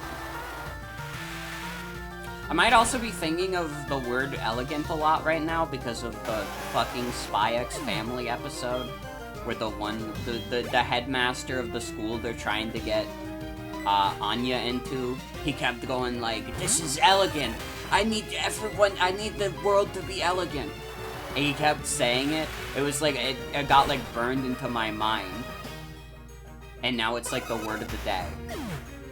It's like if I was an elementary school teacher, I would go in tomorrow and I would be like, okay, kids, the word of the day today is elegant. What does elegant mean, kids? And I would wait to see if any of them know, and if they don't know, I'd be like, okay, so elegant is kind of like regal. And then they wouldn't know what that means either, and I'd be like, why am I teaching a bunch of elementary school kids when I have like an English degree? Like, dog, I know what these words mean. I don't know if I could explain what these words mean to these kids. Like, this is not my target audience.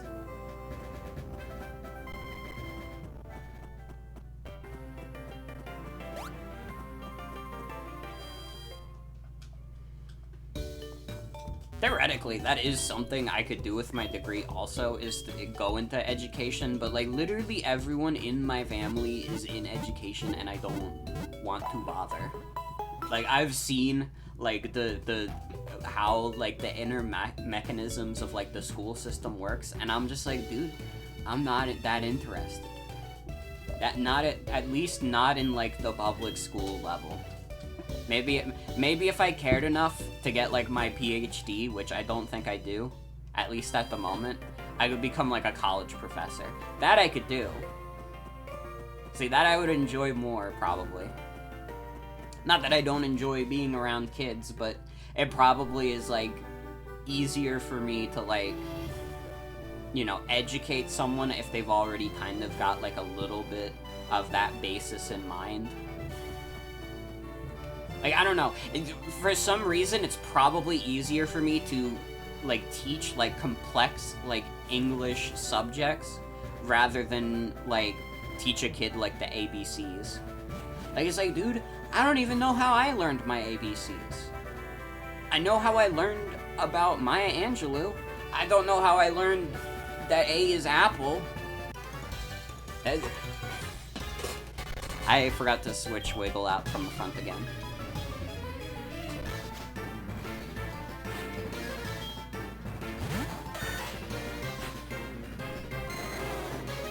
It's like a pretty low-level Pokemon, too. So this should be fine for Henrietta.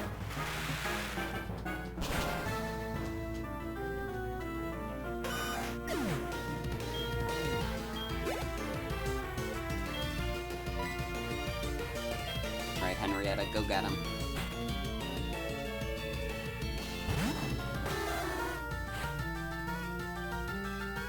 You can do it.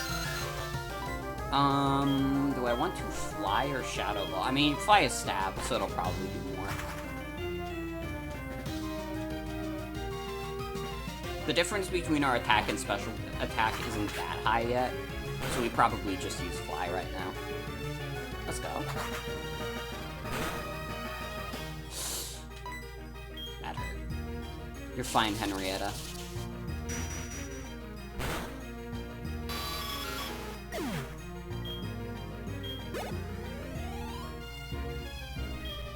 That is a Sand Slash. What can it do to me?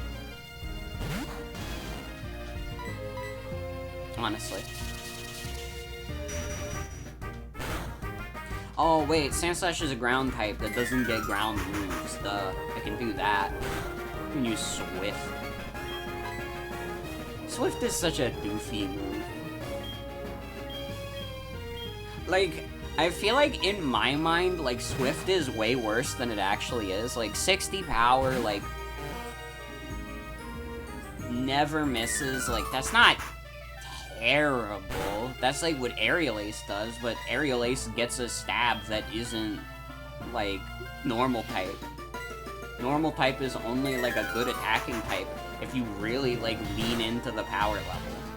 Because you don't get super effective hits on anything. You get a super active fit on looking normal.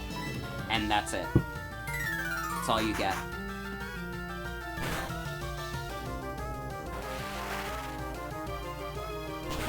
I'm gonna have to heal Henrietta. It's pretty low. We should buy healing items while we're in town. Although, is this another fucking town that doesn't have a mart? I think it has the weird, like, black market guy who actually is harboring Team Rocket.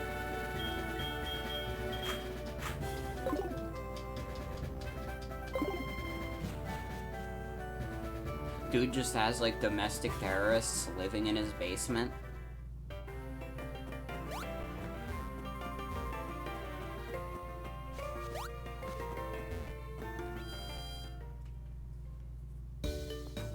Well, I guess they're closer to, like, a mafia, but a mafia would be, like, like, wouldn't the mafia technically count as, like, a terrorist organization, or no? Someone, like, Google if organized crime counts as, like, being terrorists.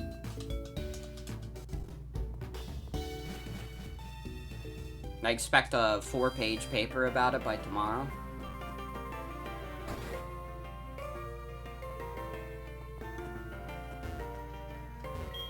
Depends on how much they terrorize people.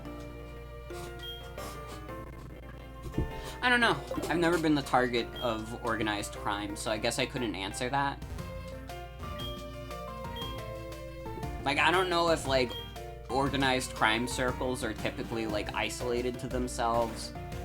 I know there's, like, sometimes, like, gang wars and stuff, but I don't know. I don't know how much it, like, affects, like, the general public.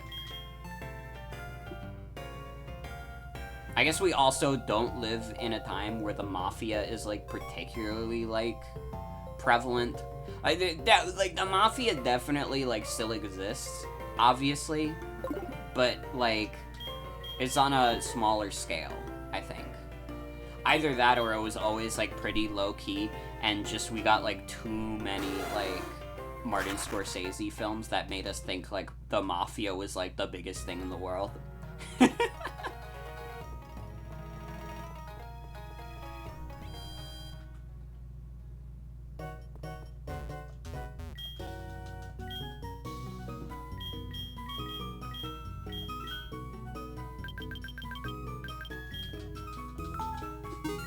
Take some super potions.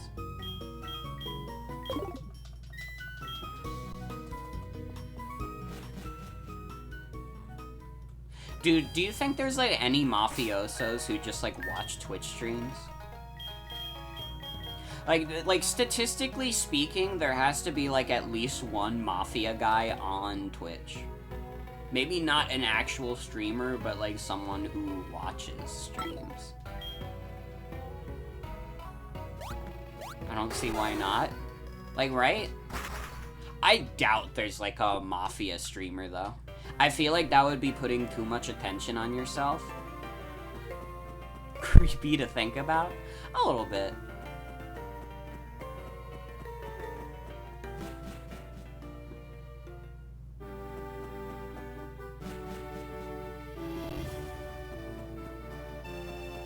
I could definitely, like, buy a Mafia viewer, but not a Mafia streamer. Because if you, like, told me, like, the, like, Dream SMP was, like, a Mafia front, I'd be like, okay, where do you get your rumors from? Like, fucking 9gag? What is this shit? I don't even know what that joke means. But you get what I mean? Like, I don't think it's gonna happen. I would be very surprised if we ever had a controversy where, like, a streamer got outed as, like, a member of the mob. That's too crazy.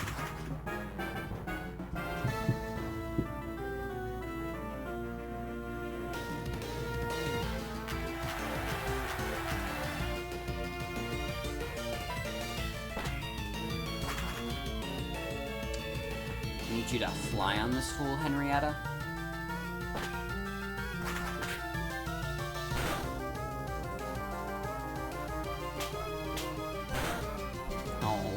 Don't slap her. She didn't do nothing wrong.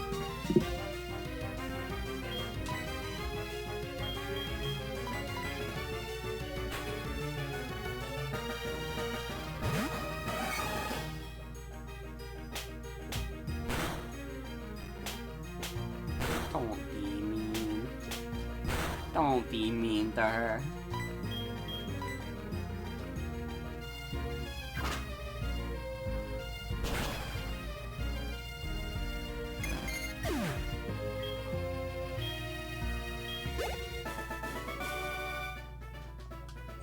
I should take my meds real quick. This is your nightly med check. For anyone who takes their meds at night, this is your sign. Hi, you like Clefairy too? They're so cute. So cute. I have to hope that, like, the alcohol is out of my system at this point, also. Because my medication, when mixed with the alcohol, will get me, like, a little fucked up. But I think it's been long enough where we should be fine. And I mean, we only have to go to the Lake of Rage anyways.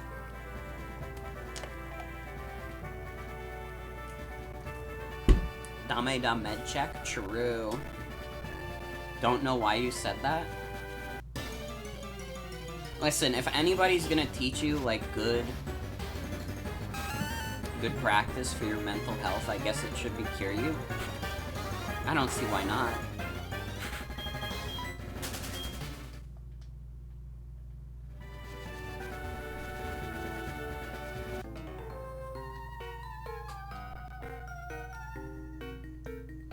His name is the Dame Dane guy. Listen. I just have a little respect for Kiryu, is all. I've never played a Yakuza game, but I do respect him. We need to get you out of there, Henrietta. Try Mistress. There's some confusions on these fools. It would be funnier to say his name is Yakuza. Do you remember when, like, artists for the game Yakuza would get, like, their PayPals banned because people would be like, oh my god, thank you for, like, the Yakuza art, and then PayPal would be like, you're in the what? Excuse me?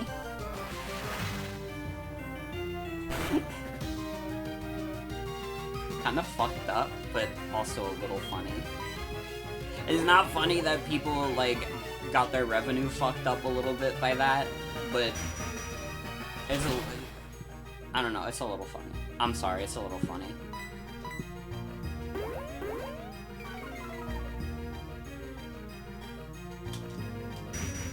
PayPal's policies are so fucking stupid. That's why I, like, don't use them anymore.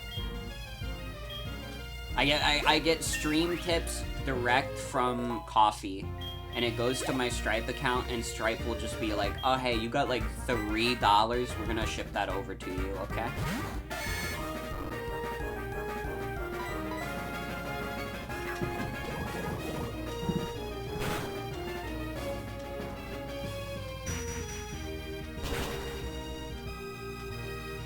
Let's get this Nito Reno out of here. I'm pretty happy with this team, honestly. Like, the further we get into the game, the more I'm, like, pretty satisfied with our Pokemon choices. Like, Mistress has been pretty sick. She's, like, I wouldn't say surprisingly bulky, because that kind of is what I expected from her, for her to be, like, a bulky Mon. But, really, especially for, like, not being, like, fully evolved yet, she's doing great.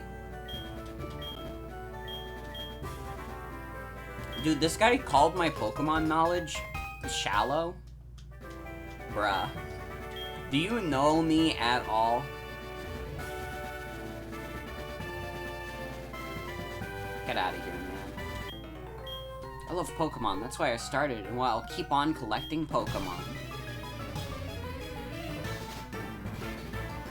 It is kind of a little weirder in concept, thinking about, like, collecting Pokemon. You know what I mean? Like, imagine if someone was an animal collector in real life. Would that not, like, raise some red flags?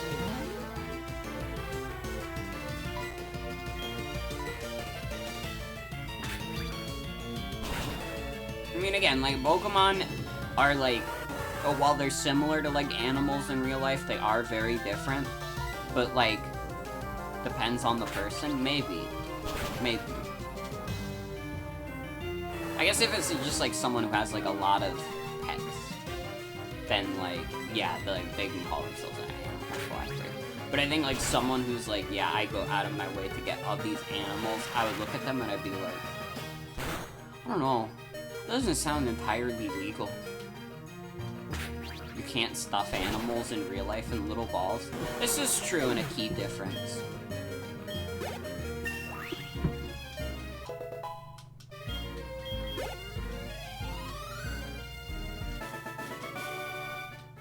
How could you do this to me? Let's heal up Henrietta. I think Mistress could take a few more hits. When does Mistress get Slack off? That might not be a move we get until, like, post-game, though. Did you get this? Some red-haired kid made fun of my precious Pokemon. My Pokemon's great. I'm sure it is, man.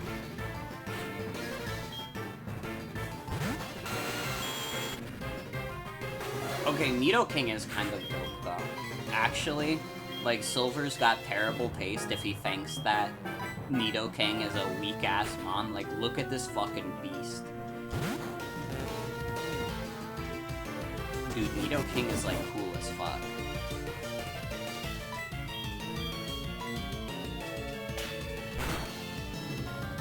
This guy's Nidoking's moveset is kind of dopey as hell, though. It's still got Peck.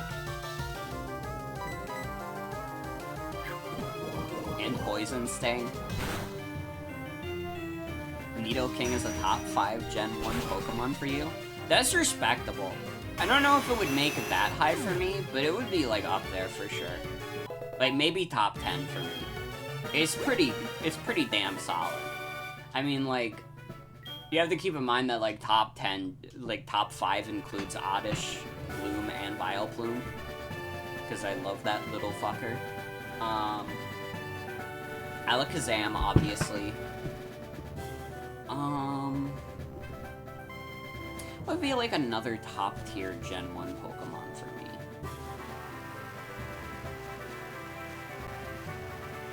Oh, we need to get Pokeballs. We do not have a lot of balls for this, do we? Yeah, we have, like, one Ultra Ball. That's not gonna be enough to catch the red Gyarados.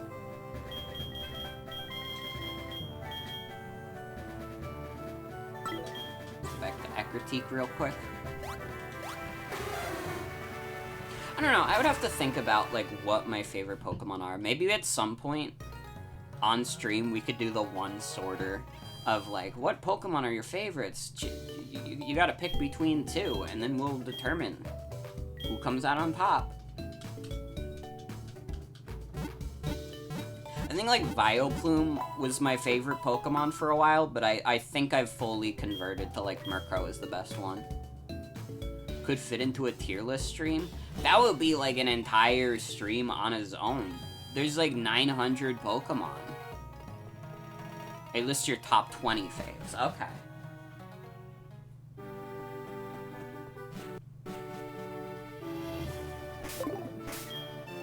I feel like sorting through, like, 900 plus Pokemon, that's a lot of work.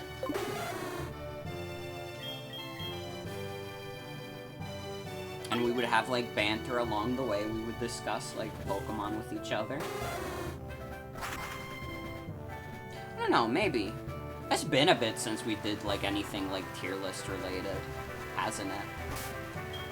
Like, when was the last tier list stream? Was it last year?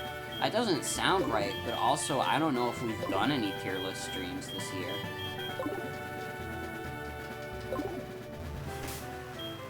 Okay, who do I want to send out against Red Gyarados? Wiggle, I guess it's you.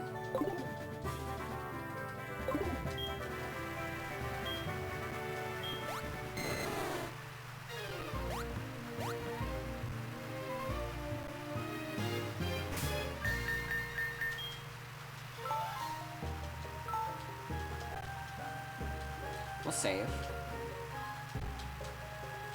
Let's play it safe.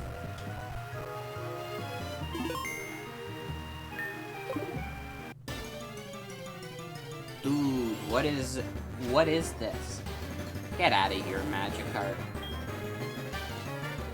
You got your time in the Platinum playthrough. Come on. Grow up. Gyarados is pretty sick, though. Like, again, like, Gyarados is not a Pokemon I would call underrated necessarily, but I feel like we don't appreciate enough how kind of, like, dope Gyarados is.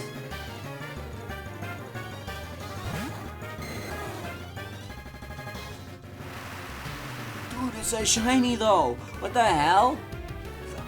I didn't even notice we encountered a shiny! What the hell? Oh my god, what is my luck? What the heck? Oh my god. Guys, this is shiny Gyarados. I bet that's never been seen on stream before.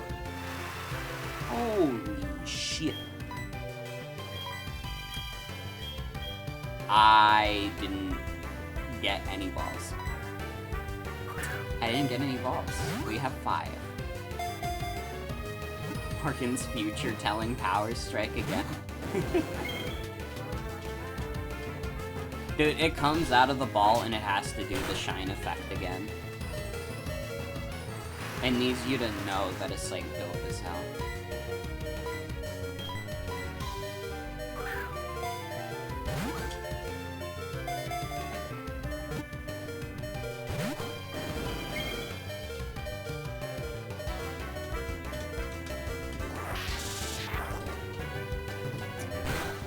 Yeah, honestly, I think this is just like a hard reset at this point if I don't have like any more Ultra Balls. To be frank, I don't think we're getting anywhere without more Ultra Balls.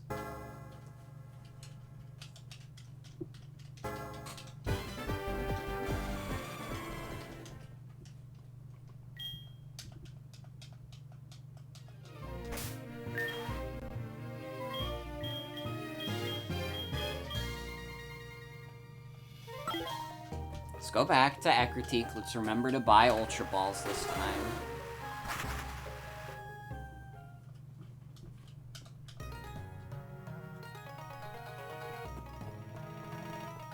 I don't know, let's buy like 10. Probably don't need 10, but I suppose we could use it later for when we go legendary hunting eventually.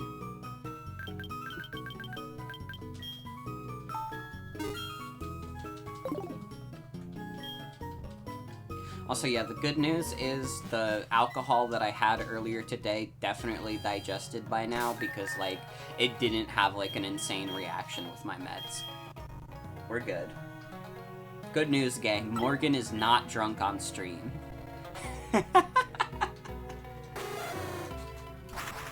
And then to complete the punchline, someone in chat says something like, "Oh, that's what a drunk person would say." And then we all clap, and it becomes the #1 Twitch clip of all time. And it puts me to the top of r/streamer fails. Dude, get this magic herb out of here. Come on.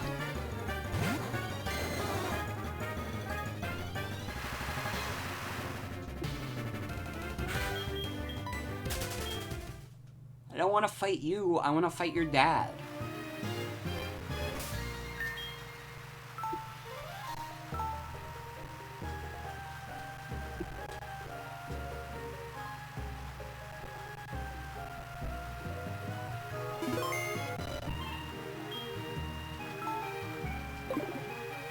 No, get over here. Yash. Yasha.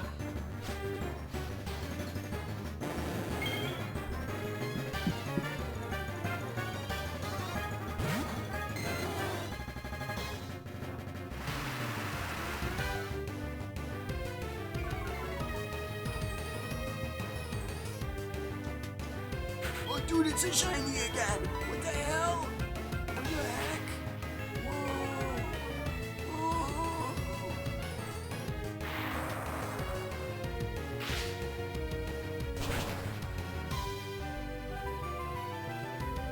Well, anyways, I don't have enough energy to do the joke a third time, so if we have to fight the Red Gyarados a third time, I need you to all agree that I did that same gag again.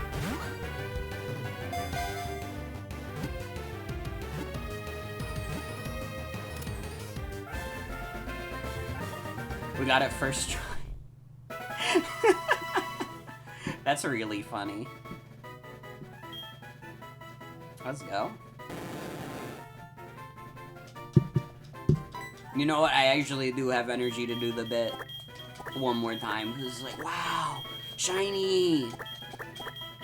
Whoa. Whoa.